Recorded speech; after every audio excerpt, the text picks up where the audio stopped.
Please be seated. That was the Hugh Grant Love Actually. Did you all get, okay. Well, you wanted me to switch it up. Good morning, everyone, and welcome to our County Council meeting on Wednesday, June 10th, 2026. It is 9:30 a.m., and I am calling this meeting to order.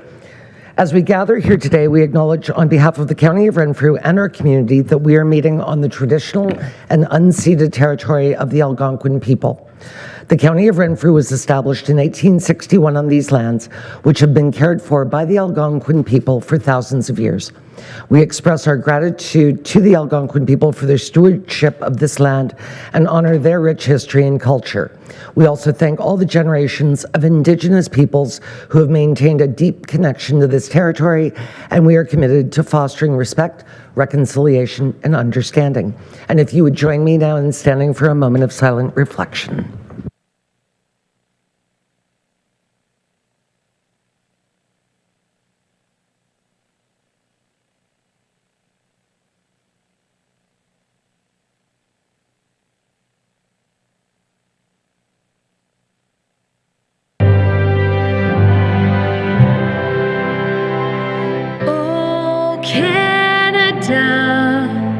Our home and native land, true patriot love in all of us common. Car ton bras s'est porté l'épée, il s'est porté la croix. Ton histoire est une épopée des plus brillants exploits. God keep our land glorious and free. Oh Canada, we stand on guard for thee. Oh Canada, we stand on guard for thee. Thank you. Please be seated. Would the clerk please do roll call? Sure, and good morning. Councillor Brose. Present. Councillor Doncaster. Councillor Donahue. Yo, TM Diesel. Councillor Emo. Present. Councillor Giardini.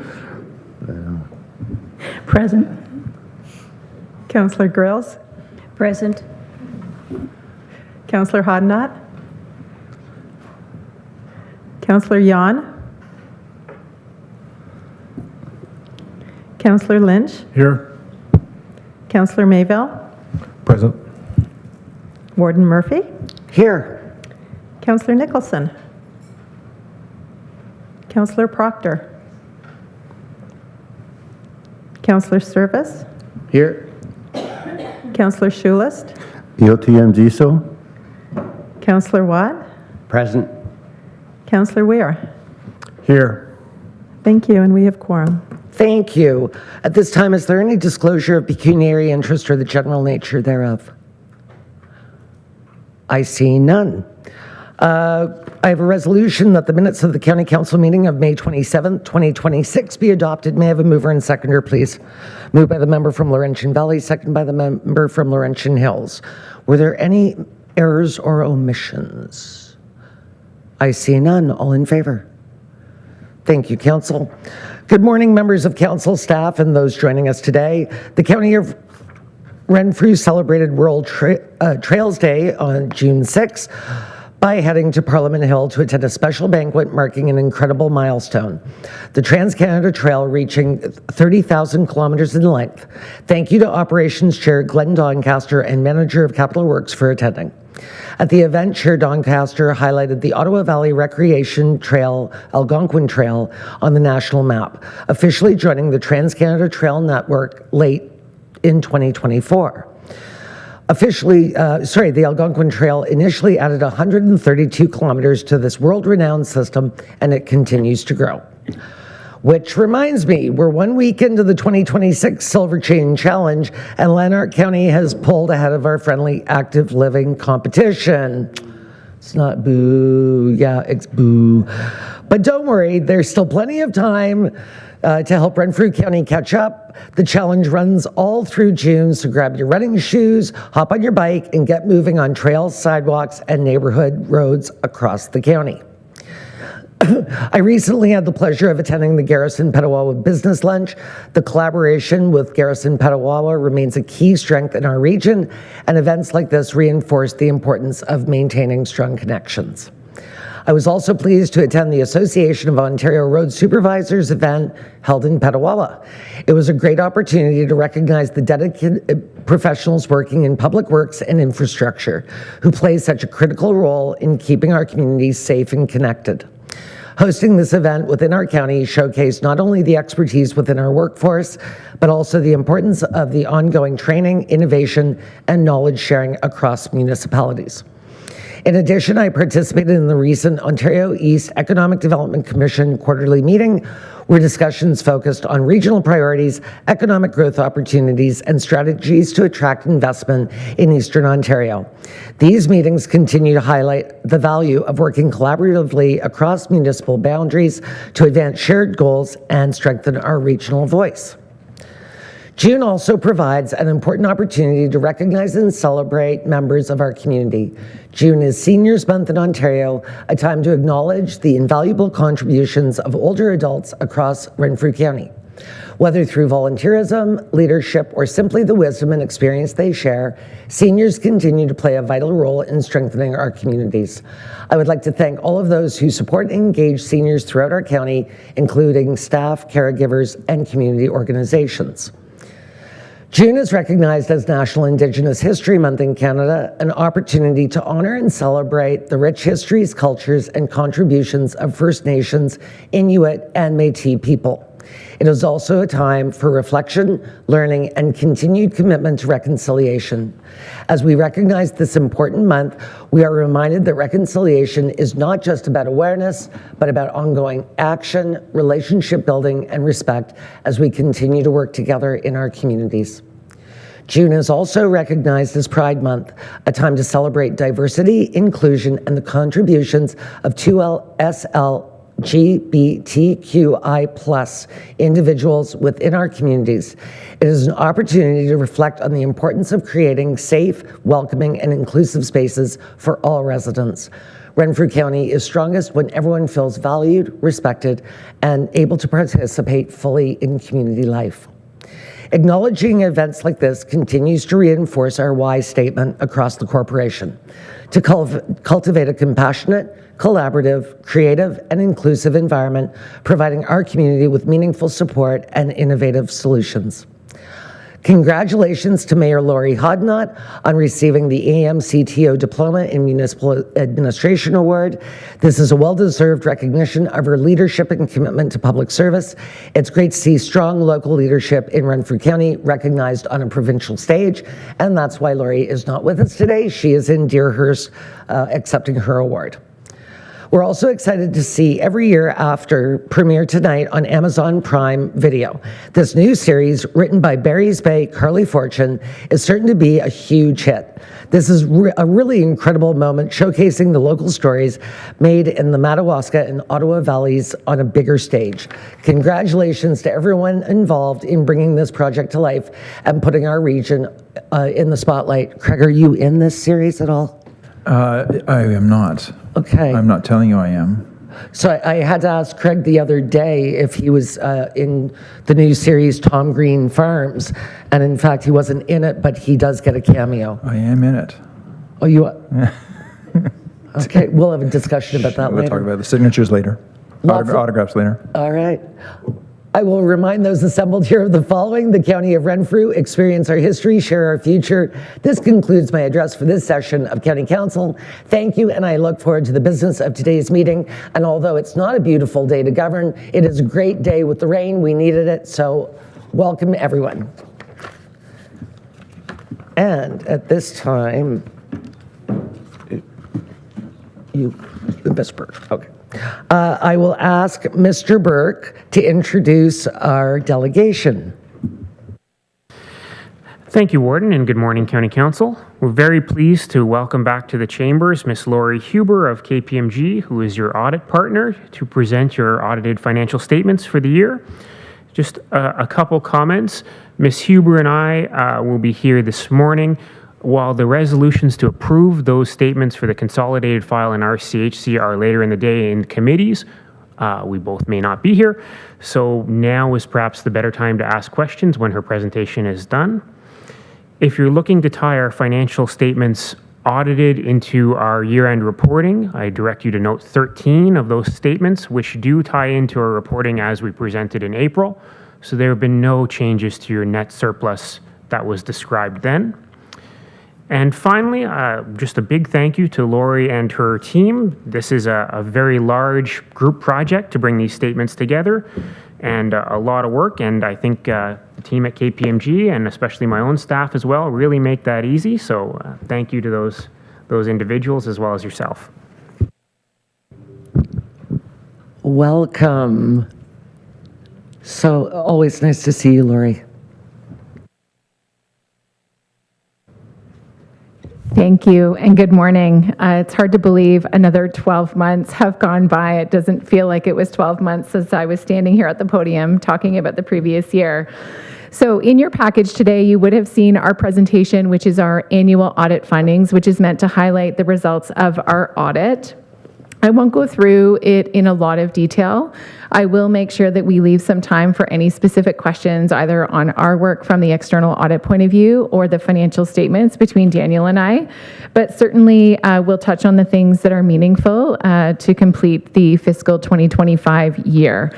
So we are essentially complete. However, recognizing the presentation today, ultimately the county financial statements will be accepted and approved, ideally at the subsequent council meeting.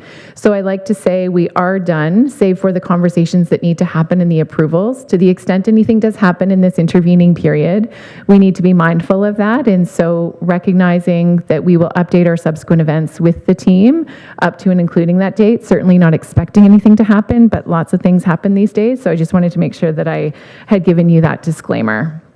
So what was new and different this year, you will have seen in our report. So save for any operational items, we always need to consider any changes to either the financial reporting framework or the auditing standards. It was actually a quiet year this year, which is nice. There has been a lot of years of change in recent years, but fiscal 2025 was quiet. If there is any interest in terms of what are some of the things that will be happening in the future, there is a lot of information in the appendices of our report, which I certainly won't go through any of those in detail. But to say you might have heard in other conversations, there is changes to the reporting model for municipal government financial statements, and that will be coming in 2027. We've already done some webinars to which county team has been present at, and we will continue to do that to make sure they are in a good position for those changes that will be coming in fiscal 2027. As a reminder to the group, our ultimate opinion on the county's financial statements are consolidated, so that means it's part of a group. So the Housing Corporation financial statements are included in the overall consolidation. At the start of any fiscal year, we do set a level of materiality. We don't audit all of the transactions that culminate into the financial statements. We'd be here for a very long time if we did. So you will see that we did execute our audit this year at an overall aggregate financial statement materiality of $4 million. It was up a little bit from the previous year, but you can see on the right-hand side of the screen, if you're following along, we look at the benchmarks being either total revenues or total expenses. So if you have some growth in those benchmarks, which tend to be the case, materiality, everything else being equal, will follow along. So we can go anywhere in our judgment or in our opinion up to 3%. And so you can see there's certainly still a healthy margin there at the $4 million mark. In terms of risk assessment, you will also see in our report, and I know I've said this in previous years, overall, we sit down with the team early on before we execute our audit to understand what is new and different that might have any implications to our audit plan. I would still rate the county's financial statement audit to be a low-risk audit. There was certainly nothing significantly uniquely different this year. In addition to those risk assessments that we make as part of our audit plan, we are also required to consider specific presumed risk risks of fraud that are inherent in any financial statement audit in Canada, and you'll see that on our report. I say this every year, but I do tend to get this question often. It's certainly not unique to your organization. It is required to be addressed in every single audit that we do annually, and you will see the work that we do. So essentially, the presumption is that management in their role, to the extent they might be interested to have a bias in purporting a certain financial statement result, we as the external auditor need to come in and to identify non-routine type transactions that culminate into the financial statements, and also look at the segregation of duties and some of the key internal controls with respect to financial reporting. So that work has been completed, and you can see in terms of our findings, nothing significant to bring to your attention. In terms of the quality of the books and records, I think the treasurer has already stole my thunder here. If you've had the chance to read through his report had mentioned that the previous reported surplus is what is included in your draft financial statements today. So another way to say that means that there was actually no auditor intervention. So essentially the financial statements as you see them today were what was provided to us at the start of the audit. So through our audit review, there was nothing that impacted surplus. I'm using my words carefully, because if you have read through our report, there are some corrected items that have been incorporated into the financial statements, which are balance sheet reclassifications that did not impact surplus. So again, from an overall point of view, certainly the quality of the books and records remained high. And I always like to say to councils, in terms of the reporting that you see throughout the year, when you don't see a lot of year-end auditor intervention, it tends to give you more confidence in terms of the quality of the reporting that you're seeing during the year. Outside of the numbers, as you'll recall, a financial statement audit does require us to make sure that we understand the systems, processes, and controls that culminate into the financial reporting process. So we've done that again this year. If I thought there was a significant deficiency in internal controls, I would need to make sure that I made that clear to you here today. Pleased to say we've not made that determination. You will see in our report that we have carried on a legacy item from previous years in terms of areas of best practice related to the review and approval of journal entries and the documentation and the evidence of that review. So that's certainly nothing uniquely different this year, and certainly something the team will continue to think about moving forward. We can skip through a couple of more pages in our report. I had mentioned the reporting model. I'll stop briefly on page number 16 of our report. This is what we call specific topics, and I think it's a really good one that we've started to include in our report for the last couple of years, because I think for yourself as a group, being those charged with governance, you don't really know the requirements that we have as your external auditor in terms of the things that we need to report to you to the extent they exist. So it's somewhat of a checklist, but at the end of the day, all of these things have been considered, and pleased to say no such matters exist. So again, a clean story again this year.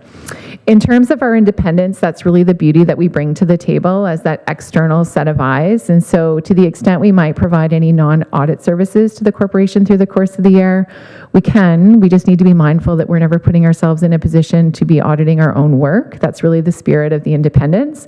However, that being said, we've actually not been engaged to provide any non-audit services. So there's certainly nothing from that point of view that might be thought to get us into any difficulties there. That takes me to the final piece that you'll see at the start of our appendices, and that's our single deliverable, really, after a lot of hard work, which is our independent auditor's report. The body and content of the report is consistent with previous years. There was no changes to the standard this year. Based on the findings presented, it is a clean audit opinion that is being proposed again for December 31, 2025. It's also a good reminder when you take a look at the content of the report. I always like to say there's sort of three legs to the stool in terms of financial reporting. A good reminder that the financial statements really are meant to be a product of management along with the internal controls ourselves as your external auditor. And then the third leg really being yourself and the oversight of the work that you do in that regard relative to financial reporting. The balance of the report is meant to be more informational items. Happy to go through anything that you might have seen or piqued your interest on a previous review, but perhaps this is a good place to stop and welcome any questions from the group if there are any. Excellent overview. Thank you. Comments, questions, concerns? Member from Abbotston Bromley, please. Pardon me. Thank you very much, Madam Chair, and thank you through you to Ms. Huber. Very pleased at the overall result, and I think that merits stating up front. There were a couple of questions. We're just scrolling kind of furiously here. Okay, this was on This is note 9, tangible capital assets. This is within the audit itself, the statements themselves. And I'm just kind of curious, in the note below, largely it is with respect to the donated asset of the former CP Rail.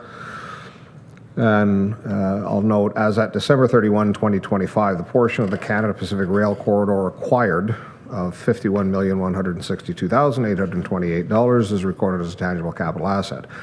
But the construction in progress in the chart is showing a balance of $128 million. I'm wondering, what is the $77 million of work in progress that's not the CP rail line? If I may, Daniel, I'll ask you to provide some further insight to that one. Thank you, Lori. An excellent question. The balance would be primarily in the linear assets under construction. So in consultation with our partners in Public Works, we typically will not capitalize a linear asset until it has passed through the period in time where the guarantee on the work has lapsed, or I forget what the technical term for that is, but after we're past the holdback period.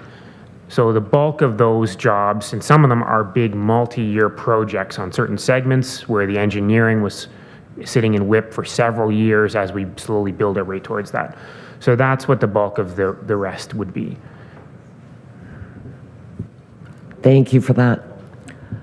A follow-up Yeah. to that Well, answer. yeah, he did say he had two questions. Yeah. This is a follow-up that my second question is still outstanding, but this is a follow-up to that one. So ultimately, and I just use this as an example, so Rooms Creek Culvert, just with respect to process, we had some challenges in 2025. That work is carried forward to 2026, but it's not necessarily the work itself. It is, in fact, when I'm going to refer to it as colloquially as a warranty period, let's say, is once we are satisfied that the contract has been completely fulfilled, that's when it is removed from construction in progress. Through you, Warden, that would be correct. Now, some of it is actually multi-year projects, though, where the initial work, such as design or traffic study, could have been several years ago, and it could have been carried forward over a number of years. Some of them are quite multi-year endeavors to do some of these linear assets. Thank you for that. So the second question that I have, and this is on the segmented information, it is note 14. It's page 23 of the actual statements. I don't know what page it is of the today's agenda report. But one of the things, ultimately the 2025 wages under themselves saw a pretty substantial increase of 14%. I don't know how much of that would be enhanced or expanded employment. I liken it to often retail year-end reports talk about same-store sales because sales could go up, but we built 10% more sales. But one of the things that particularly jumped out at me, and I'm presuming this is Heart Hub related, but I'm seeking guidance. So within the social and family services, in 2024, salaries, wages, and benefits was $33.25 million, and in 2025, it's $40.75 million. It's an increase of $7.5 million, or almost 23%. I'm wondering what drove a very substantial increase in that particular column. So through you, Warden, perhaps that's another question that Daniel could answer more fully. My response would be it's a combination of all of the factors in terms of rate, headcount, and so on, but certainly, Daniel, please provide further context. Yeah, and that's an excellent point, and it would also include new projects like the Heart Hub. However, I imagine that the bulk of the adjustment would have to do with the long-term care homes. So as we have almost weaned ourselves off those agency contracts, which were in purchase service, we have substantially increased the salaries inside the homes to our benefit. We're not hiring external agencies, we're bringing those employees in-house. So I believe that was the bulk of the increase was in long-term care, actually, just to come up to our budgeted salary staffing. Of interest, long-term care, which we think of as health, is in our financial and FIR reported under social and family services. The only thing in health is functionally the paramedics and the Ontario Health Team. Supplementary? Thank you. And it was, Mr. Burke mentioned, it has long been an irritant to me that, in fact, long-term care is housed under housing rather than health. And that's driven, I know, from FIR reporting, but it seems misplaced. Actually, one of the things might be consideration. I don't know if those are the only ones that kind of get funneled here that is not intuitive, that perhaps in the future Mr. Burke might give some insight into that. So ultimately then, this is really only catching up with what would have been masked by a purchase service in years past. If in fact I was to have, say, the last 5 years of statements open, I am probably going to see a change in the trend line of that, where we are still getting the same services, but it is now allocated to purchase service as opposed to wages and benefits. Through you, Warden, there would be some of that for sure. Buried in there is also the service level enhancements that have been approved over the last few years to bring us up closer to that 4 hours of care, as well as the standard union agreements and non-union wage increases that have been approved as well. So combination of all of the above, but I would imagine the bulk of it is the recovery from the declining purchase service and the onboarding of additional staff now that the HR situation inside the homes has improved. Thank you. Anything further? Member from Renfrew, please. Thank you. Appendix number 6, where you talk about your AI and Clara.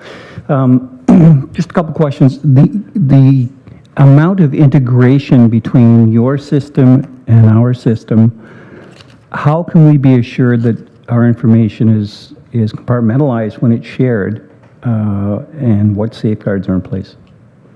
So through you, Warden, that's a great question, and that's one I've been getting a fair bit. So just to give you clarity in terms of the integration of the two systems, so we never enter the county's GL, if you will.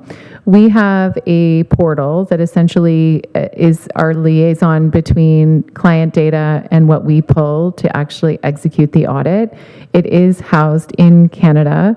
It is restricted access, and it is removed upon completion of the audit. In terms of AI, we've been getting this question a lot. I would say KPMG continues to be conservative. I actually said this to Daniel this morning. We are not using AI as a sole source of audit evidence. I think that will change at some point in the future. We are using AI to sort of be our assistant and our helper to ask questions and to sort of guide us, but it's certainly not integral to the work that needs to be done to support the audit opinion. That's where we are today. I do think the journey is traveling at an exponential pace, and I do think that will change dramatically in the years to come. 2 years or less is my guess. If you stick around, we have a whole AI report this It's afternoon. exciting, actually. Just having some conversations in the back earlier around what we can use AI for. It's pretty neat. For good, not evil. Correct. Is there anything further? Member from Renfrew, please. Thank you. Just chasing buttons here.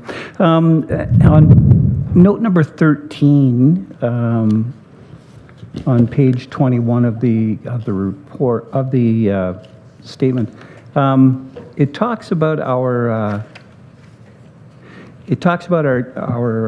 debt issued, and the budget was proposing 17 million, and we actually only issued 2.9. So I'm kind of curious as to why those numbers are so out of alignment. If I may, Daniel has his hand. Yes, thank you. For sure. So the primary drivers behind our planned budgeted debt were three items. The RCHC renewal plan for what at the time of the budget was a 24-unit build and 2 paramedic bases.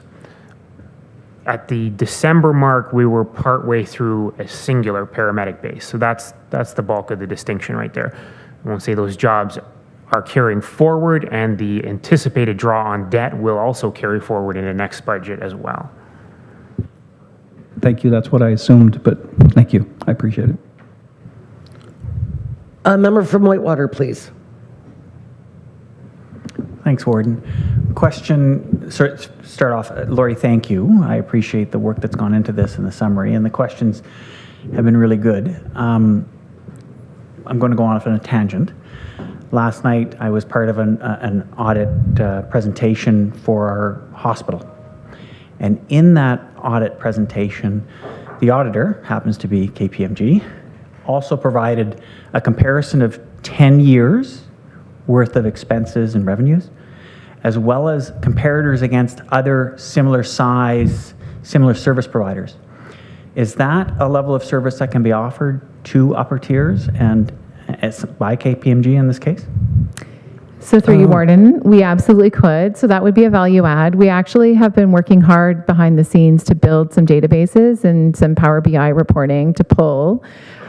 But the data that we could pull from municipal governments is only as good as the most recent FIR submission. So if there is interest, I could certainly have a conversation with Daniel. At this stage, it would be the 2024 FIRs, and we could go back 5 years and pull some data, depending on who the team would suggest would be the most meaningful comparators. We do tend to see, we used to do it when it was sort of new and different. We have found over the years it can go down rabbit holes that might not necessarily be productive. So I think it's a bit of a balancing act, but certainly I'd be happy to take that back to the team and see what would be meaningful for this group. Thank you for that. Anything further? Well, thank you so much. And, member from Amherst Romley. Beg your pardon, Madam Warden, I just wanted to wait to see if there were any others. Councillor Emo opened the door. I wanted to actually commend, through you, Ms. Huber and KPMG. There were links on one of the slides to kind of the governance section of the KPMG website, and there's some fantastic information there. And there is some fantastic information that is AI-driven. I downloaded them to my hard drive, which is now crashing because I've downloaded too much stuff to my hard drive. But ultimately, one of the items, AI governance principles for boards report. Then there are some of the ones that are a little bit more concerning. KPMG and Anthropic signed Global Alliance and launched a digital gateway powered by Claude. So Clara seems to be going on a date now with Claude. But there is also somewhat of a concerning element. This is Claude Mythos, what frontier AI vulnerability discovery means. So I don't know, for those in the room, how closely you've been following it's almost now revolution. AI is moving so fast that it's barely could be called evolutionary anymore. So Anthropic, Claude has been their kind of baseline, foundational AI platform. But they have Mythos that actually seems now to have frightened Anthropic. And Anthropic is not releasing it. There was a slide within there, and I haven't brought it up, again, because my computer is crashing with all the data that's on it. But ultimately, it was showing that, almost akin to the Turing test, for those who know what the Turing test was, that the capacity of AI now to mask itself in comparison to elite-level hacking is almost nil. So even the worst hacker in the world and most accomplished hacker in the world still has, hopefully, an element of humanity left. Mythos will have no humanity. So I have a foot in both of those camps with respect to AI. It is phenomenal and it is profound. And it is profound in both directions of concern and of progress. But mostly this was to say this is, I think, a fantastic resource. There's also information for audit committees, which we don't precisely have here, but that is a tremendous resource, and I would encourage council to avail themselves of that as well. Completely agree. There's a whole host of information. I could have a half day or a full day or multiple day session talking about it, but I won't bore you with the details. But if there's any interest, happy to take that offline and provide what we need to Excellent. make you Thank do your you. job easier. So thank you to our finance team. Thank you to KPMG and especially to Lori and your colleagues. Always lovely to see you.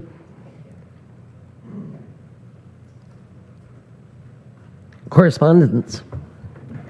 All the correspondence that has been received has been forwarded to the appropriate committee to be dealt with. Excellent.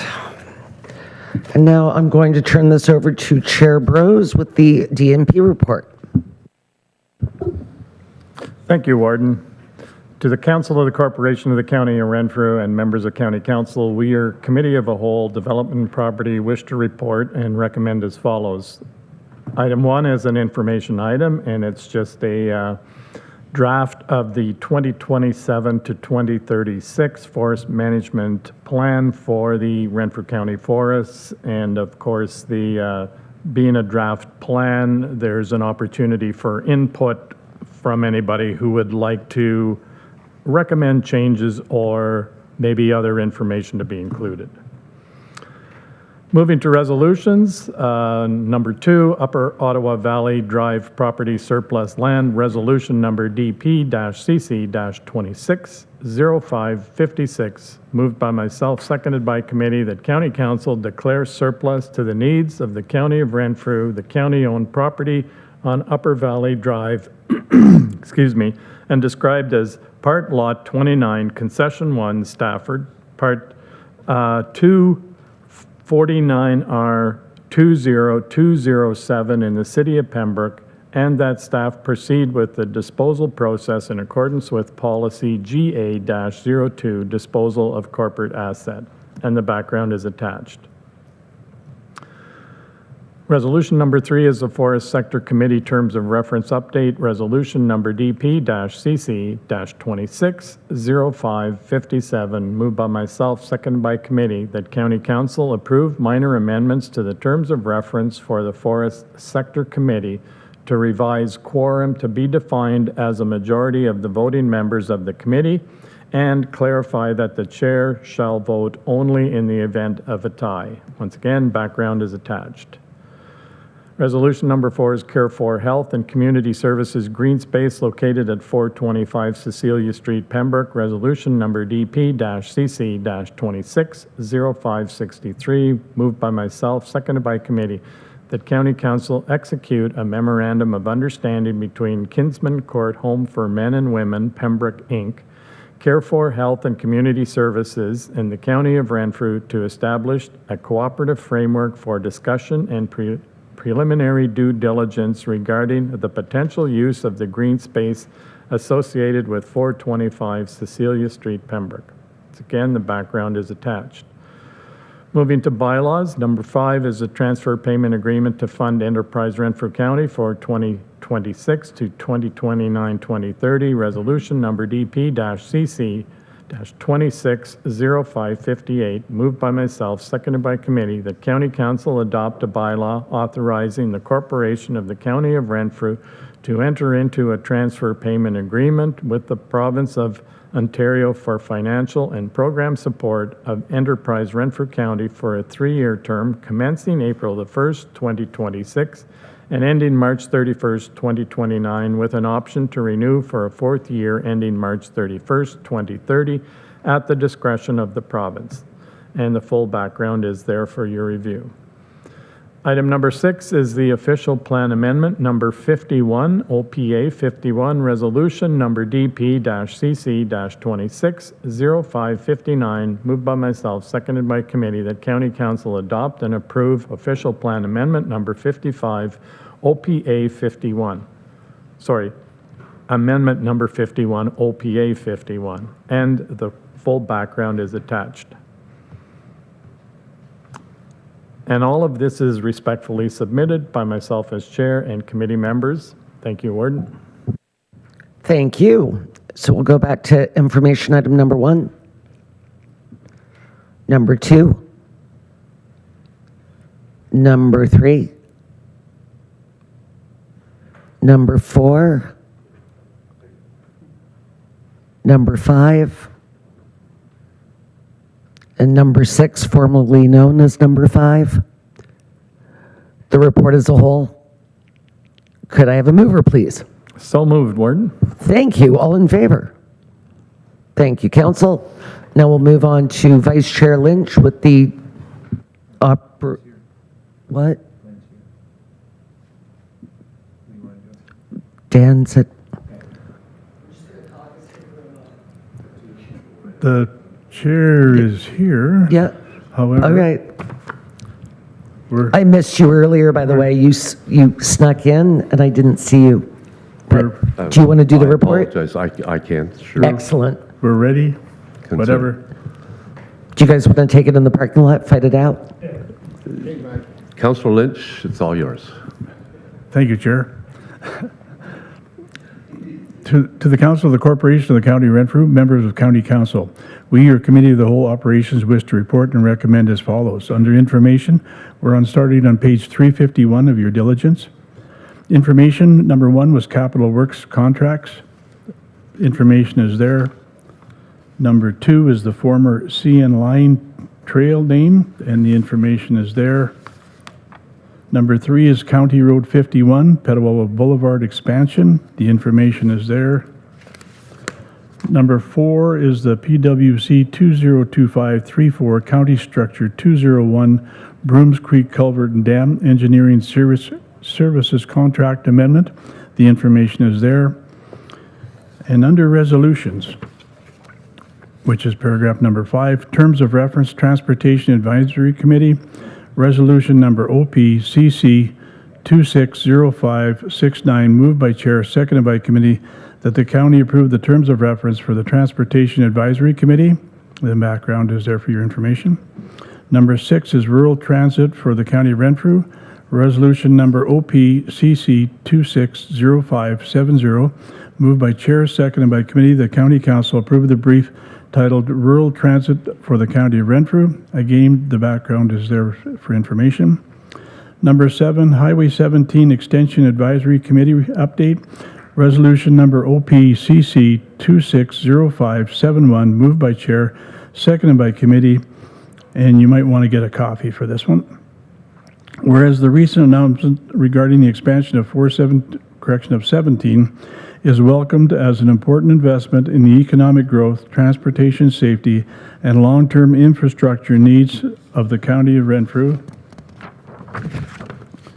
And whereas the Council of the County of Renfrew remains extremely disappointed with the limited progress achieved to date on the Highway 17 expansion and 4-laning project, and requests accelerated action and greater accountability from the Province of Ontario and the Ministry of Transportation. And whereas Highway 17 is a critical transportation corridor supporting residents, businesses, emergency services, Garrison Petawawa, Canadian Nuclear Laboratories, National Defence, nuclear energy development, regional economic growth, and Canada's supply chain and transportation network. And whereas continued delays in advancing 4-laning and related infrastructure improvements are impacting economic competitiveness, commuter safety, trade movement, and regional growth opportunities. Therefore, it be resolved that the County of Renfrew requests the Province of Ontario and the Ministry of Transportation to establish and communicate defined timelines, milestones, performance metrics, and regular public reporting for all remaining phases of Highway 17 expansion and 4-laning project to Deep River, including planning, environmental aspects, Indigenous consultation, design, land acquisition, tendering, and construction. And further, that this resolution be forwarded to the Prime Minister of Canada, the Federal Minister of National Defence, the Federal Minister of Infrastructure, the Federal Minister of Natural Resources Canada, the Premier of Ontario, and all related provincial ministries, requesting that Highway 17 expansion project be recognized as nationally significant infrastructure eligible for federal funding participation and accelerated investment support. The background is there for your information. Number 8 is PWC 202658, Rehabilitation of County Road, Round Lake Road. Resolution number OPCC 260575, moved by Chair, seconded by Committee, that the council defer the rehabilitation of County Road 58, Round Lake Road, until such time as full rehabilitation can be undertaken, and advise the tenders accordingly, and that staff proceed with the necessary interim works, including asphalt padding, guide rail repair, and replacement to ensure the continued safety of commuters, and that staff review the asset management plan to identify potential alternative surface sealer type projects for completion as part of the 2026 capital program, and report back to council with options for consideration. And the background is there for your information. Number 9 is posted speed limit to County Road 26 Doran Road. Resolution number OPCC 260578. Moved by chair, seconded by committee, that the county recommend that the posted speed limits on County Road 26 Doran Road between Highway 17 and Murphy Road in the town of Petawawa remained unchanged. And the information is listed below. Under bylaws, we have paragraph 10, supply and delivery of diesel fuel, gasoline, and heating oil. Resolution number OPCC 260581, moved by chair, seconded by committee, that the county adopt a bylaw to approve the extension of contract PWO 202128, supply and delivery of diesel fuel, gasoline, heating oil, and above-ground storage tanks for 1 year to W.O. Stinson & Son Limited, Pembroke, Ontario, in accordance with the contract documents, and the background is there for your information.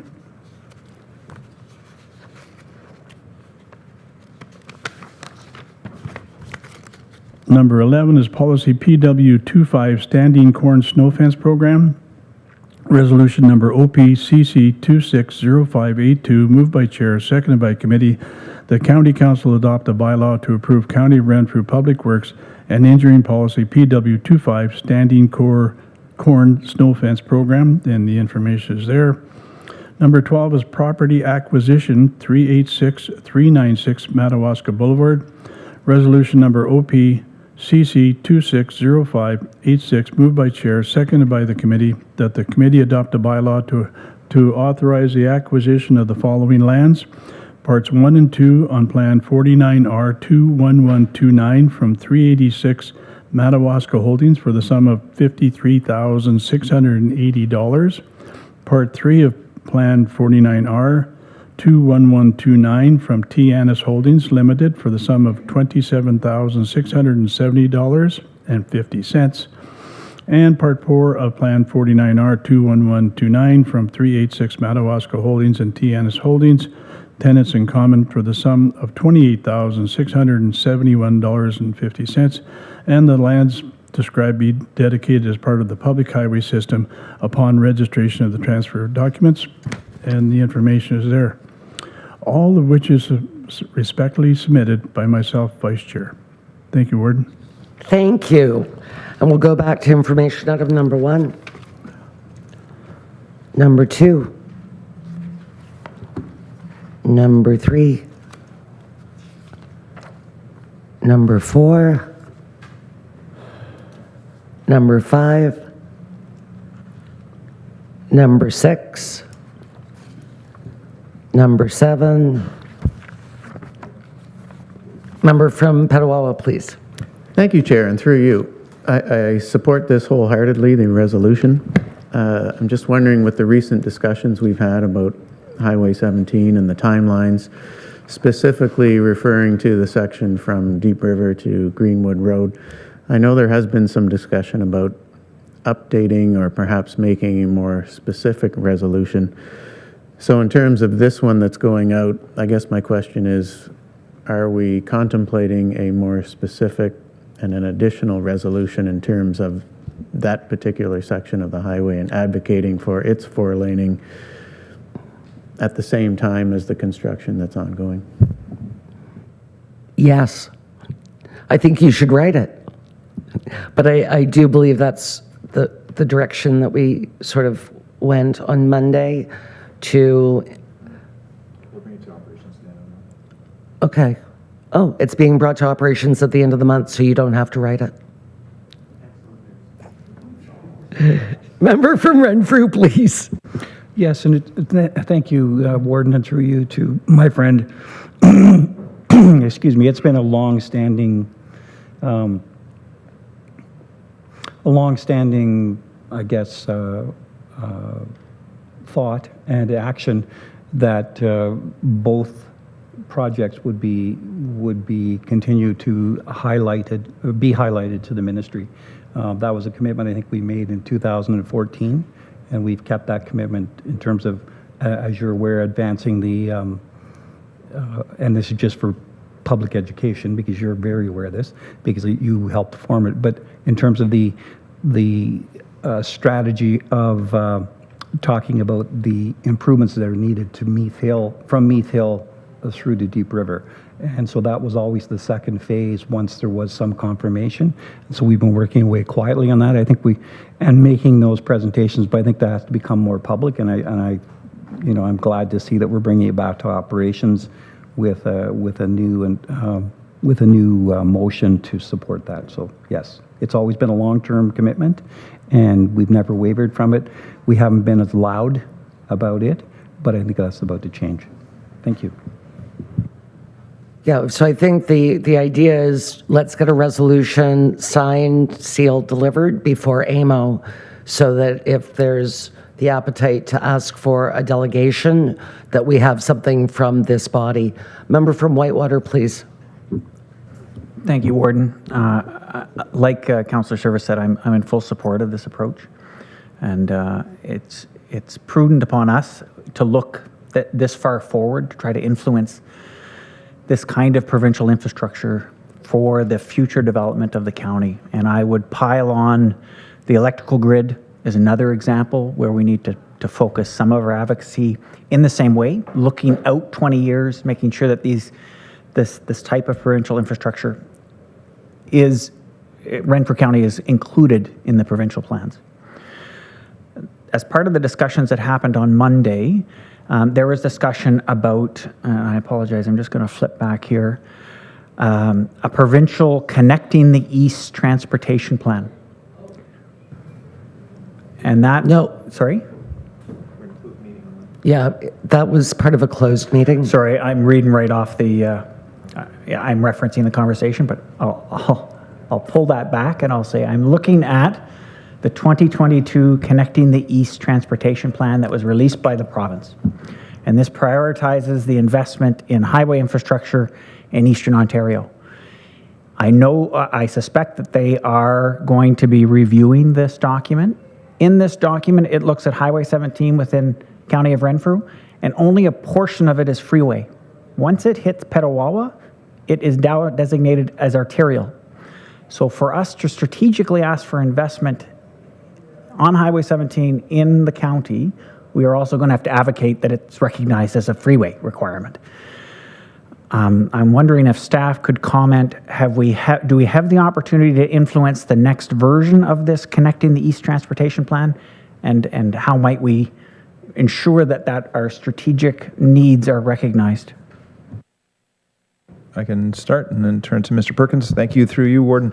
Yes, so staff is aware that I think the Connecting the East document was from 2022, and then Minister Mulroney drafted that, and Highway 17 plays a prominent, I think it's number 2 in terms of action items moving forward. As we understand it, and Mr. Perkins, I'm sure, can identify exactly where, but Highway 17 switches from a control corridor to a different type of corridor somewhere after the Petawawa Plains towards Chalk River. And you'll notice that usually when the snow hits that wall. So that's likely why it changes from a freeway to an arterial. So it's a very astute point. I think that may be the first step in changing how they reference Highway 17. But as I understand it from conversations with the MTO and members of Parliament or provincial Parliament, that there will be an engagement on the new Connecting the East, whatever it's being called, Eastern Ontario Transportation Plan. Is coming out very shortly, and we'll be able to influence that. And I think we've heard from you, but we will definitely circulate you and bring that to committee if and when we get notice of that plan. And I'll leave it to Mr. Perkins if he has anything to add about the controlled corridor. Thank you, and through you, Warden. Actually, the Ontario Ministry of Transportation, improving transportation in Eastern Regional Ontario, had a meeting yesterday, so it's already started. So thank you. Wonderful. Anything further on number 7? Member from Renfrew, please. Thank you. Just to pile on to my friend from Whitewater, through you, Warden, I think it's important for those conversations that Mr. Perkins just spoke about to do a couple of things. One is to ensure that as the highway progresses, the ability for and I can't remember the technical term, but the larger trucks that are only allowed to work on the 400 series marches along with that construction, because right now they have to stop in Arnprior and download into smaller vehicles. So that's the first thing. The second thing is, if we can get from the province as part of that process a standardized report across the province on progress, so that we can measure our progress in this project with other projects, because what we're doing right now is, thankfully, the member from Amherst Bromley was able to find us I guess a bastardized Gantt chart. I can't quite figure out what it was, which showed some of their milestones and how they're able to speed that up. And in these chambers, we've all tried to capture the rapid speed of the Bradford Express train, the bypass. It's going so fast, it's an express train, I think. But if we could be able to have a standard recording format or measurement format for all of the construction projects across Ontario, then we can match it up so it's apples to apples and not apples to gold bricks like they are in Bradford. So thank you. Agreed. Anything further? Member from Amherst Bromley, please. Just on that final comment, Madam Chair, it does seem almost hypocritical that every municipality in the province of Ontario now must have an AMP, an asset management plan, and our asset management plan lays out the year when we're going to do roads. If any ratepayer within any of our communities says, when is my road getting done? Hold on a minute. Let me flip through and I'll find that. Doesn't seem to be available at a provincial level. I think it would behoove the province to participate in the same process that they are in fact requiring of us, that gives some indication to our communities. I recognize there is a stair coming directly across from the room from me here. This is our maintenance. It is not our expansion. But just the same, expansion would go a long way towards managing expectations. And I say that advisedly. I understand all of the competing principles that the province of Ontario has for infrastructure development. But it is important, I think, to also continue to communicate to our residents when we expect to have some of the major infrastructure expansion happen here as well. And that was simply consistent with the asset management plans that are required of us. It doesn't seem like a big leap. I agree with you, but it's really funny. Like, I've often wondered why. Why didn't we know that the 407 would be expanded through COVID to the 115? Why didn't we know? Why don't we have firm timelines? It's ridiculous. Member from Greater Madawaska, please. Thank you, and through you, Warden. Just tying into what the councillors have said already, I think if we did have that chart, we'd also see that the Bradford bypass originally started 30 years ago, the planning for that. And yes, it's moving rapidly now, but it was started 30 years ago. So I think if we did have a asset management plan from the province that people could look at and see that, okay, this project has started and how long it takes on the average for large projects to take place, I think that would be useful, so thank you. Thank you for that. Anything further on 7? Number 8, member from Killaloe, Haggerty and Richards. Could I have that severed, please? Yes, sir. Number 9, Doran Road. Member from Petawawa. Thank you, Chair, and through you. I understand that this has been, it's been recommended that the speed limits remain unchanged on that section of road. However, the town of Petawawa firmly believes that in order to enhance the safety of our residents and anybody else driving on that section of road, we will try and find a way to advocate for those speed limits to be reduced. I guess my question is, I know that the Operations Committee is looking at upgrading or amending or changing the road policies. My question is, with these new policies in place, will there be any flexibility in terms of making it easier for some of these arterial roads to become collector roads, or making it more flexible in terms of getting speed limits reduced on some of these roads, whereas the present policy makes it a little tough to do those things? Thank you for that. Mr. Perkins? No? Yes, thank you, Warden. Oh, sorry. I'm sorry. The chair had his hand. Sorry, member from Thank you, Deep Warden. River. Just a couple of points on that, and then I'll let Mr. Perkins go. So all of the, whether in operations, the standard policies are used, the standards that come from the province and other associations on the classification of the road, and then subsequently the characteristics of the road based on that. So there may be some flexibility in that.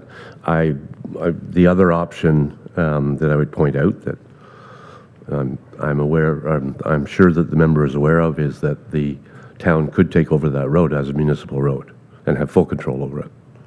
So, Mr. Perkins? Mr. Perkins. Thank you, Warden, and thank you, Chair. Actually, as the Chair just explained,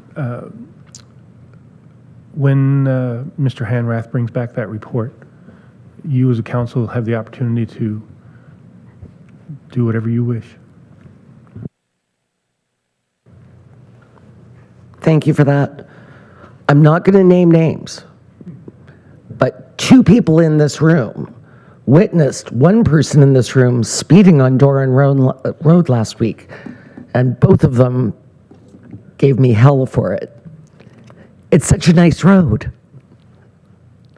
All right, thank you for that. Anything further on 9? 10? 11? And finally 12. The report as a whole, except for number 8. May I have a mover, please? So move. Thank you. All in favor? Wonderful, thanks. And now we'll go back to number 8, comments, questions, concerns. Member from Killaloe, Haggerty, and Richards, please. Thank you, Chair. I guess I should lead this off. I just want to lead off by saying that there was a couple facts that I didn't include at our last meeting, at the operations meeting. The total project in reality was 7.67 kilometers. In 2023, 2.52 kilometers were completed. In 2024, our president of the Round Lake Property Association came to council November 12th of 2024, and he had heard about the deferment of the 5 kilometers, or that it wasn't not in the plan, whichever phrase you'd like to use. And then in 2025, I had issued, August 26, 25, I announced the deferment to the Round Lake Property Association AGM. In the actual facts, and I'll use rough numbers, it shows that there was $630,000 over budget for this project. $130,000 of that was for the culvert, which was not included in the original budget, I believe. So in reality, it's $500,000 over budget. During my short time here, I have never seen a budget so low, like $500,000. Like something happened, and yes, we all understand that because of situations that we have no control, prices have increased dramatically. And I do believe that there are other people that would like to speak on this matter also. All right, I'll open it up to comments. Member from Iron Prior, please. Thank you, Chair. Just to say that I've contacted, or spoke with Director Perkins and Mr. Hanrath. One of the information purposes that was given to us, there was only 2 bidders for this, and that sort of narrowed it down. The contract in previous years for the same road, there were 3 bidders, 2 of them that are listed as well as H&H, which has now been bought out by BEI. So in fact, there could have been 3, but there's only 2. That was one of the persuasions on my side. The second part was we have a $600,000 surplus at this point. We're contemplating that this is going to be eaten up by the paving charges in September. Don't know that for sure. So I'm saying we have it today, we can spend it today and worry about September. As I look at the CEO going, yep, but he's not going. No, the CAO is going to respond though. So with those 2 factors, my vote last time was to accept. This time around, I'm going to oppose it. Thank you, Chair. Sorry, Warden. Yeah, no, please do. No, I can certainly thank you through you, Warden. It's certainly something worthy of response, more from the treasurer perhaps, or even the director. We are very concerned. Yes, on your recent financials, there is a slight surplus, if you will, of around $600,000. We know quite with certainty that the fuel charges and the overages will likely eat up all of that. And this year, more than any other year in the past, we are now near completion of all the capital projects that we said we'd complete on time and on budget so far. I don't think we'll be in a surplus position at the end of the year. And this would most certainly, it would most likely certainly, if you can say that, push us over into a deficit situation with this overage. We understand that this road is important, but again, I'll go back to the original recommendation 2 weeks ago. It would not have been a wise decision for us, knowing that there are increased costs coming to this council, to recommend going $600,000 over on a budget at this time. But again, the decision rests with you. We are in a situation where all the projects that Mr. Perkins and staff have put together are at budget, and we have an unknown fuel surcharge amount coming to us at the end of this year on every single project that we've completed to date. Thank you for that clarification. Member from North Algona Wilberforce, please. Thank you, Warden. Well, I'm in support of this resolution, and just for the reason that the CAO has indicated, as well as the fact that we know from bylaws in this report as well, that our fuel pricing for the coming year has doubled from the previous year as well. And we know that our winter operations were also over budget. So being cognizant of the fact that, you know, we already faced our residents with a 8% levy increase this year, and we had to dig into reserves just to get there, and now we're going to end up in a deeper hole if we go forward with this year. Thank you, Ward. Thank you. The word deferred has been used a lot, that this project has been deferred. And I think for the viewing public and for this chamber, can we please get a definitive answer? Is this the second year this project has been? I know the answer, but I want the answer in public. Is this the second year that this project's been deferred? Please. Thank you, Warden. Thank you for the opportunity for the clarification. This project was always scheduled for 2026. Even with our AMP, or our asset management plan overhaul in 2024, where we lowered our PCI from 72 to 60, this was always scheduled for 2026. So this would potentially be the first year for a deferral for this length of road. Thank you for the clarification. Member from Laurentian Valley, please. Is there a definite item that this will be completed next year? Is it on the list for next year for operations? Mr. Perkins? Thank you, Madam Warden, and through you. Yes, this would go forward next year. the saving or the money would be carried forward for next year from this project. So it will go first thing next year. But again, I clarify when we bring the budget to you guys in hopefully I'm not sure how it works when there's an election for pre-budget approval for our engineering works. Last few years has been in October, so we would bring it in October, and then it'll be a decision to council if you want to. But it will be on the list for next year. I suppose my only other question is next year, the costs to complete this project are probably going to be up again with wages, with material costs, and I don't think fuel expenses are going to be much lower then than now. So will we still be ahead? Thank you for that. Member from Greater Madawaska.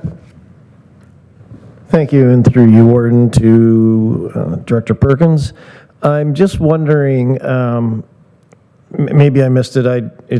I'm just wondering what the PCI of that road is right now, and what would it be forecasted to be if this is put over to the next year? I'm just thinking of the safety and security of everybody that travels it. Thank you, Warden, and through you. I'm not sure the exact number of the PCI, but if there is a deferral, as the resolution states, there would be some remedial work done on guardrails and a couple of sections of road that are bad. Again, with the reduction of the PCI in 2024, we're actually going to see roads go longer. So this was prior to that. So any safety aspects of it, if it's deferred, will be repaired. Other than that, the road will be rehabbed as best as possible for this year anyways, to accommodate the bad section. Member from Petawawa and then Armprior. Thank you, Chair, and through you. So I hear you mentioning that you are going to take some measures to improve the safety and the condition of the road in terms of guardrails and I'm guessing some pavement remediation. The money that is spent doing that, is that coming out of this year's budget for this actual tender, or is this money being taken from somewhere else? Thank you, Warden, and through you. Actually, this money would come out of our operations budget in terms of safety equipment and that sort of thing. So we would not touch this money at all. We would just carry it into next year. Supplementary? Yeah, supplementary, thanks. So because you're completing some of these works, it's going to lower the, I guess, the scope of the tender for next year, should this be deferred to next year? And I guess I just also like an answer to the question from my colleague in Laurentian Valley. I know you can't predict the future, but how confident are you in the pricing for next year in terms of asphalt, fuel, and everything else that goes into this project? I think we all hope fuel will come down, but Mr. Perkins? Yes, thank you, Warden, and through you. Yeah, if we do the safety guardrails and that sort of thing this year, if there is a deferral, that would definitely change the scope of the project for next year. Unfortunately, I can't speculate as to what it'll be next year. If I had, I wish I could. The biggest concern here was that it was 26.33% over budget. So as staff, the second last project of the year, because there was 2 projects in that week that were tendered, as staff, we had to bring it forward and recommend we go next year with it, right? So, but no, potentially, yes, if we do all the safety improvements this year to guardrails, it should potentially lower the scope of the job. Thank you. Member from Armprior. Thank you, Warden. Just another thanks to Director Perkins for bringing that forward for the 2 contracts that were put out. One was Bolger, I believe, and then Round Lake. With the 2 quotes that we got from Bolger and Round Lake, from what I understand, the cost of the asphalt was cheaper the second time with BEI than it was with Bolger. So we're actually saving monies, not using the rate from the Bolger rate, if that makes sense to anybody. So hypothetically, not hypothetically, Bolger paid $2 per yard, and we're now at $1.75 for the Round Lake. So we're saving money today. We don't know what we're going to be spending in 2027. Thank you.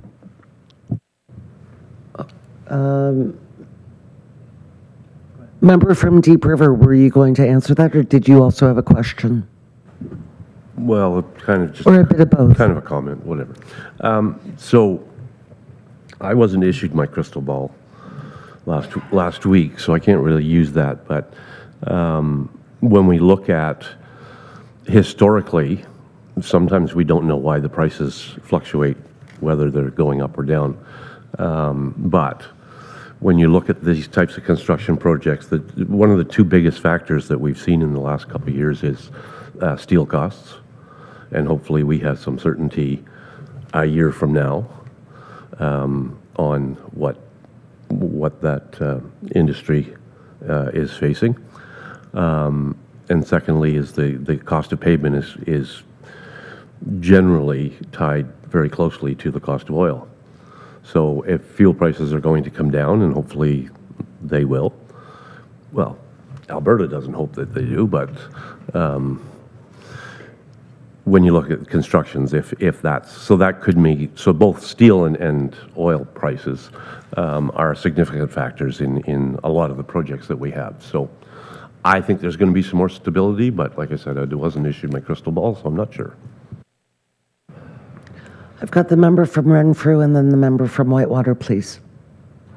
Thank you. So just a couple of points that have been rattling around for me. One is I worry about our capacity to bump this to next year and complete it as an add-on to what could be a busy year anyway. So then that begs the question, what could be bumped off next year's list? So then it becomes a cascading problem. The other question I have is there any carve-outs of this project to make it a little more comfortable so the gap isn't $662,000? You know, I heard some conversation about remedial work this year, taking it out of operations, out of the operation budget as opposed to the capital side. Is there an appetite to go ahead and do those what was termed remedial work using operations money and then also issue this contract? So that's kind of where I'm coming at it from. The last question would be, A, the remedial work, will that include pavement being put down and then churned up next year as the whole project goes forward? Thank you. So I'm going to turn this over to Mr. Perkins, but in order to lower the scope of the work, we would have to re-tender it as well,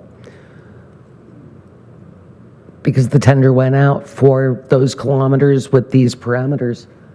Am I wrong, Mr. Perkins? No, thank you, Warden, and through you. No, that's correct. Yeah, no, that's correct. Thank you.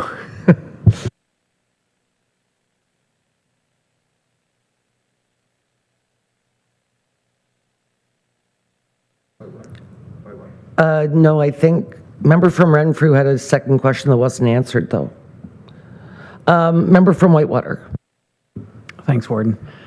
I just wanted to say I appreciate this being severed and this discussion about prioritization, about PCI and level of service. It's probably the first of many to come. And we're going to have to make tougher and tougher decisions because we just can't keep increasing property taxes beyond what's affordable.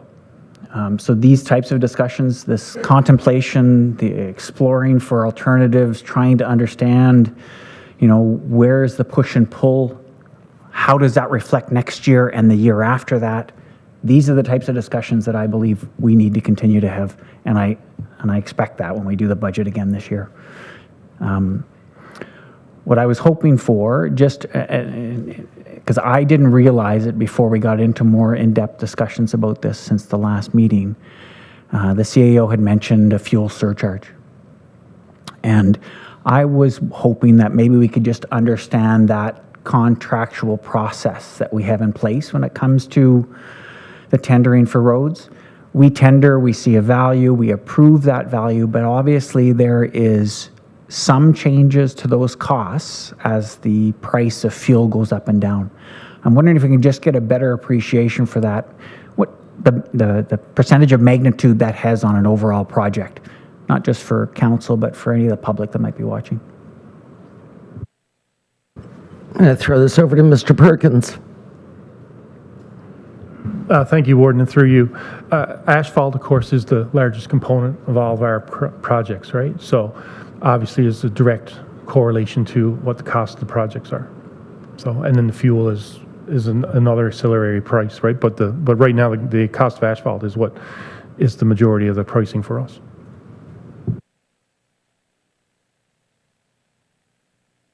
Yeah, it's fuel, again, with the AC index, as the Vice Chair pointed out, with Bulga Road and with Round Lake Road, the AC charge actually changed in the time that they bid both those jobs. But anyways, at the end of the season, when all the bills come in, that's when we actually pay the AC surcharge the fuel surcharge and the AC index. So we really don't know until October what the actual cost of everything is. Supplementary. Yeah, thank you. I appreciate that, Director. In terms of the magnitude of that change, just to use an example, like if asphalt and fuel as a combined represents 80% of an approved budget, and say we approve that tender at $2 million, if the price goes up of fuel by 10%, what will that $2 million do? What magnitude of impact does a percentage change in fuel have on that final price that you calculate in October? And I'm not looking for a precise figure, but I just want to make it clear that that fuel, that the change in price in fuel and asphalt, we can't forecast. And when we get the bill, when it closes in the end, it could be substantially different. Yeah, the answer is yes, you are correct, but go ahead, Mr. Perkins. Oh, thank you, Chair. Or thank you, Warden. Yes, that's correct. Thank you. Sorry. Member from Abbotston Bromley, please. Thank you very much, Madam Chair. So a couple of comments, but I want to correct the record on a few things. I'm not sure which councillor had said our fuel is going up next year. Our fuel is not necessarily going up next year. It's contained within this report at our committee meeting and then in a follow-up offline conversation with Mr. Perkins, our vendor, it is still essentially rack plus or rack minus, whatever it was under our former agreement.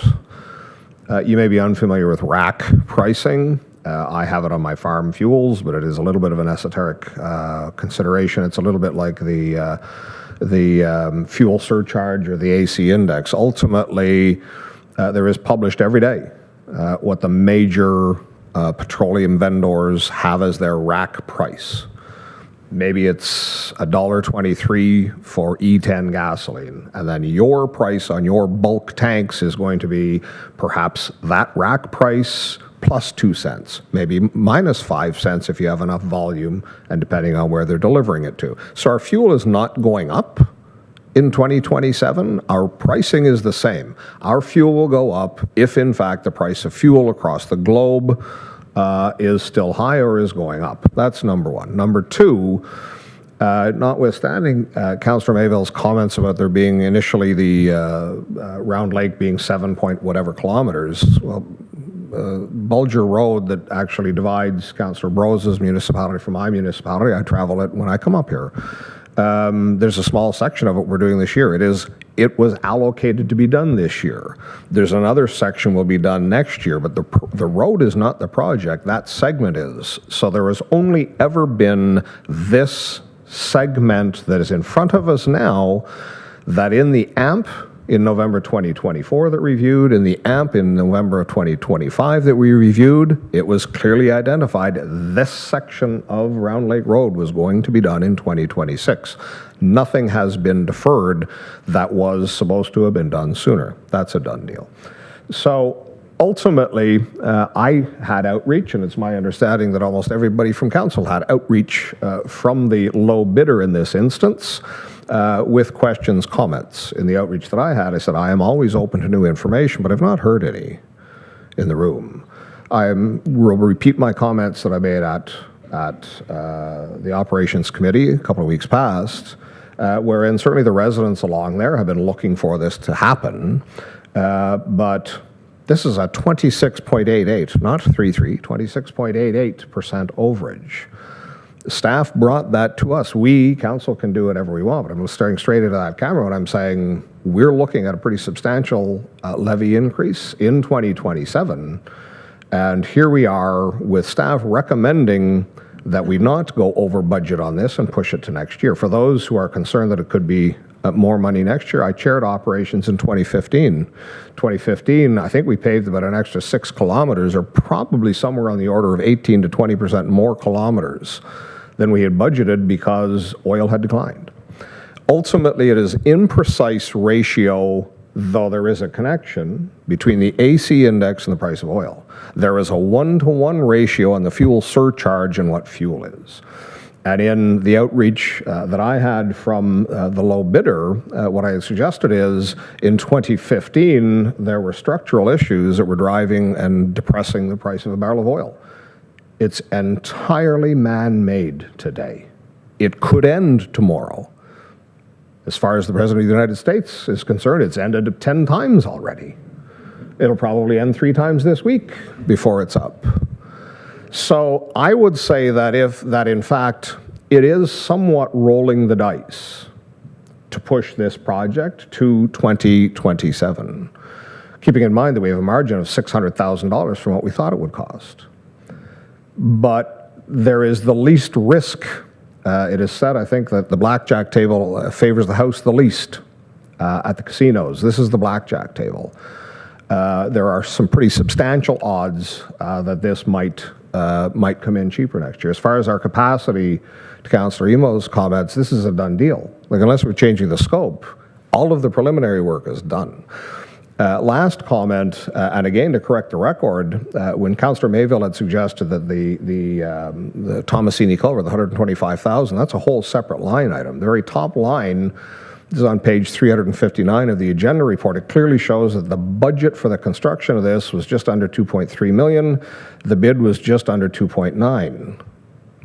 That can't be changed. It's $610,000 on the total project. A couple of things, or one thing that certainly mitigated against it, as is common practice, everybody in the room I think understands. When we are tendering these, we have a 10% contingency. So on top of the initial budget, there was 10% of that contingency. We lower that to 5%. So we've actually diminished the overage on this by $83,000 by changing it from 10 to 5. Otherwise, we're up at about a $750,000 overage on this. So all of these things are still the compelling thing that it might cost us more next year. With respect to monies that may be available this year, how much of that is actually deferred work, like carryover work? We're not saving money, we're just not spending it. Right? We're gonna fix the deck surrounding the house, even though the roof's been leaking for 3 years, because we just don't have the money for it this year. We're not saving that money. It's allocated. If we spend that money that we are saving, then we're going to have to tax for it again next year. We will have spent the money for projects that we have funded. My colleague to my right here has 2 roads in Deep River that are funded right now.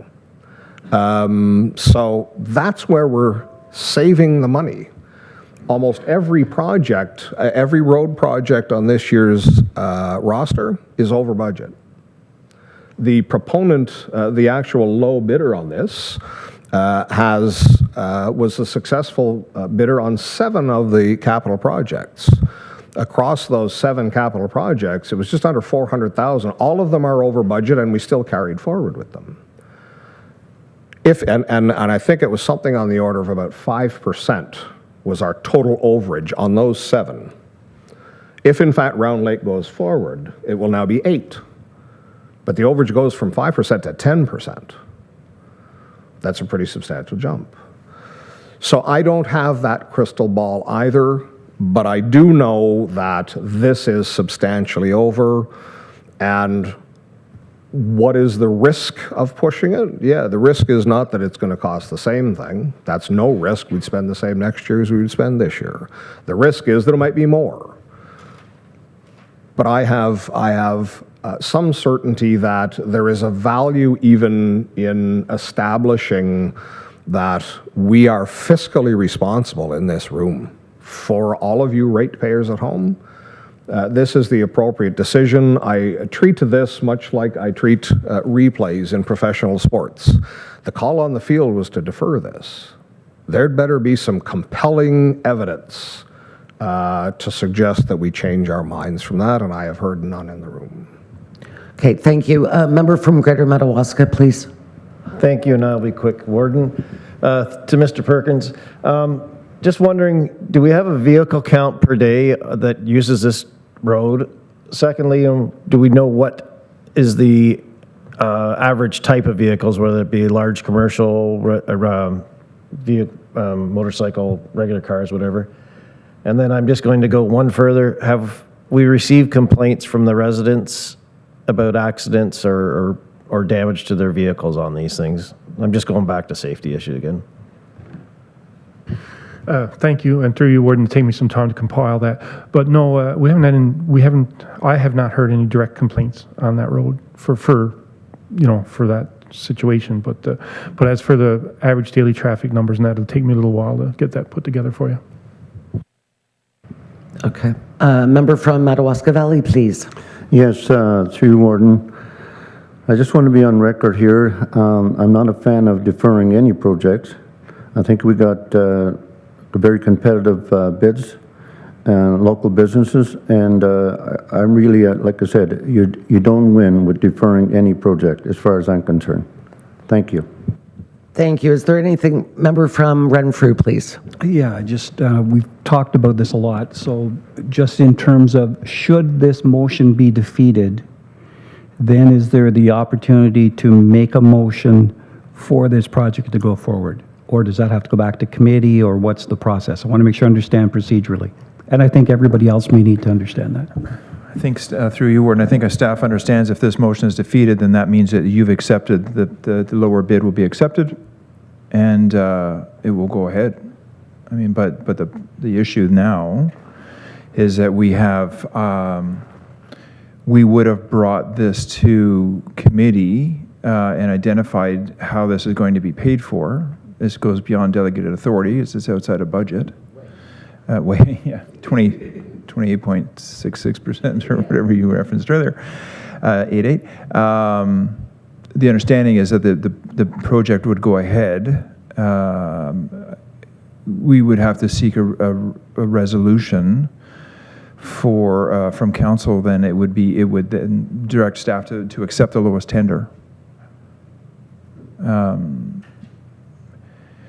Yeah, I'm just trying to find out what that resolution would be. Would it be to accept the quotation or the RFP response from BEI Incorporated, and that funds be taken from, I mean, typically we wouldn't even talk about where the funds would be taken from. We determine that at the end of the year when we determine if there's a surplus or not. Is this that the council resolution is that you accept the lowest bid? Thank you. A member from Laurentian Hills, sorry. Sorry, I got all... Thank you, Warden. I can't remember, are we able to move up another project should this be deferred? Are we able to move up any other project that was not on the original list? Yeah. Sorry, that was in the resolution. That was it. That we would move for. Sorry, through you, Warden. Is that the resolution states that we don't do this, and then we would identify other microservicing jobs that were due to be completed in 2027. Microservicing is easy. It's easy. Yeah, I say that because I don't do it. Microservicing is a project that doesn't require designing. Right? Microservicing can just be tendered, and the proponent would go out and do that if they should win. And it doesn't require design work. This, because of design work, requires planning to do that. So a 2027 project of similar or equal value to some amount, and that report would come back to you in 2 weeks, directly to council on what projects would be in the microservicing world be brought forward that would be essentially come out of next year's budget, right? So there would be some room to accept this project next year if those projects move into this year. what he said. So to be clear, we are not, next year, we do not have to again bump another project should we defer this, because some of the work scheduled for next year is actually going to be done this year. Sorry, you're still over budget, right? Well, you're going to retender this project, Okay, right? yeah. You'll likely rescope Yeah. this project, retender it, and there may be, again, crystal balling it, you run the risk of being over budget or on budget or under budget, right? That's the risk you take. I think the reference was made of rolling the dice, and that is definitely the case. So I've still got a lot of hands up. We've been at this a long time, and I see some people that want to take a break. So would you like to take a break now and come back, or do you want, I'm getting, finish this, fine. I've got the member from Renfrew and the member from Abbotston Bromley. And I apologize for hammering on this, but do we have a sense of what the remedial, when we talk about the interim works, asphalt padding, guardrail repair and replacement, do we have an idea what that cost is that's going to be pulled out of operations for this year? Ooh, Mr. Perkins. Thank you, Warden, and through you. No, we don't have it because we don't know what the resolution is going to be here today, so we haven't done an actual estimate. Member from Abbotston Bromley. A couple of things. First off, I think, correct me if I'm wrong, Councillor Giardini, I think it was inferred that it was this road. I think what Councillor Giardini was talking about is what we discussed when we deferred the Deep River projects. Could we, in fact, then resurrect the Palmer Road project? That there would be an alternative road, perhaps where we could spend these monies and advance a project from the future AMP into this year. Perhaps I am wrong. I am getting the nod that is so. I'm presuming that we're in June now. Palmer Road, I think, was the only one that was relatively shovel-ready, and I don't think there's anything else on the roster on that. The main comment that I put my hand up for, though, was in all previous tenders where they've been over budget, and on most of the roadworks they have been, has been a comment attached with each of them saying that staff are confident the savings in other areas can pay for these. Staff are now saying, we do not believe that. So I do think that we would have to allocate that where the funds would come from. Because if in fact it was the fuel surcharge and AC index that boosted Round Lake, then it's going to boost all of the other projects because they're contained within. What they bid on was an AC index of this. What ultimately they will be paid for is what the AC index is, I assume, at the time that the asphalt is put down. So I do not believe that there are money sufficient in our capital budget to pay for this overage. And I think that if, in fact, the resolution is defeated to defer this, then it does return to that, in fact, then we would go forward with this. But then the component of that is, where will we fund it? Because this is unfunded. And we need to do that because otherwise we're lame duck. I expect that this would be done before nomination day anyway, but that looms in 2026 where it wouldn't loom in other years as well. I would suggest that we do need to identify where the funds would be drawn from. Okay. With that, anything, member from Renfrew? I think we probably need a recorded vote, please. Thank you. Oh, Mr. Perkins. Yeah, my apologies. The average daily traffic on County Road 58 is 2,431 cars per day. Yeah, unfortunately, I can't tell you which, but as you know, it is a major hauling route for our logging companies. Pardon me? 4 trips are Gwen and Oh, yeah. Yeah, 4 of those trips are Gwen and Craig coming from the Bay. Member from Gill, Lou Haggerty and Richards. Well, thank you for all the conversation. This has been really enlightening. If, let's hope, or whatever, this gets deferred, would we basically have a budget amount of $2,600 $2.6 million. And whatever the amount is that we're going to have to put repairs back into that road, that will still have to be repaired the following year if it gets moved to the following year. Having said that, so we have a bucket of $2.6 million. Is there a possibility that the scope of the project could be changed to do, per se, half the road? Or just a section of the road, just like the first part of the project was, that was done 2.52? Is that a possibility as opposed to just, no, it's not being done this year? Okay, so number one, the repairs to the road, once again, that Mr. Perkins said, are being taken out of a different budget. The budget for this will be the budget for next year. The second question, which is what the member from Renfrew asked, is can we change the scope? We can, but we would have to retender.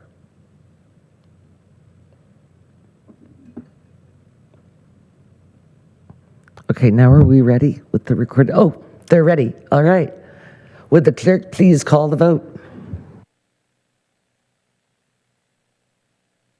Member from Laurentian Hills? Just for clarification, we are voting whether we are still in favor of deferring this. That is correct. Okay, Thank you for doing that. I should have done that. Councillor Emo. I'm opposed. Councillor Giardini. In favor. Councillor Grills. In favor. Councillor Lynch. Opposed. Councillor Mayville. Opposed. Warden Murphy. In favor. Councillor Nicholson. In favor. Councillor Service. In favor. Councillor Schulist. Opposed.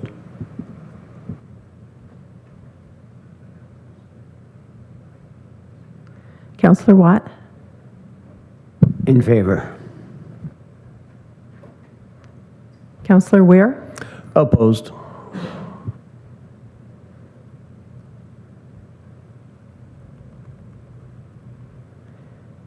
Councillor Burrows.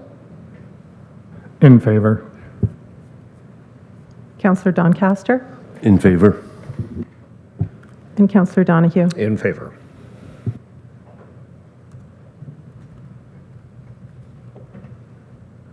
The motion passes at 118 votes to 72. Thank you for that. So it is 11:12 a.m. I would suggest that we be back in our seats at 11:25, please.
Welcome back, everyone. There are no consent items, and now I'm going to turn this over to Mr. Belmore with his staff report. Thank you, Madam Warden, and good morning, County Council. The recommendation this morning is that County Council approve the ratification and adoption of Employment Bylaw Number 3 concerning the collective agreement with the Ontario Nurses Association, ONA, and its Local 049, County of Renfrew, Bonnechere Manor, and Miramichi Lodge for a 2-year contract term effective from April 1, 2023 to March 31, 2025, and that Bylaw Number 128-21 be repealed. Thank you. May I have a mover and seconder to get it on the floor, please? Moved by the member from Greater Madawaska, second by the member from Renfrew. Background? Discussion? Thank you. And as the background indicates here, Council previously authorized us to enter into negotiations to prevent going to interest arbitration based on advice from legal counsel and other arbitrated settlements that had been reached. And we were able to get a 2-year deal with ONA. They were happy that we were looking for a 4-year deal originally, but they have other asks other than just the monetary items supposedly to come for that 2-year period. So actually, as part of the minutes of settlement for this negotiation, we've agreed to already enter right into the next round of negotiations. So we are continuing negotiations for the fact we're expired already for this ratification. I think it covers everything in the background that we met the directives set by council, which were to match Hospital Central, and we'll get this in place and keep bargaining and bring you back an update in the near future, I'm sure. Thank you. Comments, questions, concerns? Seeing none, all in favor? Thank you, Council. And Gwen, do you want me just to read this resolution? Yeah. So I have a resolution that Council approve amending the committee structure bylaw 36-26 to reflect the name change of the Renfrew County Forest Sector Committee, and that bylaw 36-26 be repealed. May I have a mover and seconder, please? Moved by the member from North Algona-Wilberforce, second by the member from Head Clare-Mariah. Discussion? It is just a housekeeping item. All in favor? Thank you, Council. We have no closed session. We have no reports from external boards. We have no notices of motions. We have no written motions. Do we have any announcements? Member from Killaloe, Haggerty, and Richards, please. Thank you, Chair. I passed out a bunch of documents prior to the meeting and summertime events that are happening in Killaloe, Haggerty, Richards this summer. So hopefully we'll see you there. Lovely, thank you. Member from Greater Madawaska. Yeah, just quickly through you, Warden. I just want to say we had our Guitars and Gasoline concert out in Calabogie this weekend, and the rain did not deter anyone. However, I do want to point out something that that I noticed that happened there. We had a lightning strike about a kilometer away, and there was an order put out to evacuate by Chief Nolan's crew, and the staff, the volunteers, the staff, and all of the people that were attending, they just flowed out. Everything flew.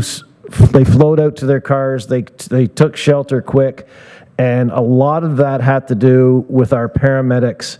Our paramedics had drones in the air with speakers advising people that there is a hazard and that they need to seek shelter immediately. And the use of those drones and the volunteer and the organizers, Tracy and Jay, who were running it, and I'll shout out to them, they had their volunteers get everybody out of there, and I think Chief Nolan could attest that I was a police officer, and a lot of concerts and a lot of things emptied out. This flowed so well, and I want to thank the paramedics for those drones that I did not know had speakers that were that loud, but people even that were partying, and they could hear it. So thank you, Chief Nolan and the paramedics and Sierra team for being there. How lovely of you to share that with us. It's sort of the modern day air raid siren, right? Through drones. Thank you, Chief Nolan, and to all of your crew. That's really neat story. Do we have any other announcements? Member from Petawawa, please. Thank you, Warden. Civic Center Days in Petawawa take place this weekend. There's a craft beer festival on Saturday. And on Friday, the Petawawa Sports and Entertainment Hall of Fame has their 2026 induction ceremony. Allison Ackman, a Commonwealth Games swimmer, Hek Kluche, harness driver and marathoner extraordinaire, Glenn Douglas, a former CFL player, and the legendary entertainer Tom Green. Tickets are only $5. Food is served. Live entertainment. Fun for the whole family. Thank you. There's actually a write-up about all three of them in the Leader today. Any other announcements? Member from Deep River. Thank you, Warden. Not really an announcement, but not a report. But I think everybody knows I was at the FCM annual conference last week. I just wanted to point out that Councillor Tim Tierney from Ottawa is now the president of FCM. Tim's been involved with FCM for probably 15 years or so.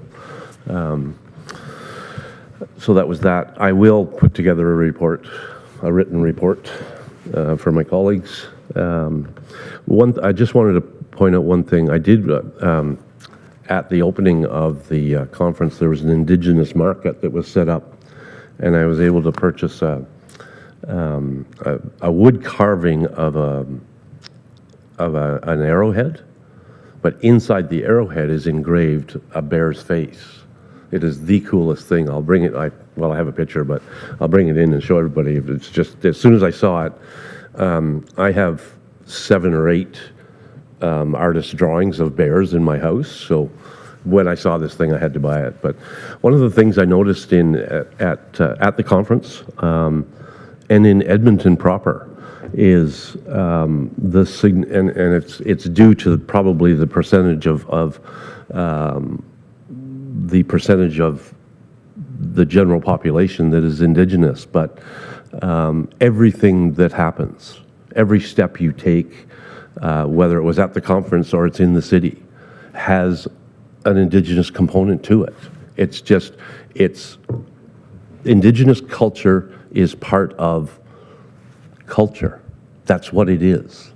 And it doesn't matter what you do. It's something that I found completely different than here.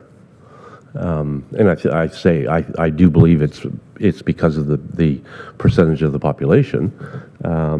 But it was really nice to see it, and it, like I said, doesn't matter what you do. There's something Indigenous about it in Edmonton. So anyway, I'll leave it at that for now. Thank you for sharing that. Any other announcements? Don't forget, we're having our drone show on Canada Day as opposed to fireworks, if anybody wants to come. Oh, member from Deep River. Your drone show is not the first drone show in Renfrew County, because Deep River had one 2 years ago. And I confirmed with your mayor, not on Canada Day. We're the first Canada Day drone show. I confirmed, because I thought maybe... Kids. Mom and Dad, don't fight. All right. Is there any new business? Seeing none, I have a resolution that bylaws listed be deemed read 3 times and passed. May I have a mover and seconder, please? Moved by the member from Arnprior, second by the member from Petawawa. All in favor? And I have a bylaw to confirm the proceedings of the Council of the County of Renfrew at the meeting held, that bylaw 59-26 being a bylaw to confirm the proceedings of the Council of the County of Renfrew at the meeting held on June 10th, 2026, be now deemed read 3 times and passed. May I have a mover and seconder? Moved by the member from Killaloe, Haggerty and Richards, seconded by the member from Greater Madawaska. All in favor? And a resolution that County Council adjourn at 11:35 a.m. May I have a mover and seconder? Moved by the member from Laurentian Hills, second by the member from Whitewater. All in favor? Thank you, Council, and we will begin Health Committee in 5 minutes.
Thank you, everyone, for your patience. We are going to reconvene as the Health Committee. I'm calling the meeting to order. It is 11:41.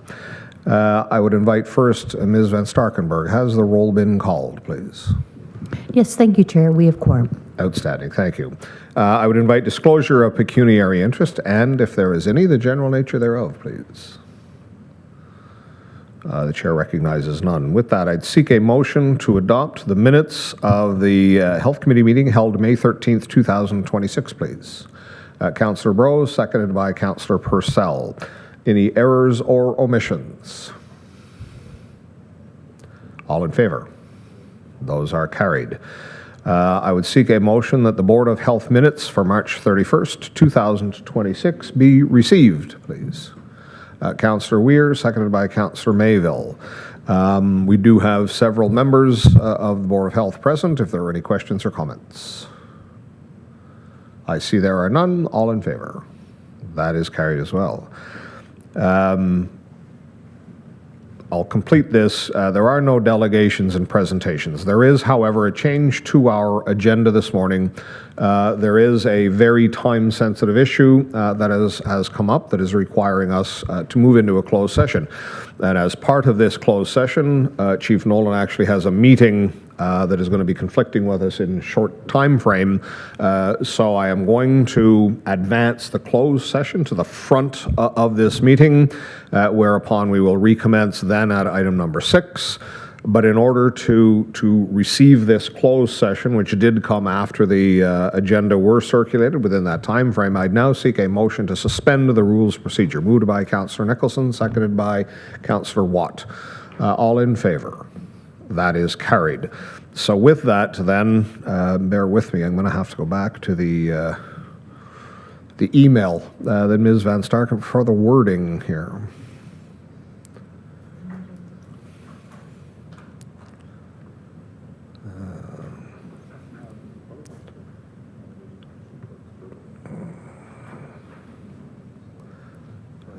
Sorry, do bear with me.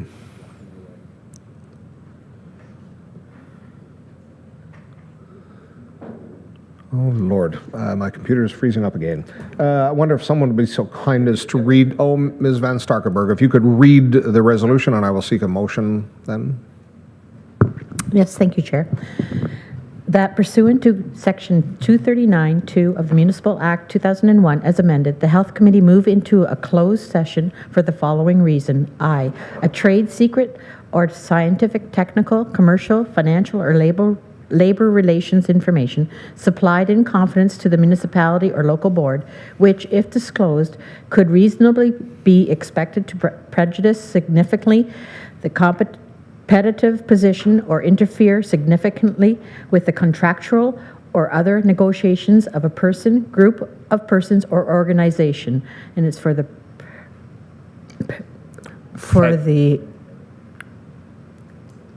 paramedic programs. Okay, thank you very much. You've heard the resolution. I'd seek a mover, Councillor Lynch, seconded by Councillor Schulist. Any questions? All in favor? We are in closed.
Thank you, everyone, for your patience.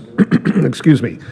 We are out of closed, however, lunch is here, so we are going to recess until 12:45. I just want to remind everyone in this room and those that may be streaming, we will be picking up business at item number 6 on our agenda, that is communications, when we return.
Welcome back, everyone. We're just slightly delayed. It is 12:48. We are picking up where we left off, and as committee will recall, where we left off was at item 6, communications. It is the Ministry of Long-Term Care Spring Bulletin and a co-payment update. The recommendation is that the communications be received as information. I would seek a motion, please. Councillor Breaux, seconded by Councillor Weir. Any questions? All in favor? That is carried. Moving on to consent reports there, and as item number 7, and as always, we will begin with Mr. Quaid, the long-term care consent report. It can be found on page 8. Thank you, Chair. Through you to committee. Item number 1 is just the Ministry of Long-Term Care inspection statistics. As you can remember, about 4 months ago, I brought some numbers from 2024 and 2023. Excuse me, these are releasing the 2025 statistics. Key highlights would be just that they are increasing their frequency, which we've said here again at Health Committee on numerous times. The top issues remain the same this year related to abuse and infection control. Excuse me. And the monetary penalties seem to be issued more frequently now because there is no voluntary corrective action. It's either you receive an order or you are compliant with the act. Number 2 is the Ministry of Long-Term Care inspection reports. These reports we only received because, again, as you remember, a couple months ago we had an inspector and there was a bit of an issue with the inspector, so there was a delay in receiving these reports. The first one was related to a family member where we had received some documentation. It was in the moment, it was video surveillance, and we did not feel it constituted a report of abuse or neglect. However, the family reached out to the ministry, who came in and said we should have reported it, so they gave us a written notification. The second incident was related to a plan of care that hadn't been updated in a timely manner, and then an infection control issue, which they observed a staff member not wearing proper PPE to protect themselves when they were performing a medical procedure. And on the 28th of April, there were no findings of non-compliance. They came in to interview or investigate an alleged verbal and emotional abuse by a resident or from a resident. And during this time, they also reviewed 4 of our programs as well, and there were no findings of non-compliance. And lastly, this one I think I brought up previously. It was related to administering a medication to a family or a resident. We allowed a family member to administer the medication. However, when the resident is within the home, they want us to ensure that the actual staff is the one who witnesses or actually administers the medication. So unfortunately, our staff member had given the medication to the power of attorney, and they administered the medication, but they did not stay and observe the pills going down the resident's throat. So therefore, we got an order, which is kind of funny because we do send them home with medications over a weekend in a lunch bag, and then they come back after the weekend. So a little frustrating, but it is a written notification. And then number 3, lastly, is a delegated authority, and this was for our grounds contract. So we've had JWK contractors for the past couple of years, and they've been doing an excellent job. We did have some bids submitted. There was a previous contractor who unfortunately we had to break contract with in 2021 who had submitted a lower bid. However, given the fact we had to cancel the contract in 2021, we're requesting to go with the higher bid, even though, and that's under policy GA01. and it is because of the performance that they did not meet our contract. So it's still within budget, and there was about an $11,000 difference. Thanks. Thank you. Excuse me. Thank you very much, Mr. Quaid. Returning to item number 1, questions or comments, committee. Item 2. And finally, item 3. Seeing none, we'll go directly then to Deputy Chief Grenier, if you would be so kind as to take us through the Emergency Services Consent Report. Thank you, Chair, to your committee. Item number 1, EOPP Commissioner Attestation for Life Saving. So we have some member of the County of Renfrew Paramedic Services here team, Matt Cruchet, Sean Doyle, and Devin Keenan. Were recently recognized for the EOPP Commissioner Attestation of Life Saving Acknowledgement. This happened in June last year, if you guys remember, severe storm in the Algonquin Park. We responded with all our partners, like the provincial art team, the Ontario Park staff, the Ministry of Natural Resources, Aviation Services, and the patient family. And with all of us working together, we managed to extricate and treat that patient, and now is in good health. So this recognition highlight the professionalism, the clinical expertise, and teamwork demonstrated for all the frontline staff that was involved in that incident. Point number 2, point-of-care ultrasound. The County of Renfrew has implemented the point-of-care ultrasound through the community paramedic program, and we're expanding through our service. We also partner with the Ontario Health to expand their knowledge through multiple services throughout the province. So far, we have trained over 42 participants, over 12 different services across the province. Doing this course, they need to proctor and do a lot of scanning to make sure they meet their competency. And it's a partnership with here in Pembroke with the Algonquin College, where we use their lab to make sure we have a nice simulation and all that. For a bigger picture, this technology also can help support the long-term facility, where we can start using some of that technology to prevent some transportation for some patient that need per se a CT scan or an X-ray. Some scan we can do to prevent that. The course was well received, about 94% of satisfaction, with high value of extensive and-on practice, knowledgeable instructor, and good feedback throughout the course. Item number 3, Medic Connect. We started working with a company called Axon Body Worm, and what we're trying to accomplish is to use that technology to be able to transcribe and use that tool to actually reduce the burden of the administrative component of documentation.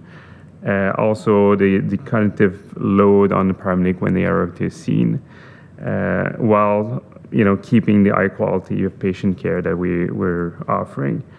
We're trying to work throughout all the different policies and privacy issue. We're working with our IT department, make sure it meets all the regulated and the compliance for the corporation.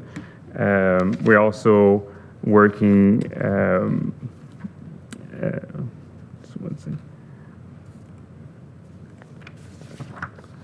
to make sure that all the consent and privacy and the record retention are all in practice. We're also going to make sure that we have a strong evaluation in place because we're leading the front with that technology. So we want to make sure that our technology is well evaluated to make sure that we can replicate and probably publish some of that work that we're doing. Item number 4, flood response, the paramedic services update. So the level of the water has decreased and declined. We're under the minor flooding threshold. And we want to just make sure that we thanks all the responsive municipality partner that are strong collaborator and professionalism throughout the flooding season. All the coordination respond across all the region, play an important role supporting community and safety of all the residents and well-being throughout the county. So. Item number 5, medication buyout program. So we started working with a self-script software return program.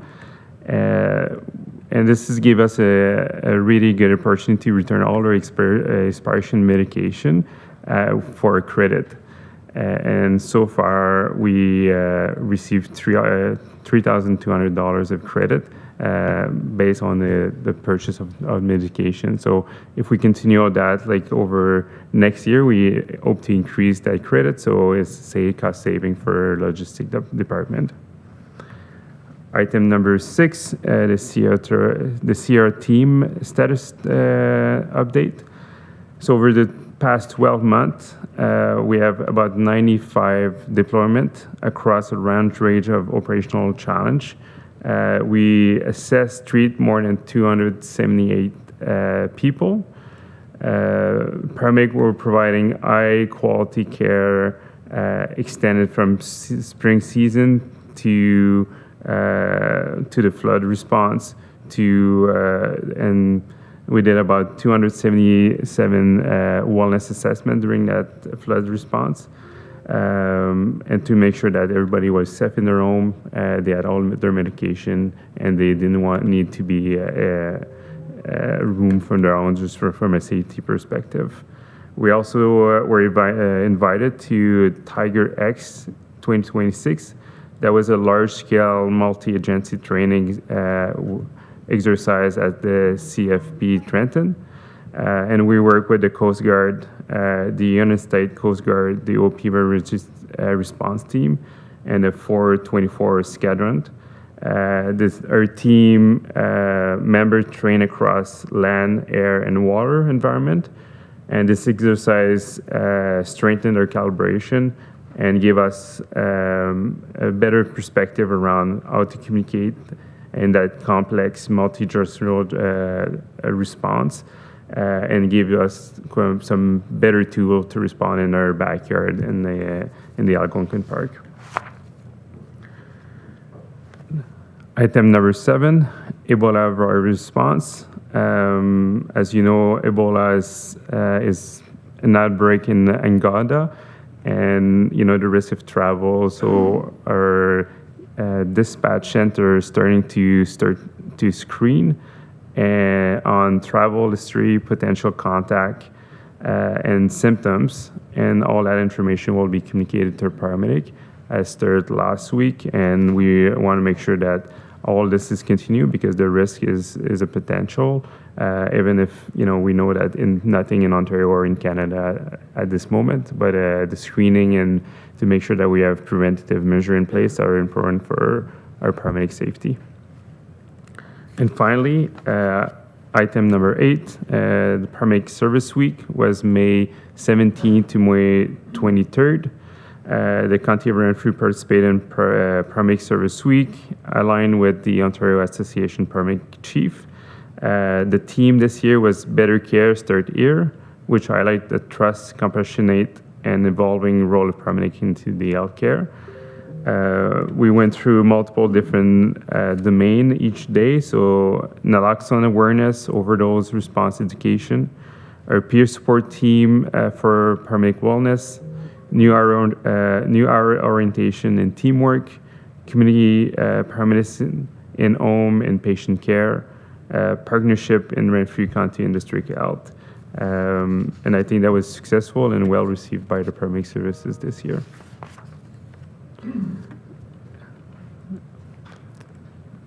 Thank you, Chair. Thank you very much, Deputy Chief. Excuse me. Committee will return to item number 1, found on page 10, the Commissioner's citation. First off, please extend Deputy Chief Grenier to Messrs. Cruchet, Doyle, and Keenan our commendation on the actual rescue and the outstanding outcome, but also on their being recognized by the Commissioner. Any questions or comments? Item 2, point of care ultrasound. Item 3, the Medic Connect. Item 4, the flood response. Item 5, the medication buyback program. Councillor Service, then Councillor Emo. Thank you, Chair, and through you. I'm just wondering who subsidizes this program? Who's providing the funding for these credits for their expired medications? And the credits, once we get them, what does that allow us to do with those credits? Deputy Chief, please. Thank you, Chair. Through you. So we partner with SilverScript to purchase some medication at the moment. So everything that were in the paramedic bag, from treating a diabetic emergency to our old piece of medication that we carry. So SilverScript this year offer us buyback perspective. I don't know where they get their money, but because we're purchasing medication from them, when they capture all our expiration medication, they're able to give us some credit on the future purchase of medication. So it's net, revenue for us because we need to purchase that medication anyway. Councillor Emo, please. Thank you. So this is not an invitation to people to bring their expired medication or medication unused to a paramedic station and No. Good. Just wanted to be clear on that. I assumed that, but it just looked too inviting. Thank you. Thank you, Chair. Thank you. Anything further on item 5? Item 6, the Sierra team status update. Item 7, the Ebola virus. Councillor Service, please.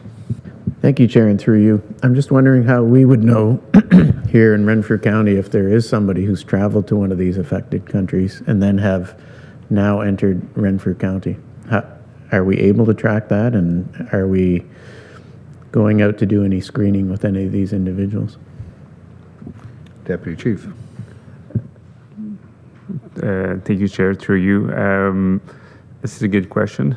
I think the screening start from when they arrive to the country, and after that, each patient who entered the country who has traveled to a certain area will be screened and be in quarantine.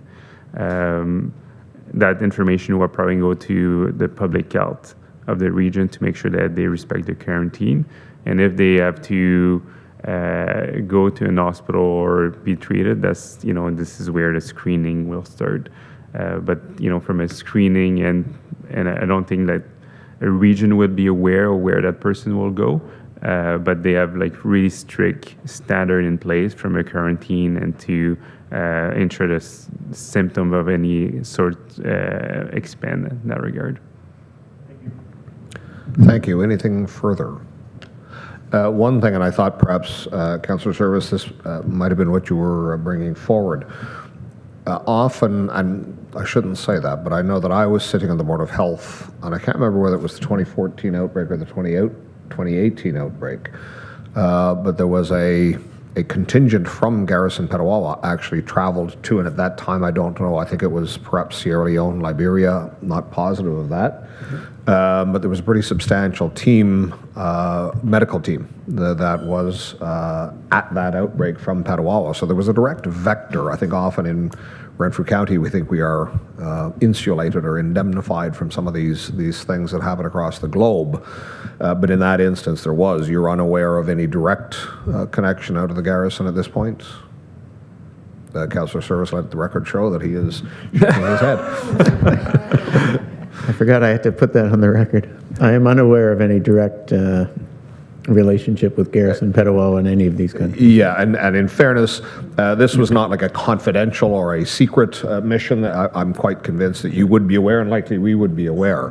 But as the Deputy Chief has suggested, the vector by which we became aware was that there was a pretty substantial component to the return through public health and working with the medical establishment in the garrison as well. So we will certainly be aware at the time if that comes up. Moving on then finally to item number 8, the Paramedic Services Week. I see none, just bear with me. I would now seek that motion that that the consent reports be received as information, please.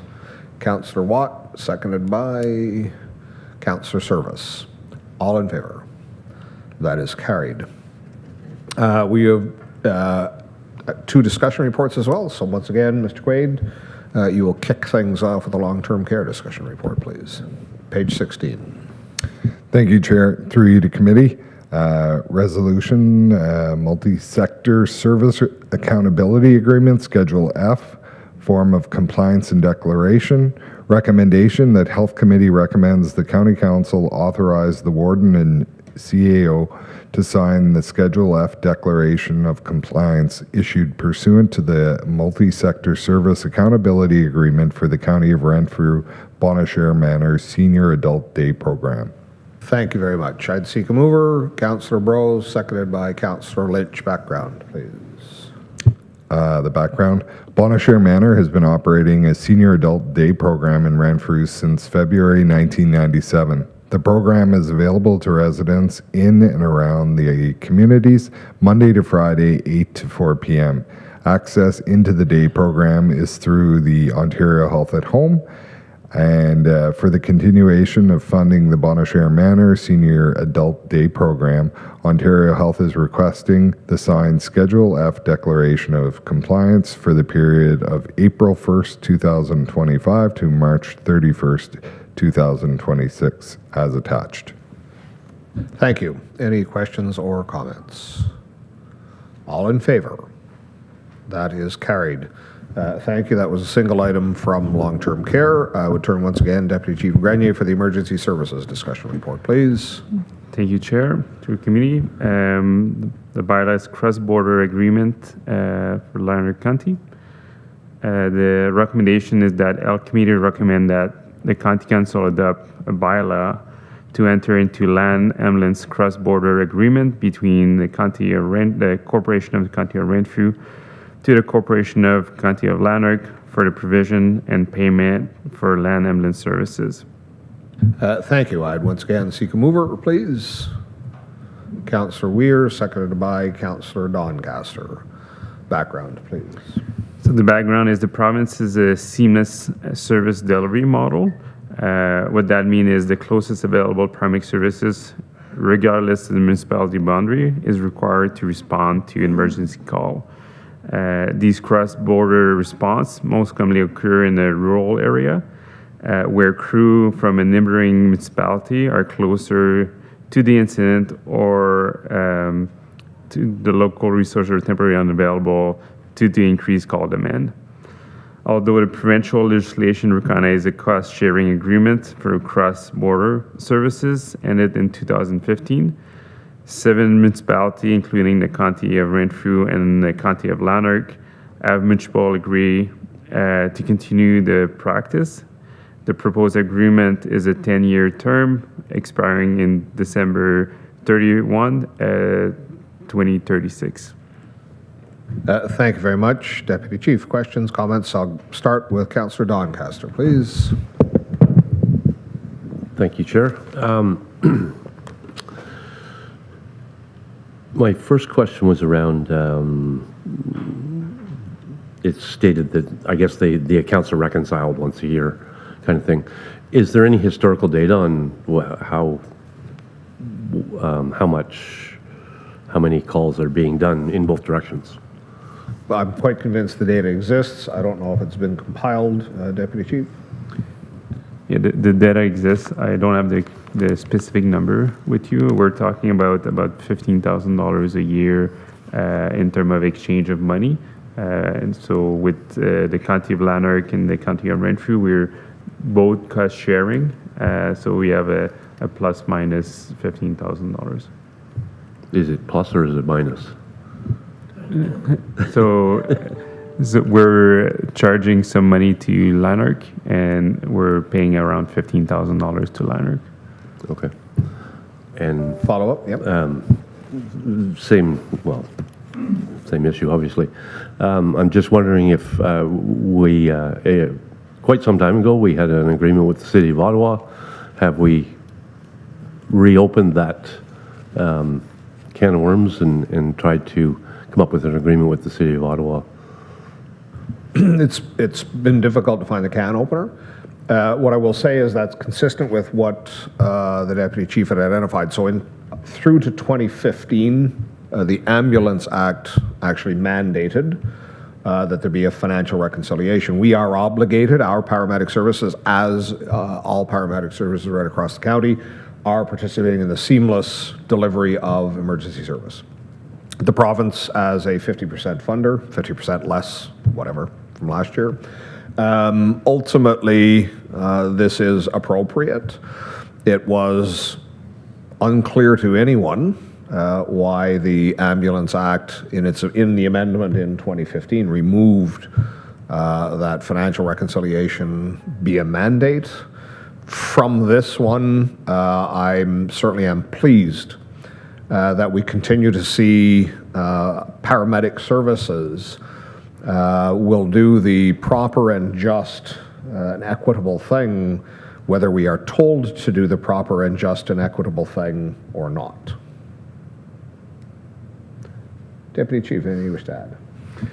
Thank you, Chair, to you. So for the Ottawa situation, we don't have an agreement with them at this moment. What we're working on, or we've been working on, is to reduce our liability in terms of the number of calls we do in that region. We have reduced from our MPDS response, like the caller that we are responsible to respond in that municipality. Also the time frame of which we are responsible to go in and help in that region. So that remove our responsibility to do that. I can find more information if you require in that regard.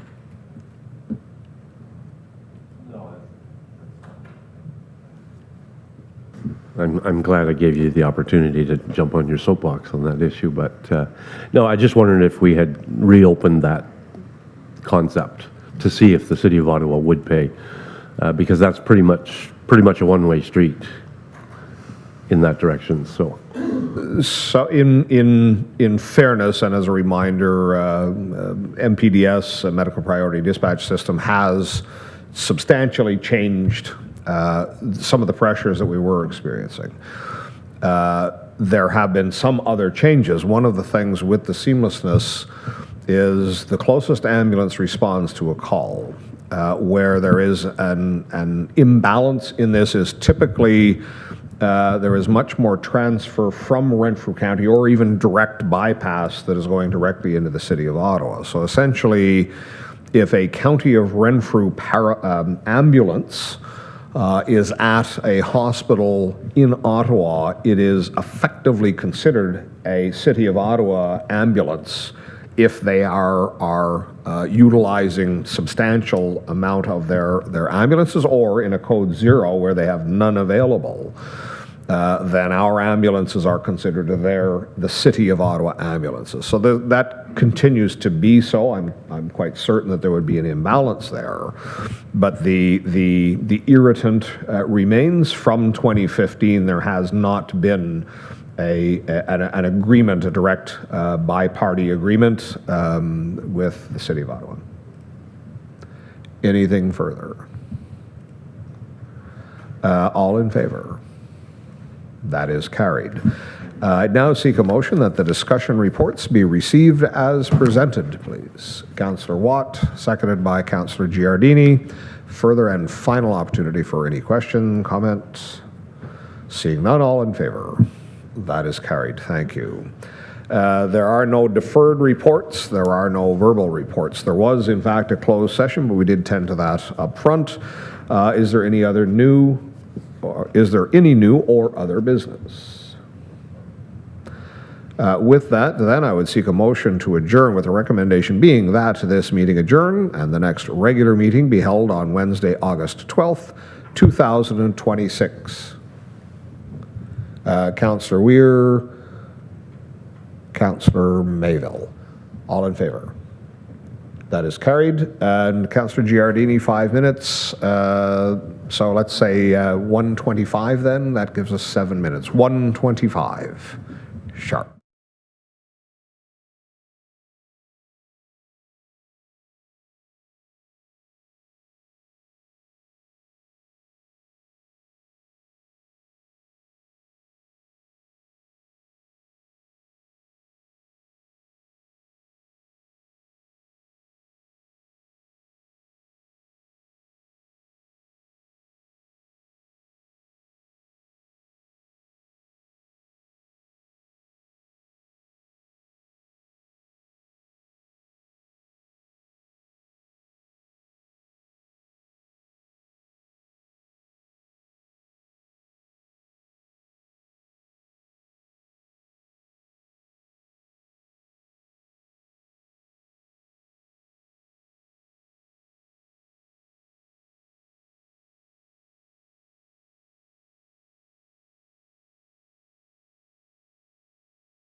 Thank you. Good afternoon and welcome to the Renfrew County Housing Corporation Board Annual General Meeting. It is Wednesday, June 10th at 1:28.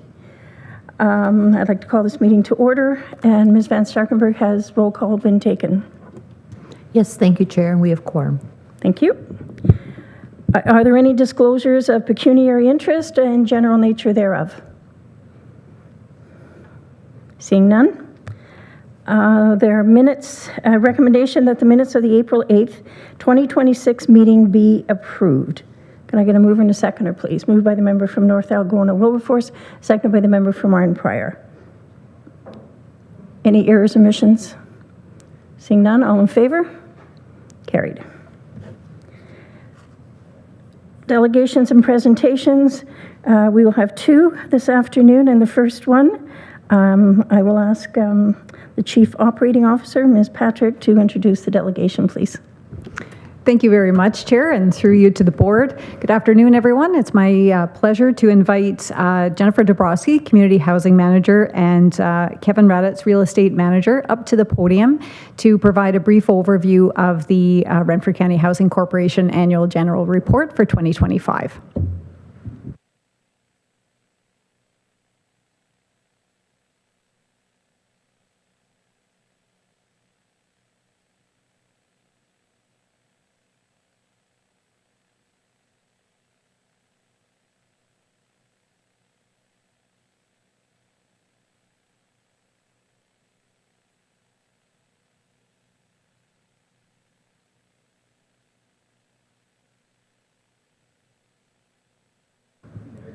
There we go. Good afternoon. It's my pleasure to present a few highlights from the 2025 Renfrew County Housing Corporation AGM report on behalf of our Community Services Department. And you'll see that we have a photo up on the first slide. You may recognize a few faces on the screen. This was from an event that happened on May 19th in Renfrew. We were very happy to celebrate the opening of a triplex on Francis Street. And just wanting to note that this construction and construction like this is what really is part of our vision forward. And it demonstrates the County of Renfrew's stewardship role and deep commitment to ensuring deeply affordable housing within the county.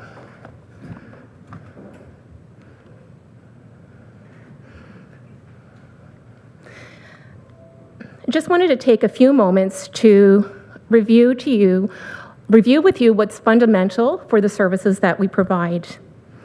A culture of collaboration and care is the foundation for how the County of Renfrew provides services. This is our MESA philosophy and practice. Within community housing, specifically, over the last several years, services have transformed, ever more so recognizing and responding to support health, wellness, and community connection. Our goal is to help our tenants remain safely and affordably housed. We do this through inclusive and ongoing partnerships, staff training to support a trauma-informed practice, and well-being supports such as wellness check-in meetings at tenant homes, as well as community gardens. We rely on the support and skills of our team in a multidisciplinary way through our peer committee, and we are committed to advancing relational investment by increasing outreach services and through partnerships that are co-located at our facilities, such as the Boys and Girls Club that is at one of our units at Lee Street in Pembroke, providing services to those in the community, as well as the Barry's Bay and senior support services that are co-located with us at our apartment at 75 Stafford Street in Barry's Bay. Our values within community services, and I'm sure for the whole County of Renfrew, all of us here, are equity, collaboration, empowerment, transparency, and compassion. And we believe that this is essential for supporting people, but also necessary to achieve outcomes. These values come to life when we let real-time data guide our work. Through our 2025 by name list, we were able to learn more about 131 individuals that were experiencing homelessness. And this provided us with an up-to-date picture of the needs in the community that helps us to target the supports that we tailor for these people. Of those individuals, 22%, 29 people, identified as Indigenous. And that understanding is helping us to shape a more culturally responsive support system. We are also seeing the connections between housing and health more clearly than ever. 50 out of 370 mental health clients through the Pembroke Regional Hospital, about 13.5%, reside within Renfrew County Housing Corporation homes.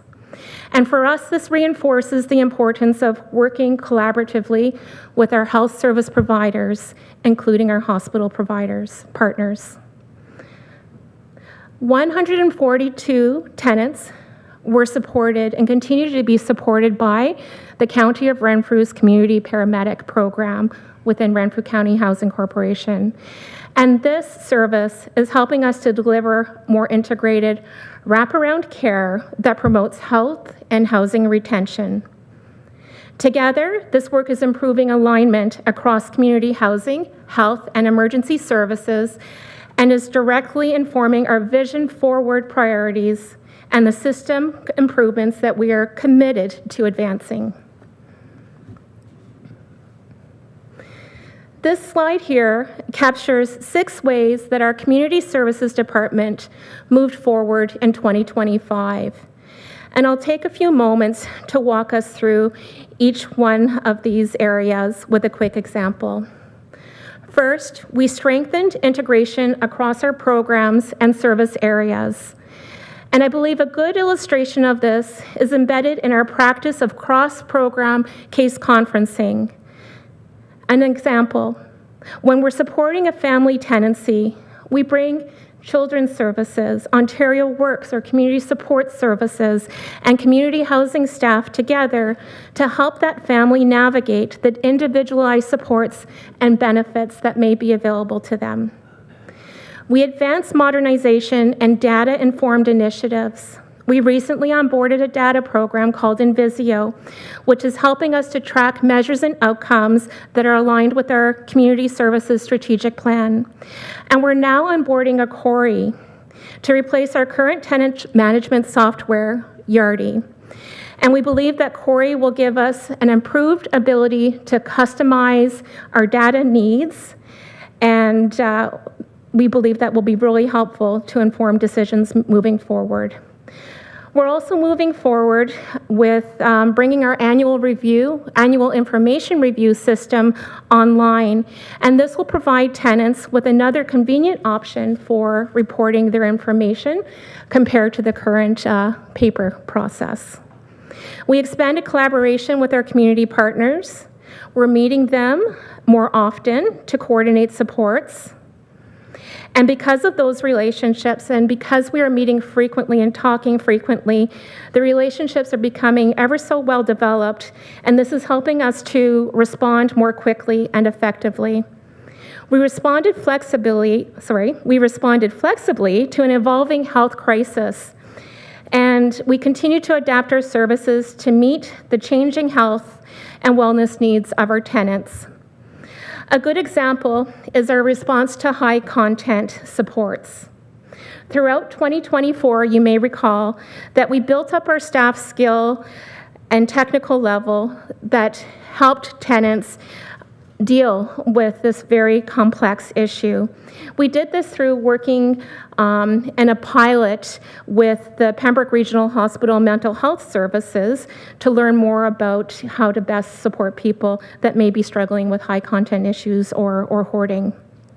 And as a result of this, our staff are now far better equipped to help tenants in these situations. We increased outreach for complex client needs. through our Community Supports Outreach Program, we introduced additional services for housing tenants that help support people with necessary life skills. Examples of that being help with budgeting or even help with guidance for housekeeping tasks. And finally, we improve cross-program coordination. Through our human services integration focus, we introduced cross-program supervisors within our community services team. And at the same time, we steadily increased knowledge transfer between our programs. All of this combines to help our team work more seamlessly, which results in improved service pathways for the people that we are here to serve.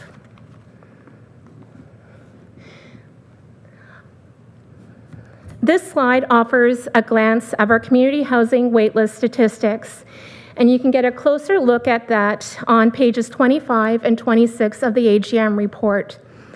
What I'd like to highlight here is that while the waitlist numbers are high and they continue to grow, they don't actually capture the true community need for deeply affordable housing. These figures only reflect the people who have applied for rent geared to income support. And we suspect many others haven't applied at all because the wait times are so long. We receive dozens of calls every day from the public and from our partners with inquiries about how much longer it's going to take for somebody to get into housing. For our wait list, there's essentially 3 parts to it. The wait list altogether is a chronological wait, but there's a priority ranking. The first priority goes to those that are identified under the Housing Services Act as having special priority status, and those are people who have experienced domestic violence or human trafficking. They are offered the vacant units first. This is followed by our local housing prioritization called MESA Community Housing Prioritization, and this provides an advanced community housing pathway for some people that are residing within the Heart Hub Bridge housing when they're ready to move on from that programming. And then the more broader part of the wait list is what we refer to as our general chronological wait. And unfortunately, for those folks, the wait is quite long, upwards of 10 years or more. I wanted to provide an update regarding the work that we're doing to improve the wait list. Starting in May 2026, we had 2 students join us to kick off our wait list modernization initiative. And this work is really about ensuring that the information we have is accurate, and we want to ensure that it is accurate so that we can focus our limited supports and limited resources to those that need us the most. We are strengthening our application eligibility review so that applicants clearly meet income and asset requirements. And this is aligned with the community services priority of directing limited resources to those with the greatest depth of need. Eligibility continues to be confirmed when an applicant initially applies, but new for 2026, we will introduce a biannual review to determine continued eligibility. Those check-ins will also create a natural opportunity for community services staff to connect with applicants on the wait list, to update their information, but to also connect them with possible interim supports while they wait. And we're doing this so that no one is simply left on the wait list with no point of contact or no path forward for help.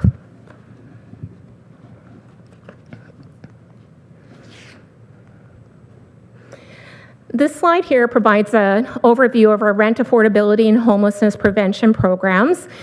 At the top, we have rent geared to income housing.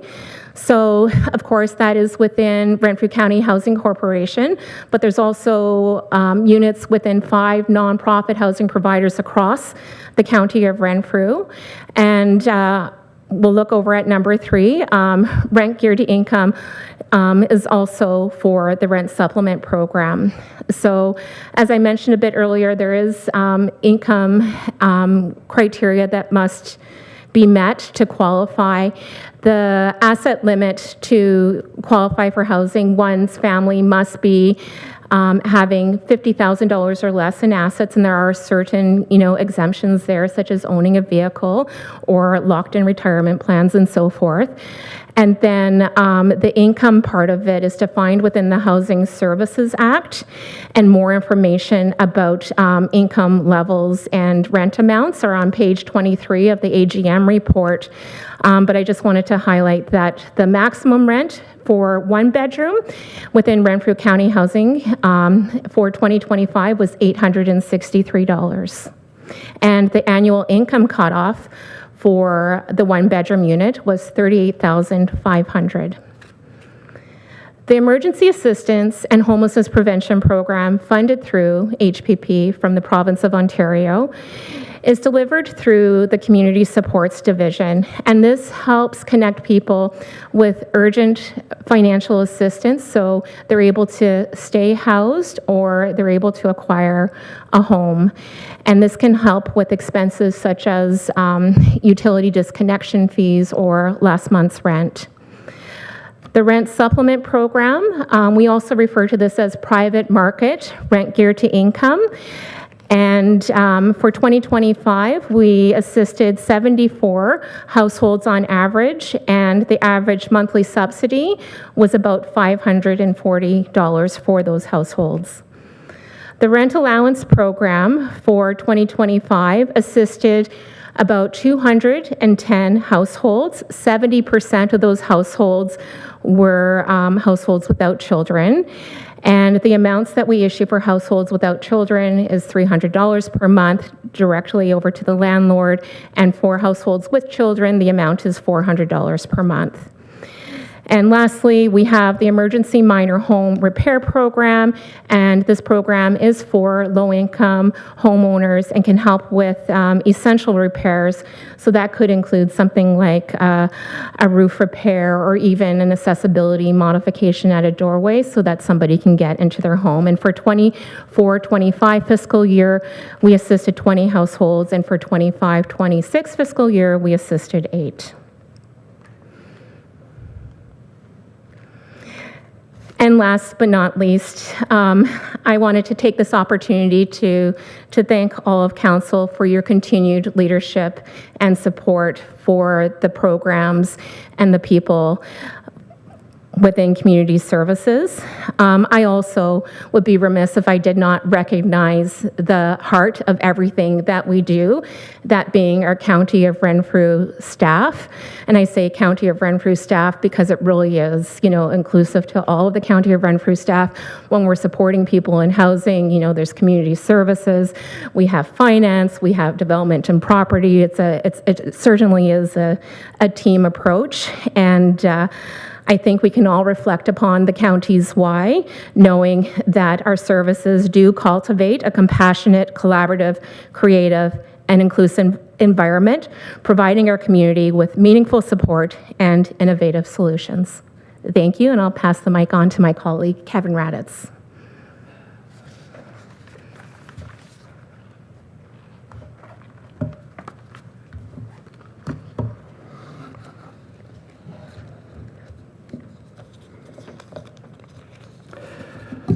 Thank you, Jennifer, and through you, Chair. Good afternoon.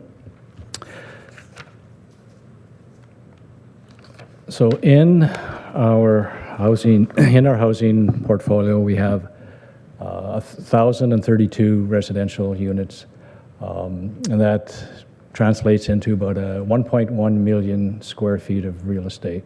Of course, these units consist of apartments, townhouses, single and semi-detached homes, which are located throughout the county and in the city of Pembroke. So in 2025, it was another busy year, and just I'll mention some. You'll see some of the projects and milestones up on the screen. Of course, there was the 135 Francis Street triplex, and that's where we removed a wartime home from the property and replaced it with a 2,100 square foot triplex. There was the over 2024 Vimy Boulevard. We converted that space. It was a storage space, a garage. We converted that into a 2-bedroom apartment. And of course, the Palmer Rapids septic system replacement, that was a on-planned or an emergency project where we had to replace a septic system. And I think the price tag on that was about $283,000 for that emergency repair. And the Lee Street project, that was somewhat of a significant and I'll say unique project where we did a 8-unit rehabilitation. There was a lot of coordination and scheduling involved for that project. We had to vacate and relocate the tenants before we were able to conduct the work. And that work involved, we addressed some of the structural deficiencies. There were some foundation issues, drainage concerns, as well as, and of course, we upgraded some energy efficient units with insulation. So with that project there, we were able to, there were some considerable cost savings due to the fact that the contractors were on site for a period of time. And of course, evidently, they were just able to move from unit to unit. So not only was there cost savings, but it reduced the timeline of the projects, which we completed that project in about a 9-month period. And you can see some of the pictures up there. You can see the Lee Street photo of the newly renovated unit. And then, of course, over at the 700 McKay Carrefour building, we constructed another 8 bedrooms and upgraded the kitchen facilities and laundry facilities. In 2025, the capital projects, we had approximately, which we kind of averaged in the last few years, about $5 million in capital projects, both planned and unplanned. Last year, we had over 130 projects that were completed, and some of them involved, you can see, paving of parking lots over at the Bronx and Reynolds complex. We replaced some exterior doors. I believe it was about over 40 doors that were replaced. Over at 41 Vimy in Renfrew, we had a porch roof. We installed new porch roofs, and Spruce Street roof replacement, as well as other buildings where we replaced the roofs. And regarding the electrical upgrades, we did 4 buildings last year where we converted the existing fluorescent lights to LED. And we continue with that this year. I think we have another 9 sites scheduled to do that conversion this year. And as you can see in the chart, probably about half of our projects are related to structure.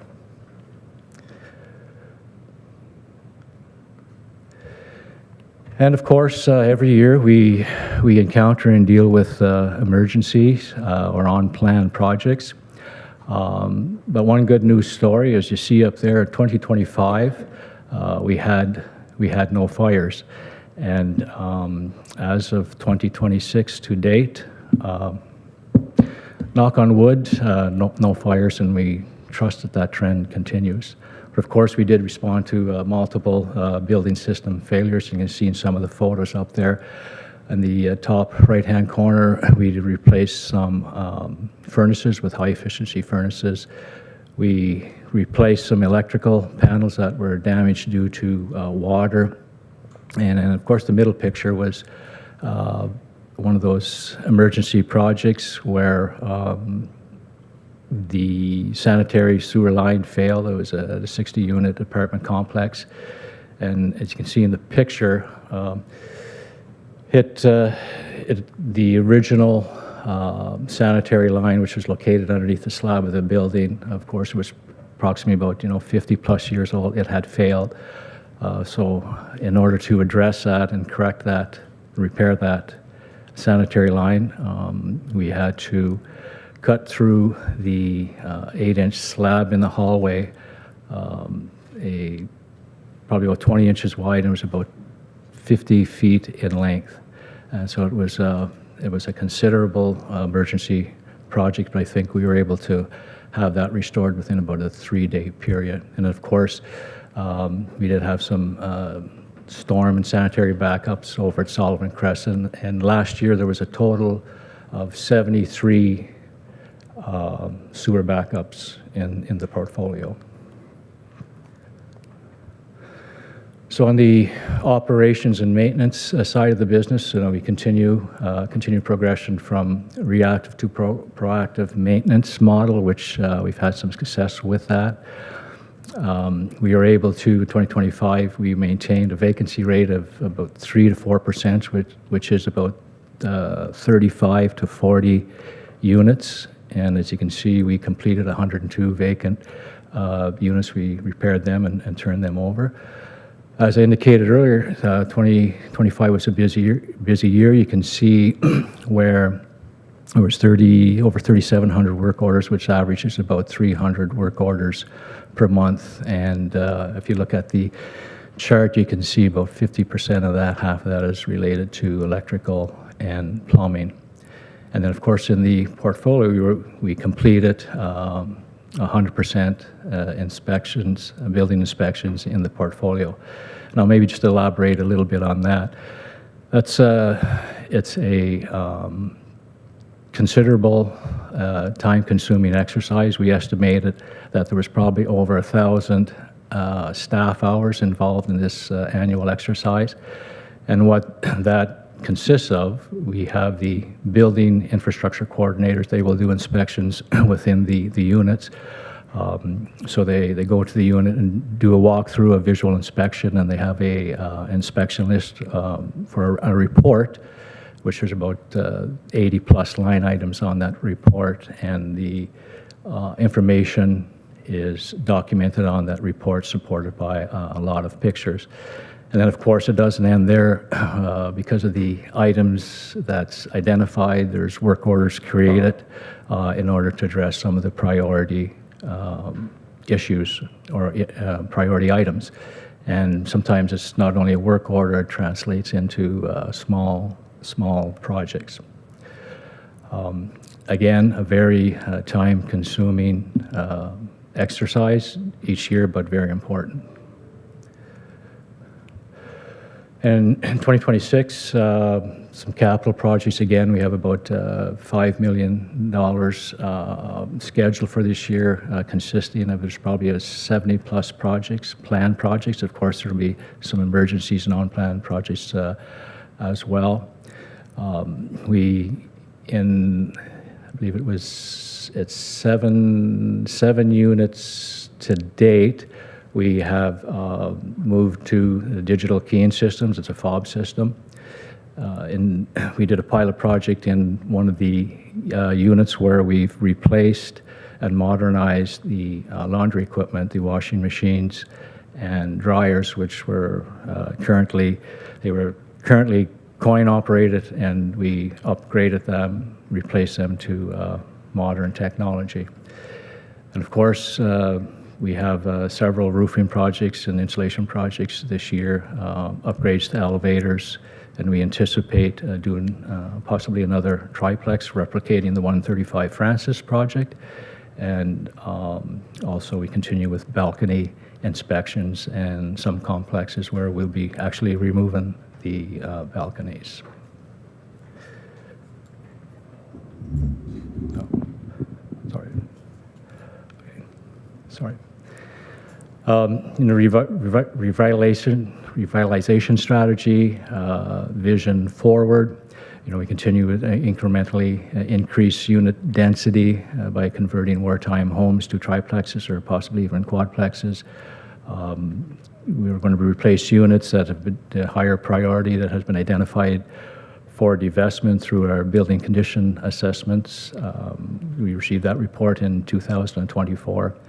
And of course, there's other opportunities within the county for development, redevelopment of properties. As you can see up on the screen, there's a couple of potential development sites in the county.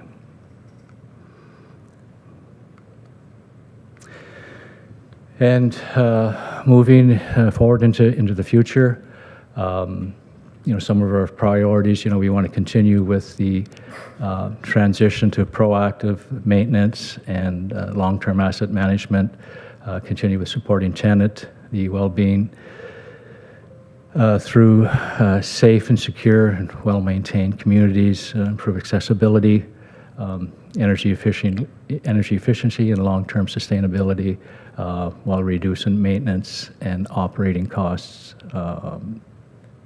in the housing portfolio with new development and building upgrades, and continue with maintain low vacancy rates and reduce unit turnovers. Of course, all these priorities are only made possible with our continued dedication and professionalism from our staff. And in our division, we are fortunate, and I sincerely say that we are fortunate to have a team that is very conscientious, committed, a remarkable work ethic, and they really do care what they do each and every day. And a thank you to the senior leadership team for your guidance, and also a big thank you to County Council for your ongoing support. Thank you. Thank you, Kevin and Jennifer. Two very good reports, and I think I'd like to echo what Jennifer said in thanking all the staff everywhere for what you do. I mean, it's not an easy job to do, helping people maintain their basic need for housing. Are there any questions? I'll take the first question from the City of Pembroke, please. Madam Chair, Mr. Radis and Ms. Dombrowski, thank you for the wonderful report.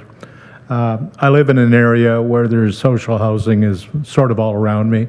I grew up, in a private home with my parents, and other people didn't have the opportunities perhaps that I had in a very humble environment. But I know that social housing, in many instances, when families encounter a sinking ship, you're their life raft till they can get on to better things.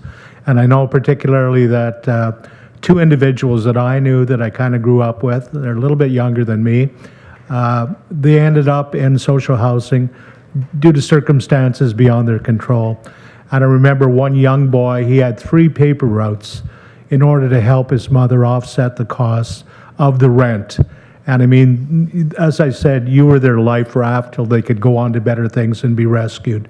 And today that one individual that had the 3 paper routes has a very successful business, and he employs 70 people. And it's because of organizations that I think, such as the Boys and Girls Club, who reached out to these individuals and showed them that there were other things available for you, that perhaps kept them out of mischief. They learned something. They learned to coexist with one another. They learned about relationships. And as a former mayor of Pembroke some years ago, I went to one of those Boys and Girls Club meetings on Cecil Street, and I saw for myself the dedication of the staff, the volunteers and the parents, to help those children lives become better. Another individual faced the same circumstances, and I hope I'm not going on too long, is now in a leadership role. He joined the military, and he's in Latvia.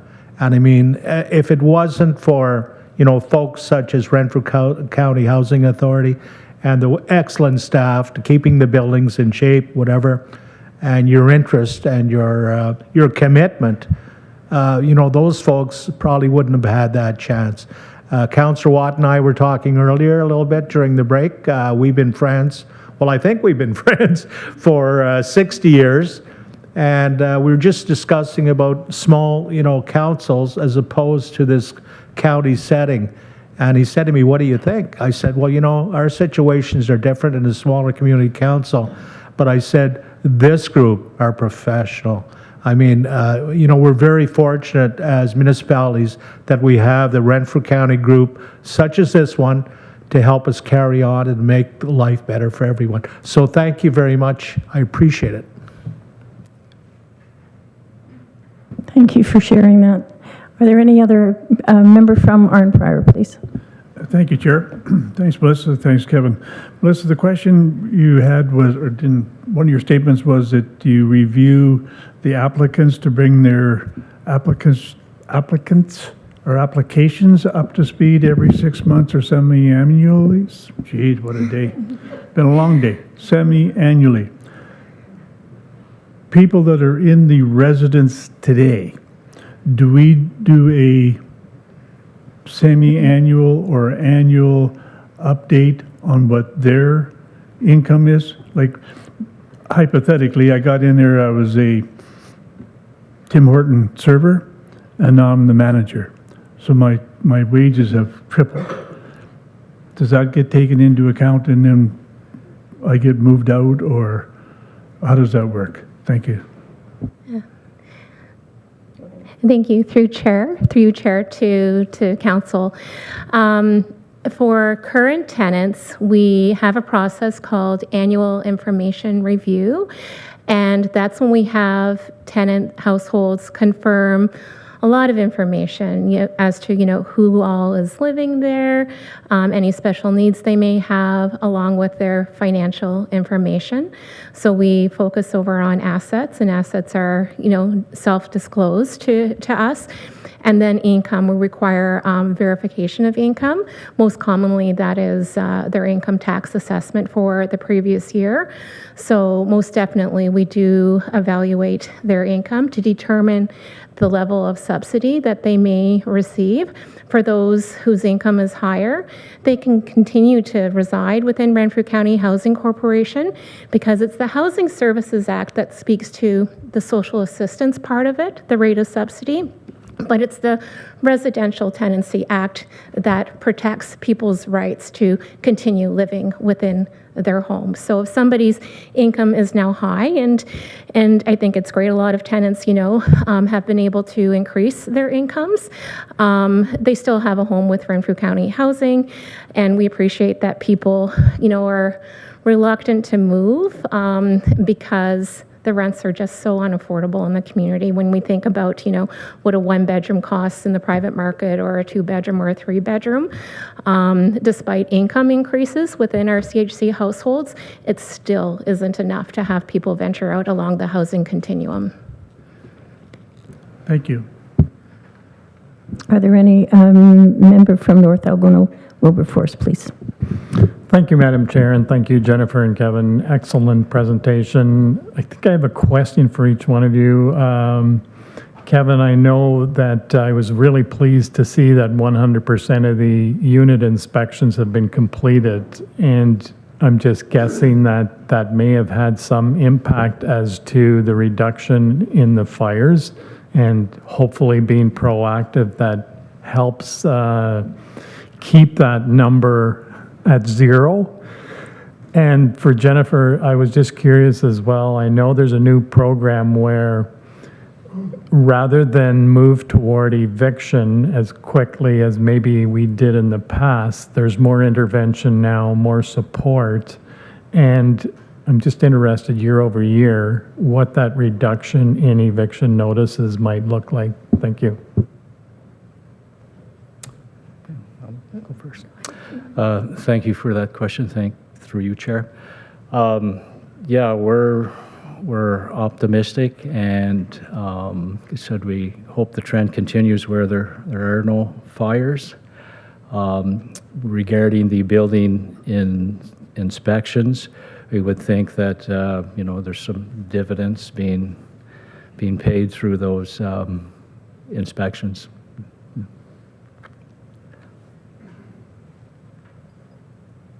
Member from Edmonton Bromley, please. Thank you very much, Madam Chair, and as with all of my colleagues, thank you to Ms. Dombrowski and Mr. Raditz. outstanding report. It's always important to recognize those folks that are leading precarious lives within our community. We must embrace them.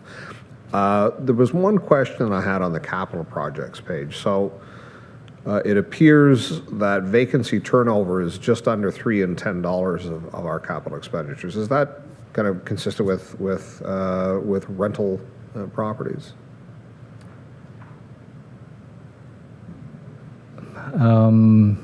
I may direct that over to Mr.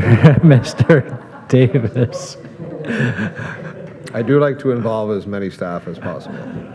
Mr. Davis, please. Thank you, Chair, and through you. So to be blunt and open, I think we'll have to get back to you on that question to see if what's consistent with the public compared to the private market. Thank you. Member from Greater Madawaska, please. Thank you, and through you, Chair. Just a quick question. I know that we're looking at some housing changes in Arnprior, Renfrew, some rehabilitations of that. As we progress and as we move forward, areas such as Cobden that may be growing with a mine area that will attract workers, is there any thought going down the road of possibly selling some units in Renfrew and Arnprior and then purchasing properties in other areas that may be growing within the county?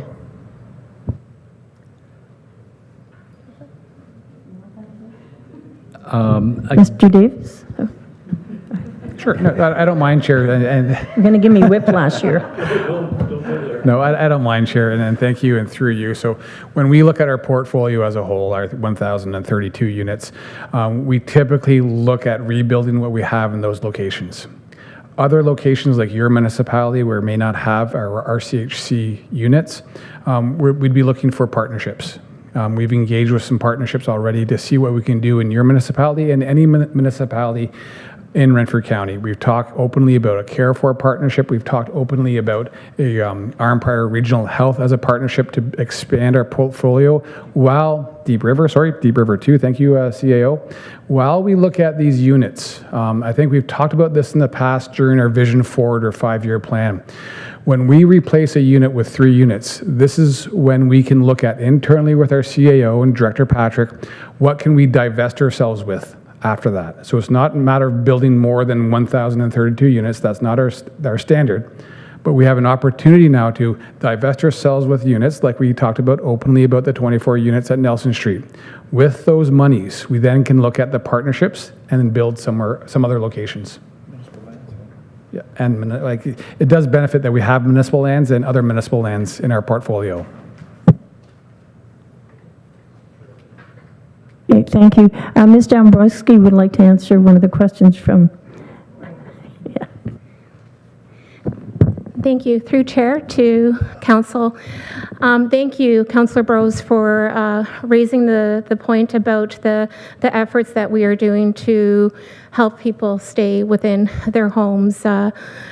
We can call it housing retention, we can call it eviction mitigation, but it really is about helping people stay in their homes. And we are doing everything that we can with a health and a trauma-informed collaborative lens. We are working within our own team within community services, really having meaningful, collaborative meetings through our peer committee, turning over every single option, talking with mental health services and other support providers, and trying to come up with a plan, not just for the person, but with the person, so that they can overcome some of the challenges that they're facing.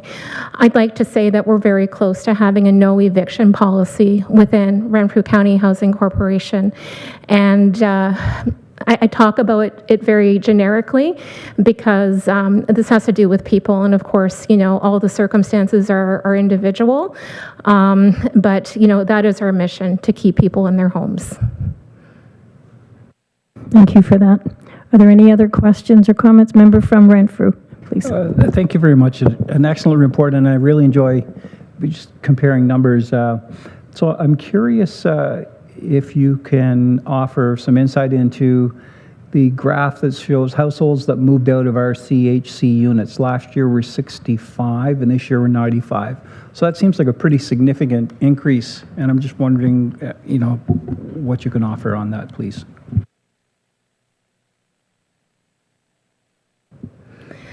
So the reason for move-outs can be for a variety of reasons. We really don't have any trend that's pointing out to say that it's any one given thing. Generically, people we find move because they are choosing to move communities. They perhaps have opportunities for other services or employment or family connections, or in some situations, they become homeowners, or in some situations, their close relationships change and they may now cohabitate over in a spousal-like relationship. So there's a variety of reasons. Okay, thank you. And just the waiting or the wait list modernization, it looks like we have more of a requirement for one bedroom, and it looks like an older adult population when I look at the little bar graphs. Is that a fair assessment? Yes, through you, Chair, to Council. That absolutely is a fair assessment. The biggest pressure point is for the 1-bedroom and 2-bedroom units throughout our portfolio. Thank you. Thank you. Are there any other questions or comments? Member from Whitewater, please. Thank you, Chair. And to Jennifer and Kevin, thank you for all you do throughout the year. We only get to really recognize it when you come here to do the AGM presentations. Usually it's bad news if we see you between AGMs. But I thank you for that. Your presentation today was really good. Like it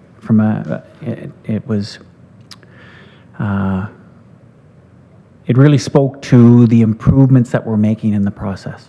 Jennifer, from your side, the 6 areas that you highlighted within the Community Services Department, the examples you gave of how you're increasing integration, modernization, collaboration, that is exactly, I think, what Council has wanted. We may not be able to make the difference and build another 1,000 homes, but we can do better to support the people that we can within the resources we have. So I want to recognize you and, of course, the director and her whole team for that investment you're making in those efforts. And Kevin, it goes without saying, trying to be proactive and making sure that the limited dollars that we have available are supporting the limited assets we have. When you take a look at the money we're putting in to repair a portion of a building, knowing that the roof is next and we can't afford to do the roof, but it's going to cause more damage, this is the type of thing that you're tackling. And I know we're not throwing enough money at you to solve it yet, but you are making headway, and we're seeing it with the examples at Francis Street. So I just want to thank both of you and your teams for this type of investment and effort. I have a couple questions about numbers, and sorry, they're going to be more for Jennifer than Kevin. When I look at the total number of households that Renfrew County Housing supports, between the different programs you outlined, it's about 1,525 households. Add in the Heart Hub at another 12 to 24, depending on the state of it. So we're really, right now, based on the dollars we're going to talk about later in the agenda, we're supporting 1,550 households within Renfrew County. Is that approximately? That's very close, yes. Good. And with that 1,550 households, we still have almost 2,000 on the wait list. And right now, no way to meet that demand. So that's a total demand right now of 3,500 people who are asking for affordable housing. We're able to support 1,550. You had mentioned about affordable housing at $863 was a single bedroom for affordable housing. Is there anywhere within the county of Renfrew, not the corporation, but the geographical area, where that type of rent is being offered outside of something that you're managing? Thank you. Through you, Chair, to Council. No. rent amounts within the private market are astronomical. If we were to look today to try to find ourselves a one-bedroom or a two-bedroom, a one-bedroom, if we're lucky, may cost us $1,600 to $1,800 plus utilities, and a two-bedroom might cost us, upwards of $2,200. Of course, there are, some homes that, are a little bit less than that, but really a little bit less than that. It's impossible for folks, unfortunately, especially those that have lower incomes. Good, and that's a reality we need to keep to bang down. The not-for-profit homes. Right now we have partnerships with the not-for-profit homes. There's 5 of them listed in the chart. About 200 are directly working with your portfolio to manage. The remainder that they manage as not-for-profits, not using you as a resource, they're not offering affordable rents, are they? Through you, Chair, to Council, yes, they are, but they are not offering rent geared to income for their market unit rents. Each nonprofit housing corporation has their own guidelines as to what that affordable rent rate may be. In some situations, they may have received previous, iterations of government funding that tied them to CMHC, Canada Mortgage and Housing Corporation rates, and certain percentage calculations as far as average market rent and all of that to have their rents below a certain level. But through talking with the nonprofits, it's my understanding that their rents are, a little bit lower than what they could be. So, outside of the private market, they are the only other ones that I am aware of that are providing that level of deep affordability in housing. Perfect. So the point I'm trying to make, and I just wanted to make sure I wasn't veering off, is that there's no one else in the community that can come to this, that can meet this demand. Even the not-for-profits run by, fundraising and gaining access to things like CMHC, they still can't offer affordable housing. And it's frustrating because we all just keep saying, oh, can we just, we talked to the poor treasurer about an affordable tax rate. Well, who's going to take us up on the affordable tax rate? No one can afford to provide affordable rent. So you're going to create a rate that can't even be taken advantage of by the private market. So I guess what I'm saying is just recognizing the problem, quantifying it, and saying that there is no easy solution. We need to continue to work through it. The last thing I'll say is I'm encouraged. We have a new board member for CADCO, and I'm very curious to learn more about how organizations like CADCO are making this work in other communities and how we might be able to apply that locally. So I'll sum up there, Chair. Thank you so much. I really appreciate the time that was put into these presentations. Thank you. No pressure, Craig. I'll take one more question from Admiston Bromley, please. Thank you very much. And just as preamble, so this it is such an incredibly complex, social housing, community housing. As I'm sitting here listening to Councillor Nicholson, I'm even thinking, I don't know if people remember quants in the 2008. It's a quantitative analysis. That's how they could break up these mortgages into these little tranches, et cetera. But I'm struck. We almost need to have a job description for a quant here to be able to follow all of the different mathematical formulas as to how to provide. This is an incredibly complex framework of market rates, rent geared to income, social housing, et cetera. So I'm slowly gaining an appreciation for your capacities. This question, though, it kind of came up at an earlier meeting some weeks ago. So under the SPP, the Special Priority Populations, is the MOU, I believe, that we have with RVH, so is that creating a new SPP?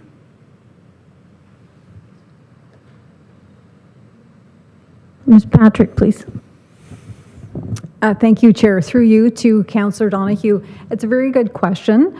The MOU that Councillor Donahue is referring to, we had brought a draft before committee. We're still in negotiations with RVH. We have not finalized it, and that is one of the things that we are talking to them about, some of the particulars of what that would look like. I think as committee will recall when we spoke about that, we're really looking about essentially targeting the same population that we would be working with that may be homeless and not able to return home, but really in deep low income and in deep need, both medically and socially.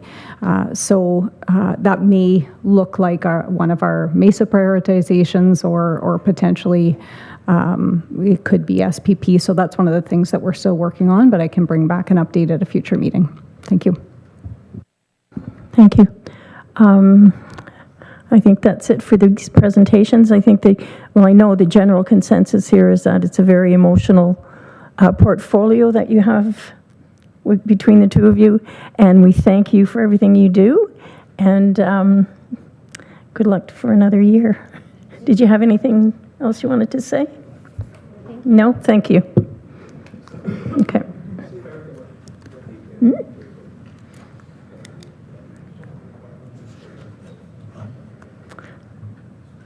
Okay, communications, there are no other communications, no consent reports. Discussion report, I'll hand this over to Ms. Patrick, please.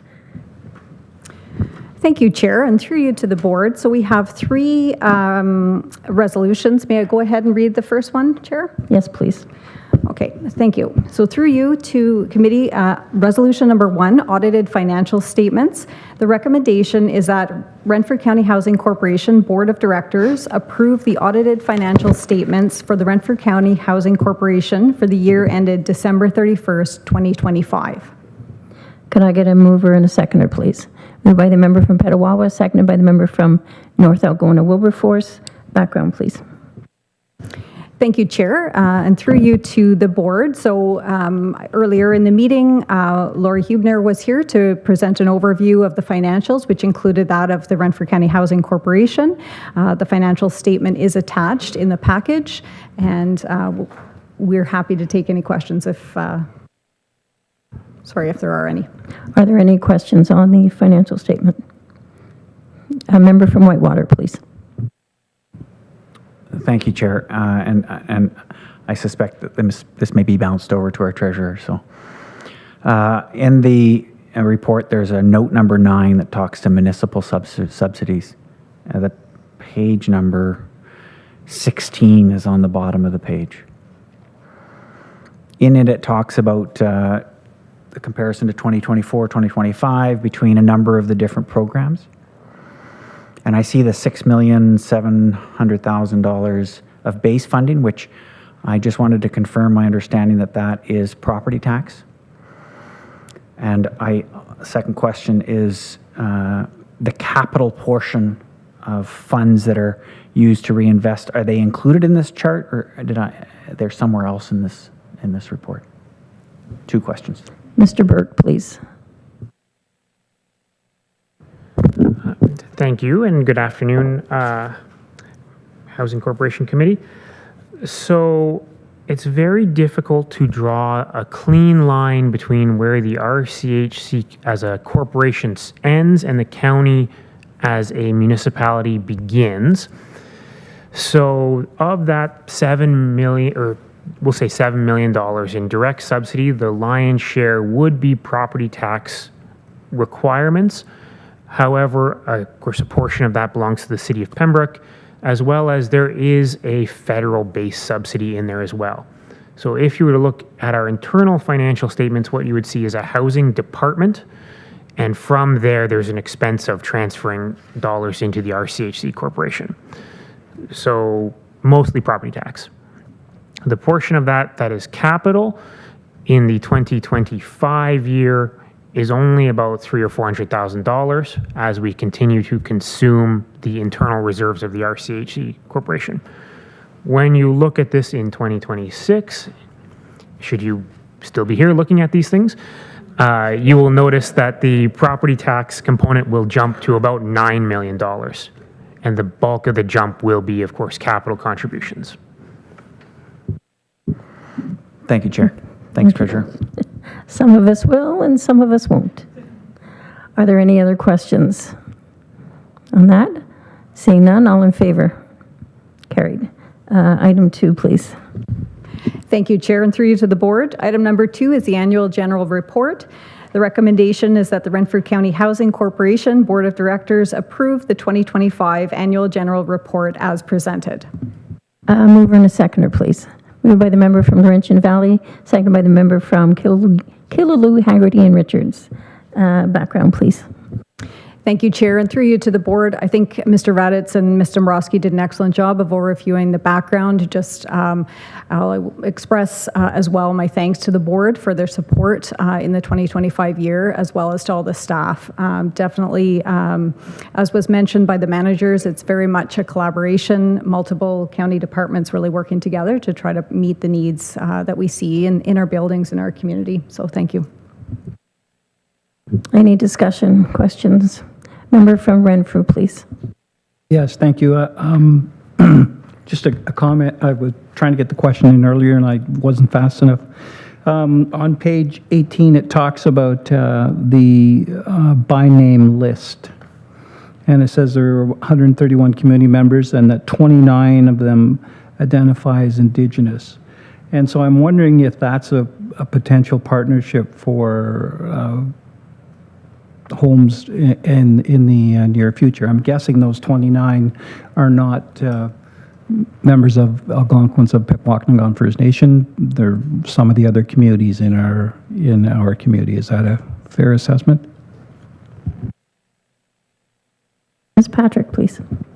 Thank you, Chair. Through you to Councillor Imon, it's an excellent question. It's certainly something that the managers and I are working really closely on, looking to really have stronger partnerships with our Indigenous agencies that are providing services.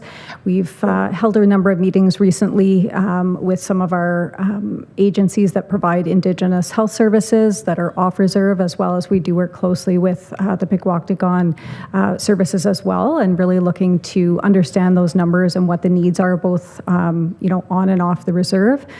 Certainly, one of the things that we do see is a real need for many individuals who aren't able to access services on the reserve that may need some supports, and looking to what opportunities there may be that we can work more closely with some of the agencies providing those services. So it's definitely something that it's a priority for us.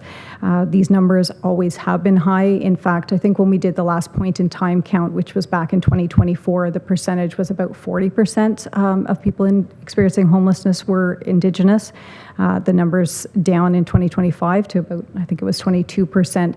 But again, that's based on self-disclosure, and it may be higher. So this is just definitely a priority for us that we're working on. So thank you for raising that. Thank you. Are there any other questions? Seeing none, all in favor? Carried. Item 3, please. Thank you, Chair, and through you to the board. So item number 3, surplus dwelling, 149 Francis Street, Renfrew.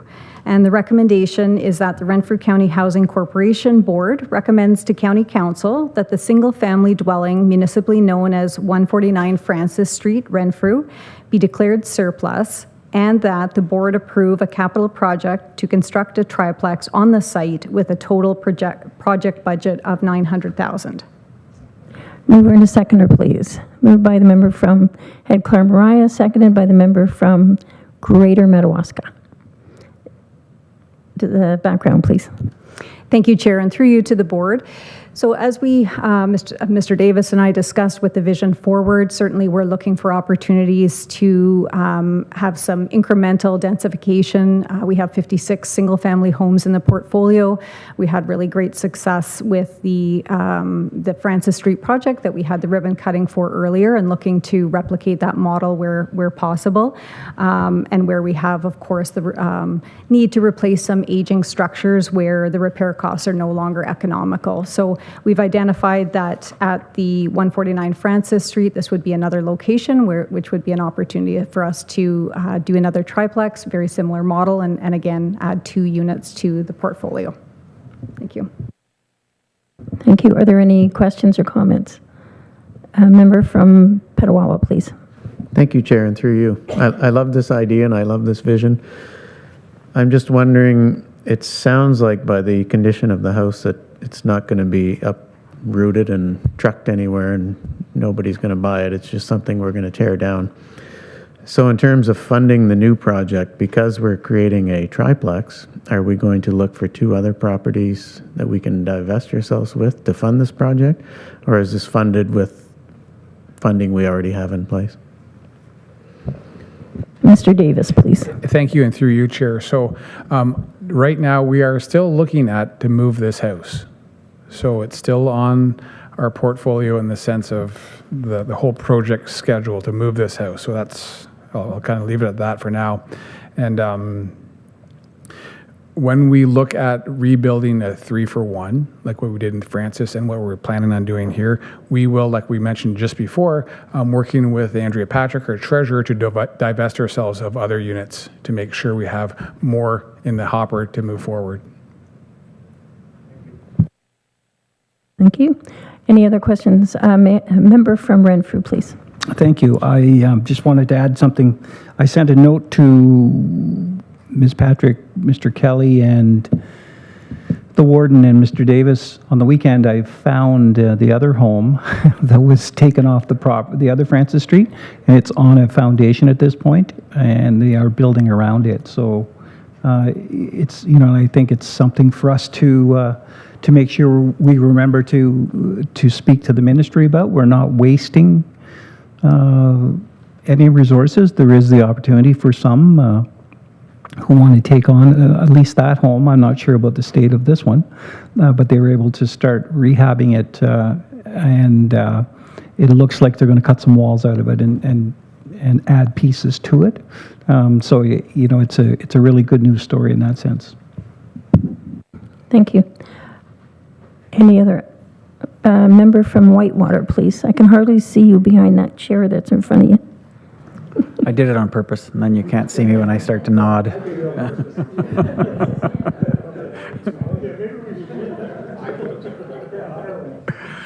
Sorry, we have to listen to all the audit questions.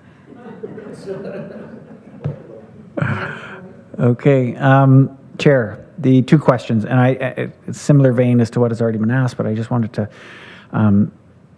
as per our vision, I support the approach. I see the approach. We're at 1032. We're saying let's demo 1 to go to 1031, build 3, go to 1034, find 2 other ones to get rid of. We're back down to 1032. So the net change is 0. We're just having to build in order to be able to demo, and that's part of taking care of our tenants. I just wanted to validate that I'm getting the nod from the director. Okay, good. The second question is just about the 900,000. I just want a reassurance that this is not a requirement of a net increase in property tax. This is within the allocations that currently exist within the corporation, the Renfrew County Housing Corporation. Mr. Davis? Yeah, thank you, Chair, and through you. So again, working with our partners, our treasurer, and all through the process of this kind of the project. So we would be utilizing the COCHI funding that we have. And in the background report, and maybe need to be fleshed out a little bit more, we've had a capital plan utilizing the COCHI funds, and now we're looking at what are the projects we had for COCHI, just to jig it enough or modify it enough to make sure we can account for this $900,000. So it's using the existing funds in treasure. Correct me if I'm wrong, if I may. Mr. Burke? Through you, Chair, no, the director is correct. So the funding model behind these replacements should be a net 0 across the 10-year plan, though it may involve an outlay this year, right? So yes, we can dispose of units to help with the funding. The disposals will not fund the new build. I mean, we're not going to take in that much money, but that means we can also get rid of the repair items on our 10-year capital plan for those units we've disposed of, right? We are replacing those units with new builds that do not require major repairs. So our savings come from that to help offset, and our total cost inside that 10-year capital plan remains the same or optimistically a little bit lower as we trade out these older units that need large dollar repairs. One more? That's it. That's it. That's it? Oh, that was the... I have one comment. One more? And I love the approach, because what we're doing is we're taking the asset management plan for Renfrew County Housing, and we're not just looking at it through a capital lens. We are saying we are going to be able to save on the operations side of that corporation, because we're overexpending operation dollars maintaining something that shouldn't be maintained. We slide it over to the capital side, and it saves money. So we're looking at our asset management through two different sources of funding, operations and capital. And I think that approach, especially in a 10-year vision, gives us the flexibility to be able to address this without impacting property tax. And I think that's the right approach. So thank you, Chair. Thank you. Any other questions or comments on that? Seeing none? All in favor? Carried. A recommendation that the discussion reports be received as presented. Mover and a seconder, please. Moved by the member from North Algona Wilberforce, seconded by the member from Head Claremoraya. All in favor? Carried.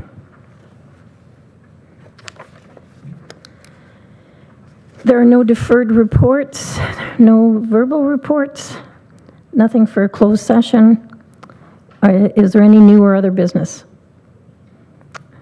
Seeing none, I have a recommendation that this meeting adjourn and the next regular meeting be held at the call of the chair. It is 2:38. Moved by member from North Algona Wilberforce, seconded by the member from Renfrew. All in favor? Carried. We are adjourned. Could we take a 5-minute bio break, please?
Welcome back. I'd like to call to order this meeting of the Community Services Committee.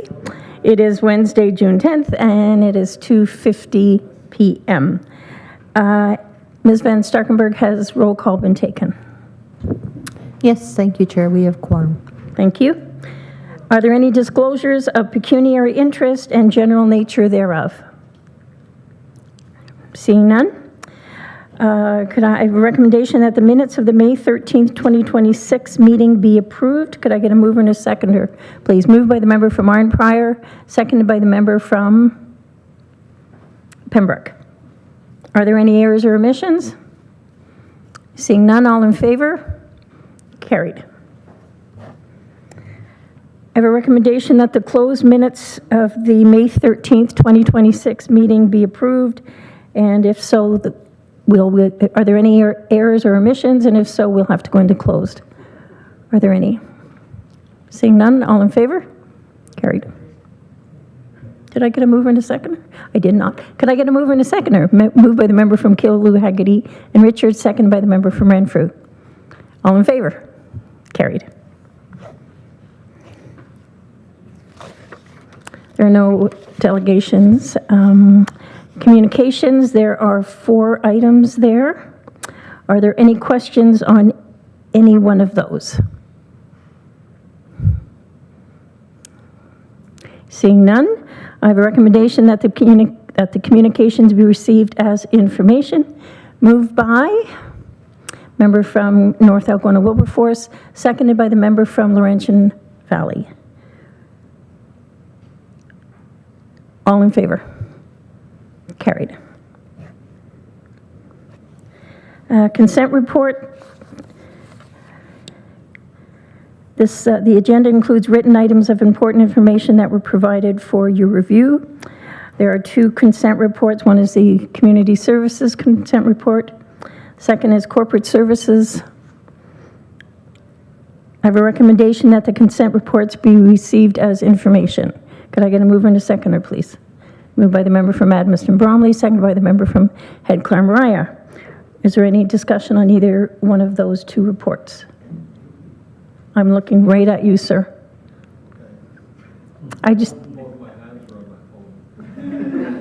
Seeing none. All in favor? Carried. Woohoo. Sorry. There are no discussion reports.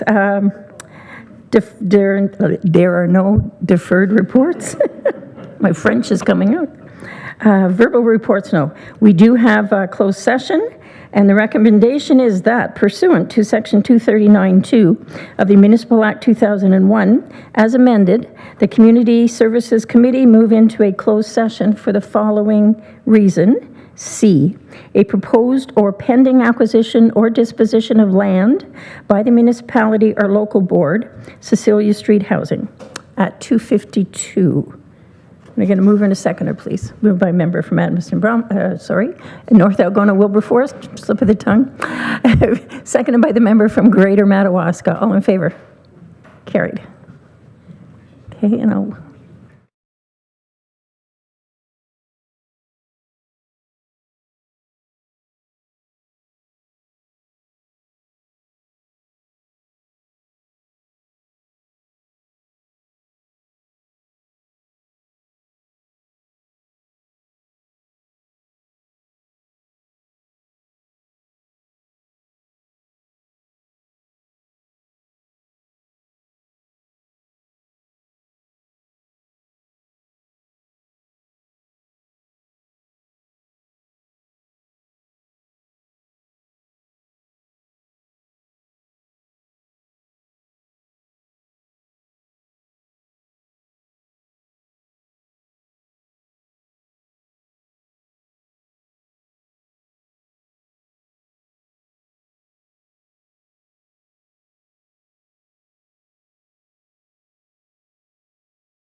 Thank you. We are back. A discussion occurred regarding the potential use of the green space located at 425 Cecilia Street in Pembroke.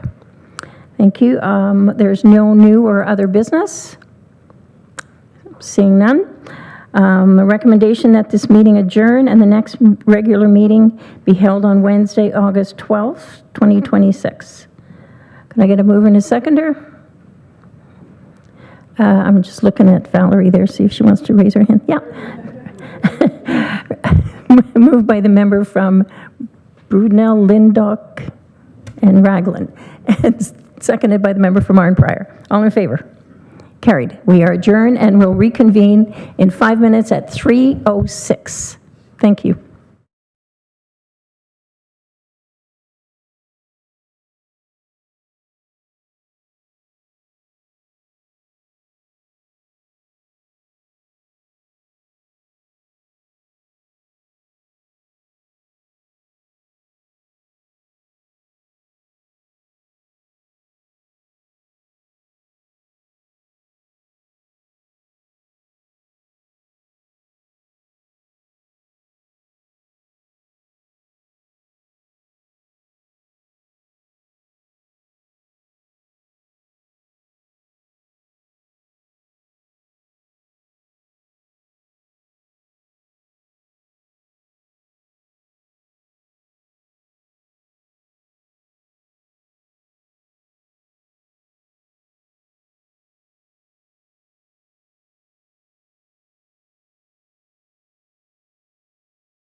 Perfect, thank you. Good afternoon, everyone. I'd like to call the Corporate Services meeting of Wednesday, June the 10th, 2026 at 3:07 p.m. to order.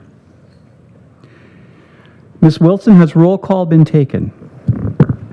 Yes, Chair, roll call has been taken, and we have quorum. Thank you. Are there any disclosures of pecuniary interest and the general nature thereof? Seeing none, thank you. Could I get a mover and seconder that the minutes of the May 13th, 2026 meeting be approved? Mover, please. Mover from Laurentian Valley. Seconder, Greater Madawaska. Are there any errors or omissions? All those in favor? Opposed? None. It's carried. Thank you, committee. At this point, we're moving to item number 5, and I'd like to invite Chris Rinn, the Associate Director of Information Technologies, to the podium to overview his presentation on responsible AI use framework. Mr. Rinn, please. And as you make your way up, I'd like to thank your staff. Last time we were in chambers, I had my fan quit on my laptop. They were walking by and they said, "You had most spare parts." Took it down, 5 minutes later, new fan off. They scavenged off another one. So thank you very much for that service.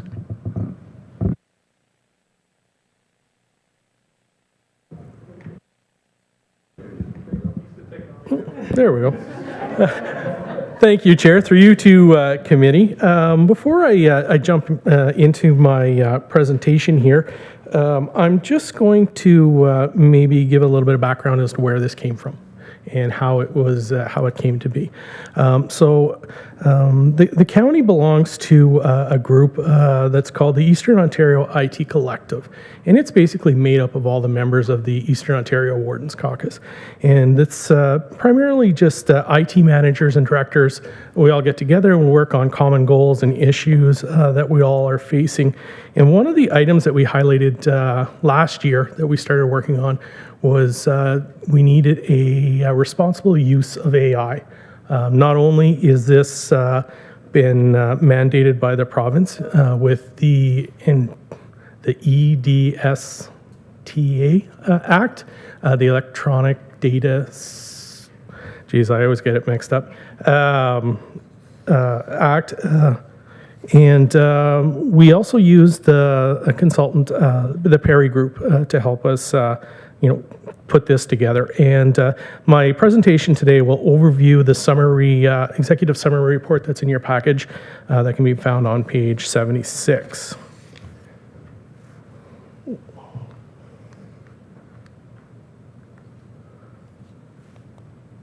Okay, so to get started, I'm just going to start off by saying AI is here.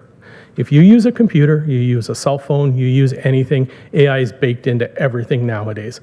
There's no getting away from it. We are standing on the train tracks and the train is barreling towards us. So to start this project off, last year, our consultant released a survey to over 200 municipal staff to get a sense of where everybody is in terms of AI. Usage. And some of the results were kind of not so much surprising, but it really highlighted why we need this. Only about 7% of organizations actually have an AI policy. 60% of staff are using AI already at home and bringing those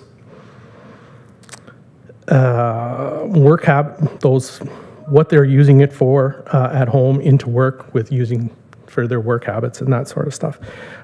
So the question is whether or not to adopt AI because it's already here. We need to adopt it.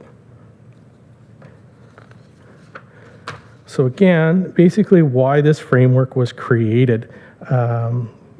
Again, initiative out of the EOITC that all municipalities, including your local tiers, can take this framework and use it at home to help yourself out. And it is a requirement of the EDSTA, the Enhancing Digital Safety and Trust Act, which came into effect in 2024. Also, there are new emerging requirements for MFIPA, so that is something else that we have to take into consideration. And no longer will we need to comply with this because there are reputational and monetary fines for not following and having AI policies and guidelines. So the executive report can be found in your package as well. What AI is and what it is not. AI is great at drafting emails and agendas and summarizing documents and meeting notes, rewriting content for clarity, brainstorming, and reviewing data. But what AI cannot do, it can confidentially identify wrong information. And you may have heard of the term AI hallucinations, and that's basically what that is you ask the AI something and it spits something back to you that, that sounds real, that sounds like it could be legit, but in fact, it may not be. So there's a lot of reviewing and proofing your work that is required when you're using an AI tool. It performs poorly on tasks requiring empathy and requiring local knowledge, and it cannot exercise qualified professional judgment. So just a couple of things that, where AI can struggle. The core principle of the framework is called human in the loop always. And basically what that boils down to is AI assists staff, but staff still make the decisions. Every AI output must be reviewed and before it's used in a public context. Human in the loop always. It's probably one of the most important concepts and principles in our AI framework. What can go wrong with AI? Lots of stuff. Without the governance, municipalities face 6 categories of risk ranging from privacy breaches all the way up to non-compliance with some of the new standards and legislation. So privacy and data leakage, concerns about information being entered into AI tools that are used to train other models. And so we definitely want to avoid putting any confidential personal information and stuff like that in there. Cybersecurity exposures. AI is becoming a real threat.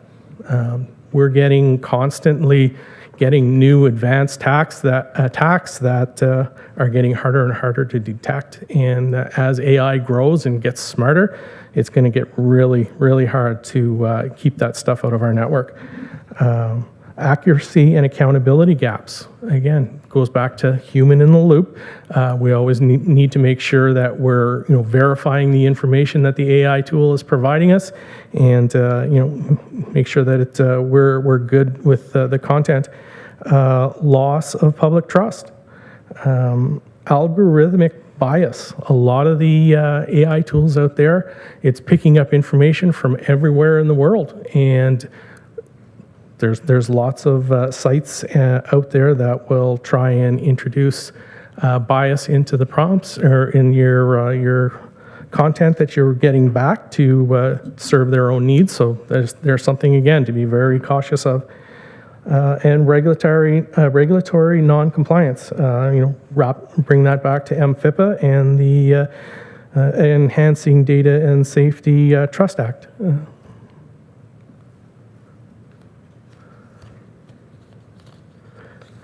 Our framework uses five real foundations in its organization. So one being establish accountability. So council, the CAO, senior management, IT, we all staff, we all have a role to play in this. It's not just an IT thing, it's not just a management thing. We all have to be cautious of what we're using this for. The second foundation is we need to build an IT governance team so that we know what use cases we're going to use this for, and we're not just going to let AI run rampant without any control or any safeguards in place. And then we're going to move on to our guiding principles. That's part of this document, and it's going to be key that staff will know what they can and can't use this for. And it's the personal information that we really have to watch what we're doing with. And we need to define the red line. And by what I mean by define the red line, these are hard lines of what cannot go into or cannot be fed into the AI tools. Things like driver's license numbers, SIN numbers, all that personal information. And the last foundation is an use and risk-based approach. So as we start developing and using AI more frequently, we want to make sure that we're looking at what we're using it for, everything from low-risk activities to high-risk that could possibly require a privacy impact statement. So there's a lot of that stuff that we need to make sure that we're doing. The accountability structure. As I mentioned, we all play a role in this, from council right down to the staff. We all have to make sure that we're using it responsibly, and that's going to be the key to AI.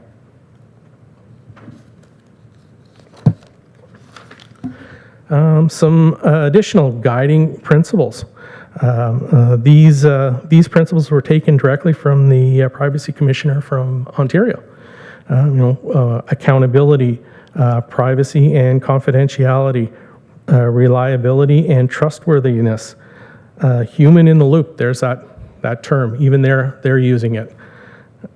Security, safety, fitness and freedom of information and files, temporary and disclosure, and value-driven. Those are some of our principles that we were going to, incorporate into our framework. The red line, again, these are items that cannot and should never be put into to AI tools, especially the personal information, the health information, SIN numbers, driver's license numbers, all that good stuff.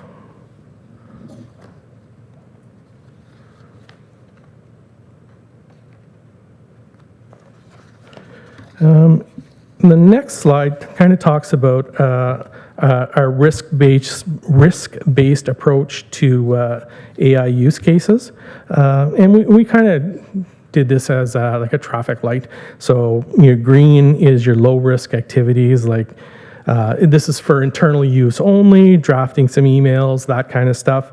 Really low-level, low-risk type of activities.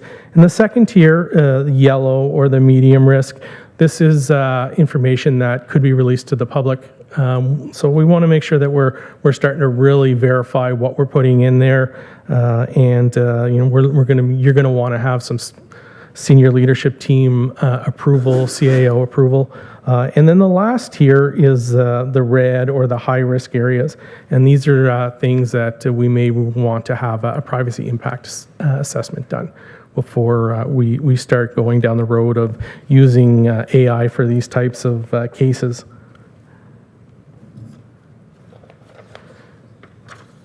And why we should act now, basically AI is here. We can't stop it. It's a real paradigm shift in the world right now, and a lot of people can relate it back to when computers first came out, when smartphones were first released, and email came out. Modest AI adoption can return $3 to $4 in value for every dollar spent on licensing. So there is definitely some efficiencies and some cost savings to be had with it. Some reports are showing that staff that use it on a monthly basis can save up to 5 to 10% of their time with the help of AI tools. And leadership, viability, and genuine support are crucial so that the staff take the note from the top. And that's pretty much my quick summary of the executive summary in your package. So if that's it for me. Right, thank you very much. Any questions or comments? And the member from Greater Madawaska, please. Thank you, and through you, Chair. We are, as you said, AI is here and it's being used. I have a two-part question. One is, any documentation or anything that is produced from AI, we do not have the ownership of that. Is that correct? It would be the AI company have ownership of any documentation unless we have a license service agreement with them?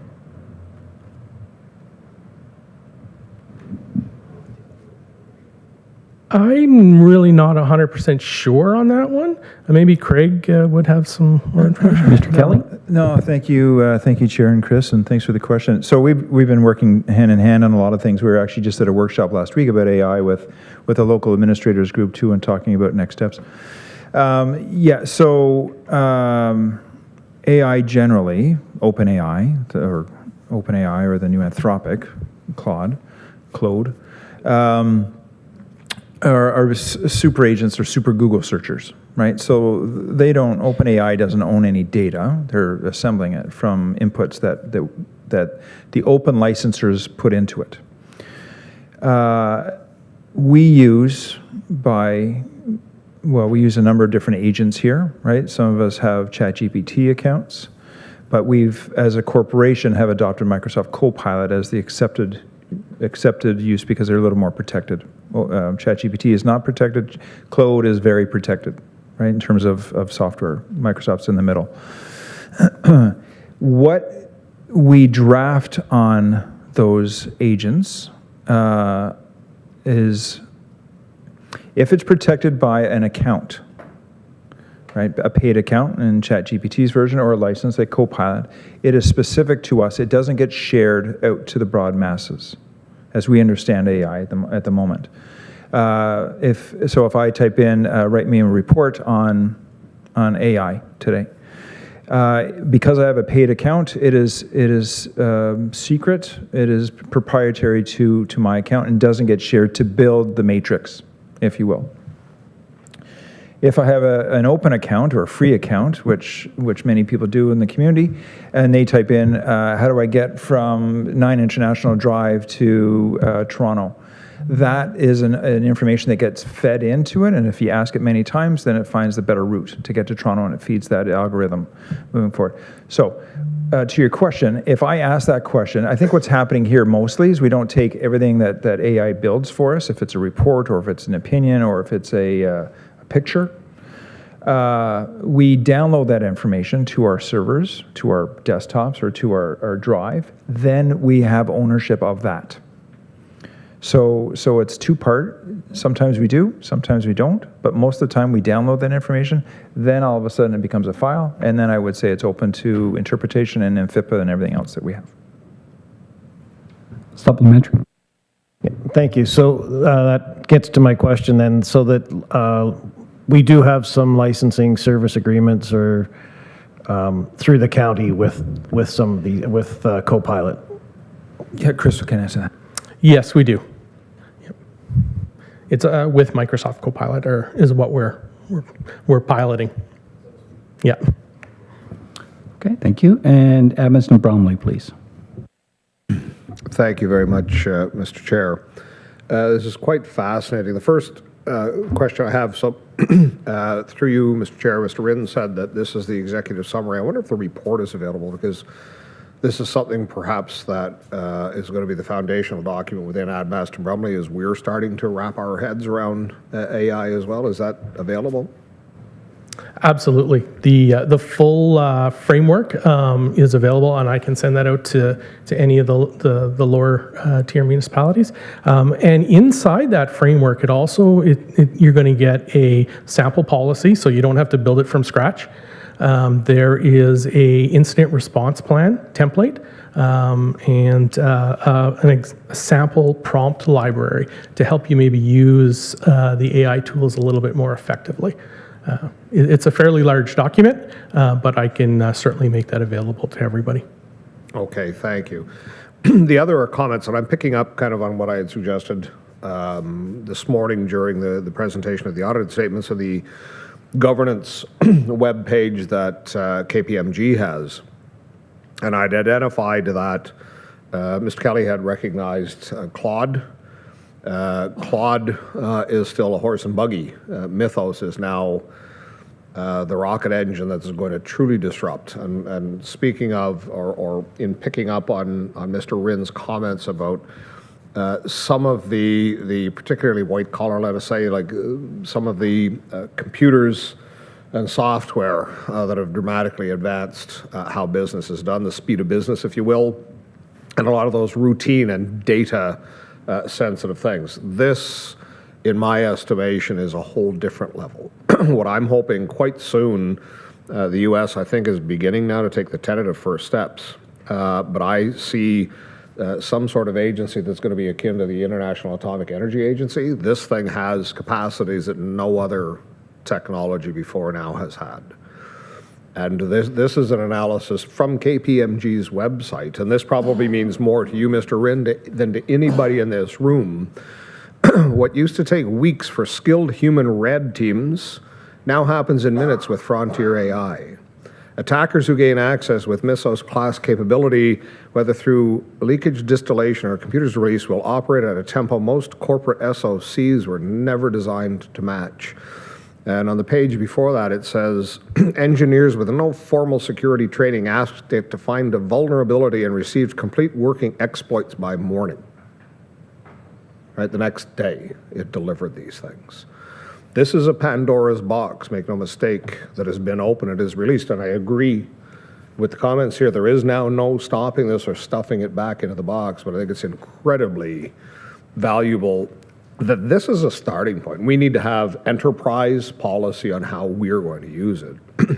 But from the broader perspective of the community, the people that we represent, our civilization, we need to move fairly quickly in recognizing that there does need to be an international oversight of what this thing is going to be doing. Just recently, you may be aware, I think about a month ago, within certainly 2 months, it was after this adventurism in the Persian Gulf, in the Strait of Hormuz right now, that there was an AI agency that decreed to the U.S. military that it was not going to provide its AI software. There was another AI company stepped forward almost immediately, and they're using it for targeting data now. So this is a challenge, and certainly what I'm talking about is much larger than this room, but it is also changing so fast. Within this KPMG document, it talks about things that they can do now that they couldn't do a year ago, and it is just simply astounding the speed of change. So that we have, you know, the template of a policy here before us. I would submit that we probably at least need to be looking at that semi-annually, if not quarterly, because the pace of change is going to demand that we do things to stay on top. It is important that the horse not run free of the rein, and that's my largest fear. Okay, thank you. And the member from Petawawa, please. Thank you, Chair, and through you. Well, now I'm thoroughly frightened after that. So there are some concerns and some challenges for sure, but I would definitely like to receive the full framework so that it can help our municipality going forward. My concern is, did AI write the AI policy, or was it human reviewed afterwards? AI was used in the development, but again, human in the loop. It was reviewed by humans. Okay, thank you. Member from Whitewater, please. Yeah, Chair, just my feedback. I support the red line idea and the risk-based classification. I think those are two good approaches for how to at least set the framework for dealing with AI. I'm struggling, though, internally. All of the documents that are generated, like the public documents that we see, they're all available on the internet. There's nothing stopping any member of the public from putting them all in and uploading them all into AI, all of the AI. So I guess really we're looking at it, how do we control the confidential information, the closed session information from getting out? Or beyond that, how do we, systems that we might use AI to make decisions on, your third category there, your tier 3, maybe those are the ones that we focus on? Is there any comments from staff on that thought? I think training our staff is going to be a big part of it, of them knowing what and what they can't use it for. But beyond that, there are some new security tools that are coming out on the market that are specifically designed to monitor what's going on in the AI environment. So if a staff person tries to feed a driver's license number into an AI tool, it's going to pick that up and say, "Nuh-uh, you're not doing that." So there are some stuff. It's new. As these tools kind of mature a little bit more, definitely going to be something that I think we're going to need. So thank you, Chair, and through you. So this is obviously people around me, I get excited about this stuff because to say you can't use this is ridiculous, right? And Chris pointed this out. We're all using it. You've got to use it, right? I think what it's helping staff to be a little more empowered in terms of their creativity and reaching outside of their box to find that information without spending hours in the stacks of the library, as I equated to, right? People working on calculators say goodbye to the abacus, right? When email came out, we said goodbye to the fax machine. Remember 6 years ago, we didn't want to go on Zoom because we're all afraid of cameras, right? Now what do we do? 90% of our day, we're stuck on a camera and having meetings on that. So it's a natural evolution. It's getting it to not think for us, but start the thinking maybe for us or get us through our brain farts sometimes, right? Quite honestly. Or get us to a point. So instead of the menial tasks, we're managing what we message to start that information that we either need to provide the public or to you, right? And we're a human-faced company, corporation, so no jobs are disappearing because of AI because we're a human-based entity, right? We've got to deal with the public on a regular basis. But to your first point, we've got to be careful of the information we feed into it. Well, if everybody did that, then we wouldn't be knowledgeable, right? I agree with the closed items and all these other things, but when I look at, gosh, we need a new design for a paramedic base, or we need to look at how to do something different, we need to reach out across the world. I could spend 14 days Googling every single website in the world, or I can spend 13 seconds asking them with the right inputs, find me these things. Right, so I think it just opened up a whole new world. The Pandora's box it's already opened, right? But it has opened the world to greater possibilities in a shorter time limit. The unfortunate part is the public's, well, not the unfortunate part. You get into these AI wars now with people that you're communicating with, right? So we develop an email, we humanize it, and it bounces to somebody, and we get a 13-page manifesto back, right, from whomever.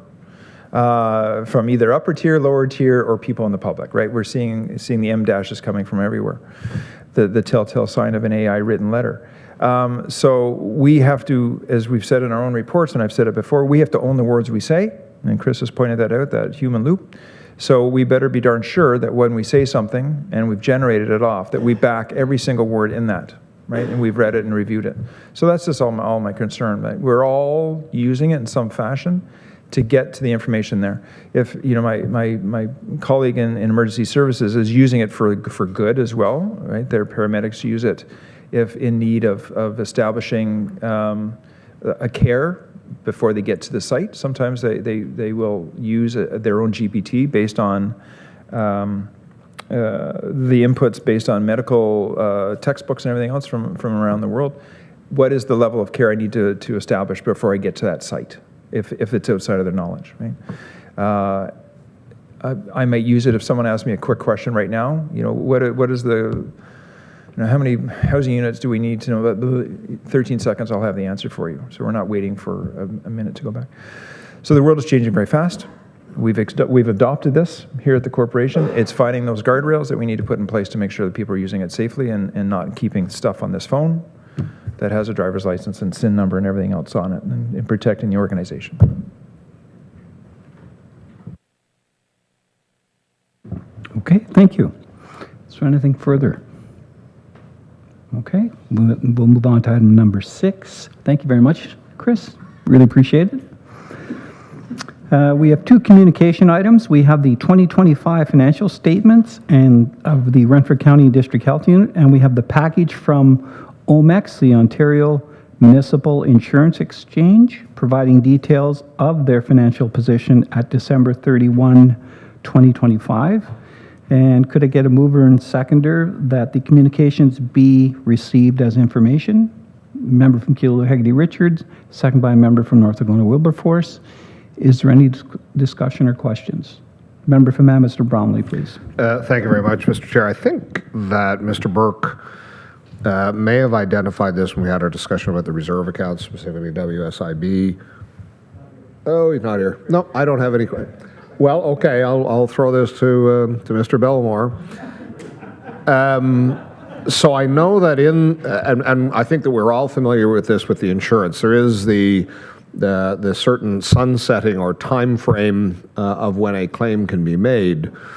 But of course, if there is an infant perhaps in the vehicle, that clock doesn't start until they hit the age of majority, as I understand it. And I think that that's what Mr. Burke had identified at a previous meeting. I wonder, in any of the communications, Mr. Belmore, if you might be aware of how long the stewardship of what is it, OMEX? Yeah, how long this is anticipated before there would be a distribution of surplus funds. Through you, Chair, to the councillor. Unfortunately, I'm unaware of that information, but I can take it back and try and get you an answer. Thank you. Okay, thank you. Are there any further questions? Seeing none, I'll call the vote. All those in favor? Opposed? None? It's carried. Thank you very much, committee. The agenda includes written items of important information that were provided for your review. Number A is the administration consent report, providing the information technology key performance indicators for January to March 2026, and the delegated authority for the MOU extension for RCVTAC, integrated virtual care with the Petawawa Centennial Family Health Center. Are there any questions on those 2 items? Okay, seeing none. The Corporate Services Department consent report contained the executive summary for IT regarding responsible AI use framework. Could I get a mover and seconder to accept the consent reports as information? Mover, please. Moved by the member from Arnprior, second by the member from Head Clear Mariah. Discussion? All those in favor? Opposed? None? It's carried. Thank you. Almost skipped right till the end. 8A, discussion reports. The only item within the administration discussion report, item number 1, has a recommendation that, I'm sorry? Okay. That the Corporate Services Committee recommends that County Council approve the following amended corporate policies.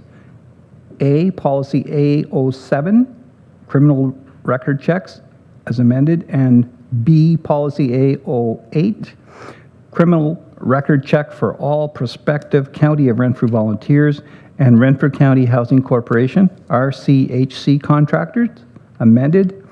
and that a bylaw to amend bylaw 6303, being a bylaw to establish human resources corporate policies and procedures for the County of Renfrew, be adopted. Could I have a mover and seconder, please?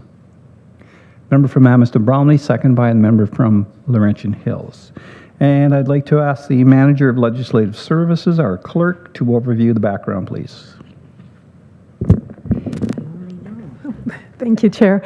When I was reviewing the policies, I noticed that volunteers included members of our ad hoc committees, and because under the Municipal Act, councillors do not need to have a criminal background check, I thought I would remove them just for that reason, with a caveat that our members here at County Council do need a criminal background check through the long-term care home, but because these members are not on our long-term care home, I thought we'd remove them. Thank you. Okay, thank you. Are there any other, I'm sorry, a member from Kaluhagi Richards? Thank you, Chair. Just along the lines of the volunteers. So anytime we get a volunteer to any of our functions, we have to do that criminal record check? And is there a charge for that?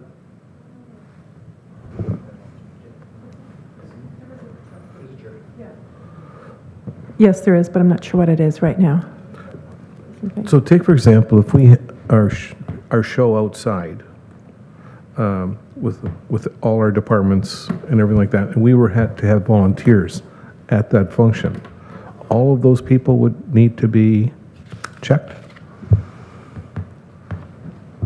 The functions that we have here, like our trade show, you know, that staff all have it. Okay, but if there's volunteers involved? Pardon me? If there's volunteers involved, yes, we do a criminal background check on them. But like when we have County Council Day here, it's all staff. Very rarely do we have volunteers. Yeah, it's not quite like a municipality where you have events and festivals and things like that where you have volunteers, but that's... Okay, thank you. Member from Greater Madawaska? Yeah, just some clarity on the volunteers. Are they requiring to get a vulnerability sector check or a full criminal check? There's a difference between them.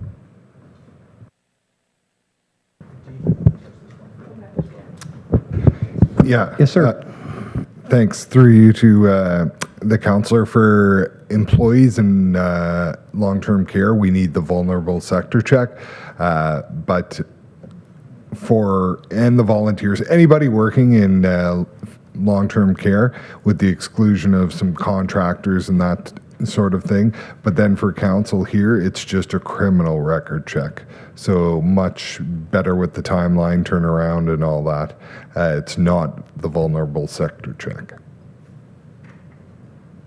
It's only those who are in direct contact with residents, providing care, interacting with residents. Yeah, thank you. I was kind of referring to just the volunteer side of it, though. I'm just wondering whether, because I think there is a different dollar value for a vulnerability check than there is a criminal background check. And I would hate to see the fact that we are all clamoring for volunteers everywhere all the time, that they may dissuade them from volunteering because they have to pay the higher price for a criminal background check than a vulnerability sector check. That's all.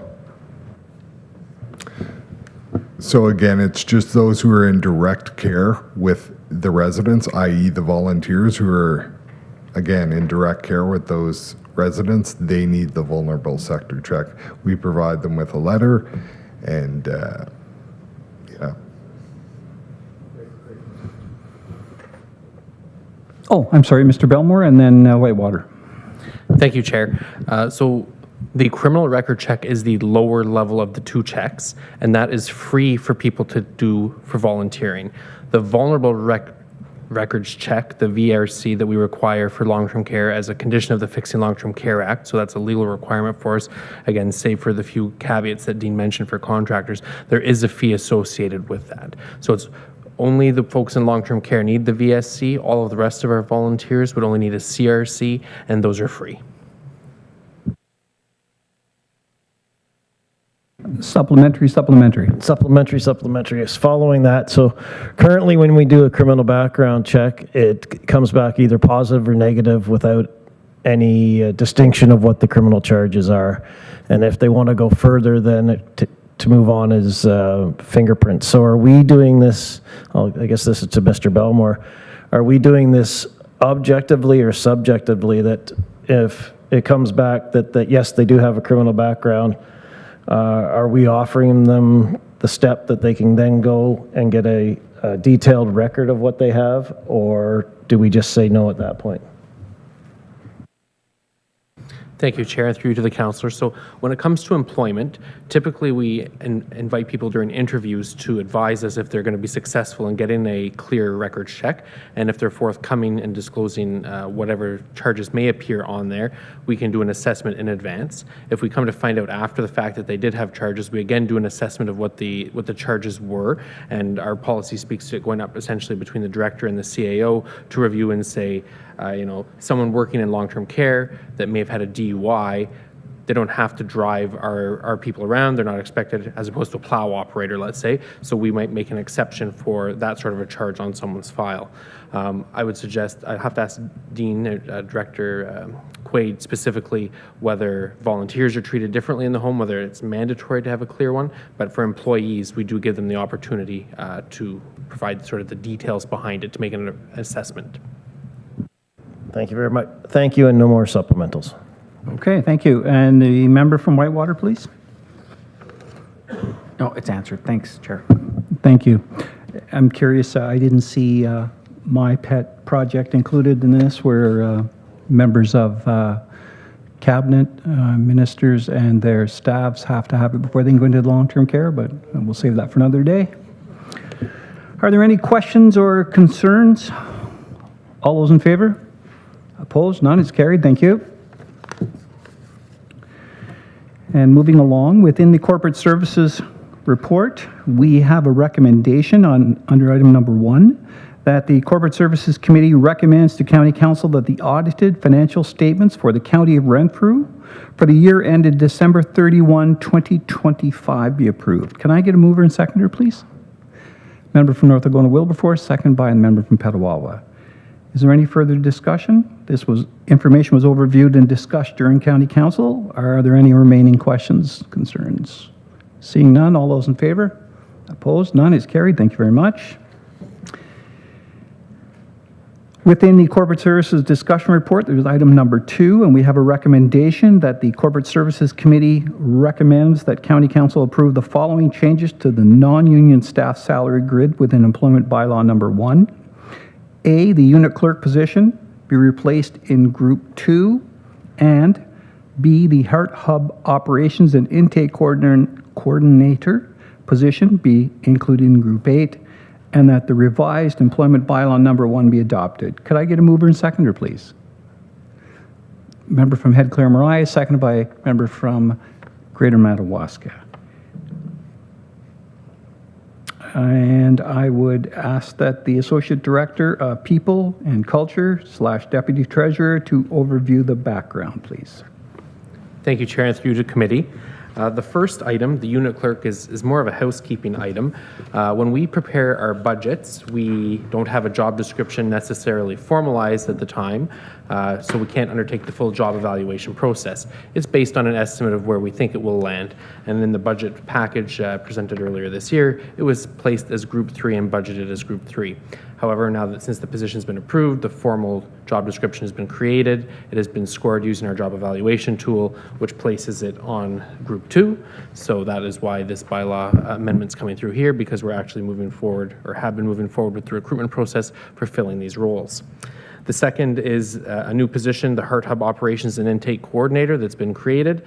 This is one of the positions supporting the Heart Hub, and this will be an employee of the County of Renfrew, which is why we're adding it to our employment bylaw, so that we can enter into an employment relationship with the individual for this role, and it's fully funded again through the Heart Hub side of our operations. Thank you. Are there any other questions, comments, or concerns? Seeing none, all those in favor? Opposed? None. It's carried. Thank you very much. And could I have a mover and seconder, please, that the discussion reports be received as presented? Moved by the member from Laurentian Valley, seconded by the member from Brudenell-Lindock. Discussion? All those in favor? Opposed? None is carried. Thank you very much. There are no deferred reports. Are there any new updates that require verbal reports? Okay, seeing none. We do not have a closed session. Is there any other new business? Okay, seeing none. And with that, I would like a mover and seconder, please, that this meeting adjourn and the next regular meeting be held on Wednesday, the 12th of August at 2026, I'm sorry. And a mover, please. Member from Laurentian Hills, seconded by member from Madawaska Valley. Discussion? All those in favor? Opposed? None is carried. Thank you very much. We are now adjourned at 3:52 p.m. Enjoy the rest of your day. Thank you to staff for your excellent reports.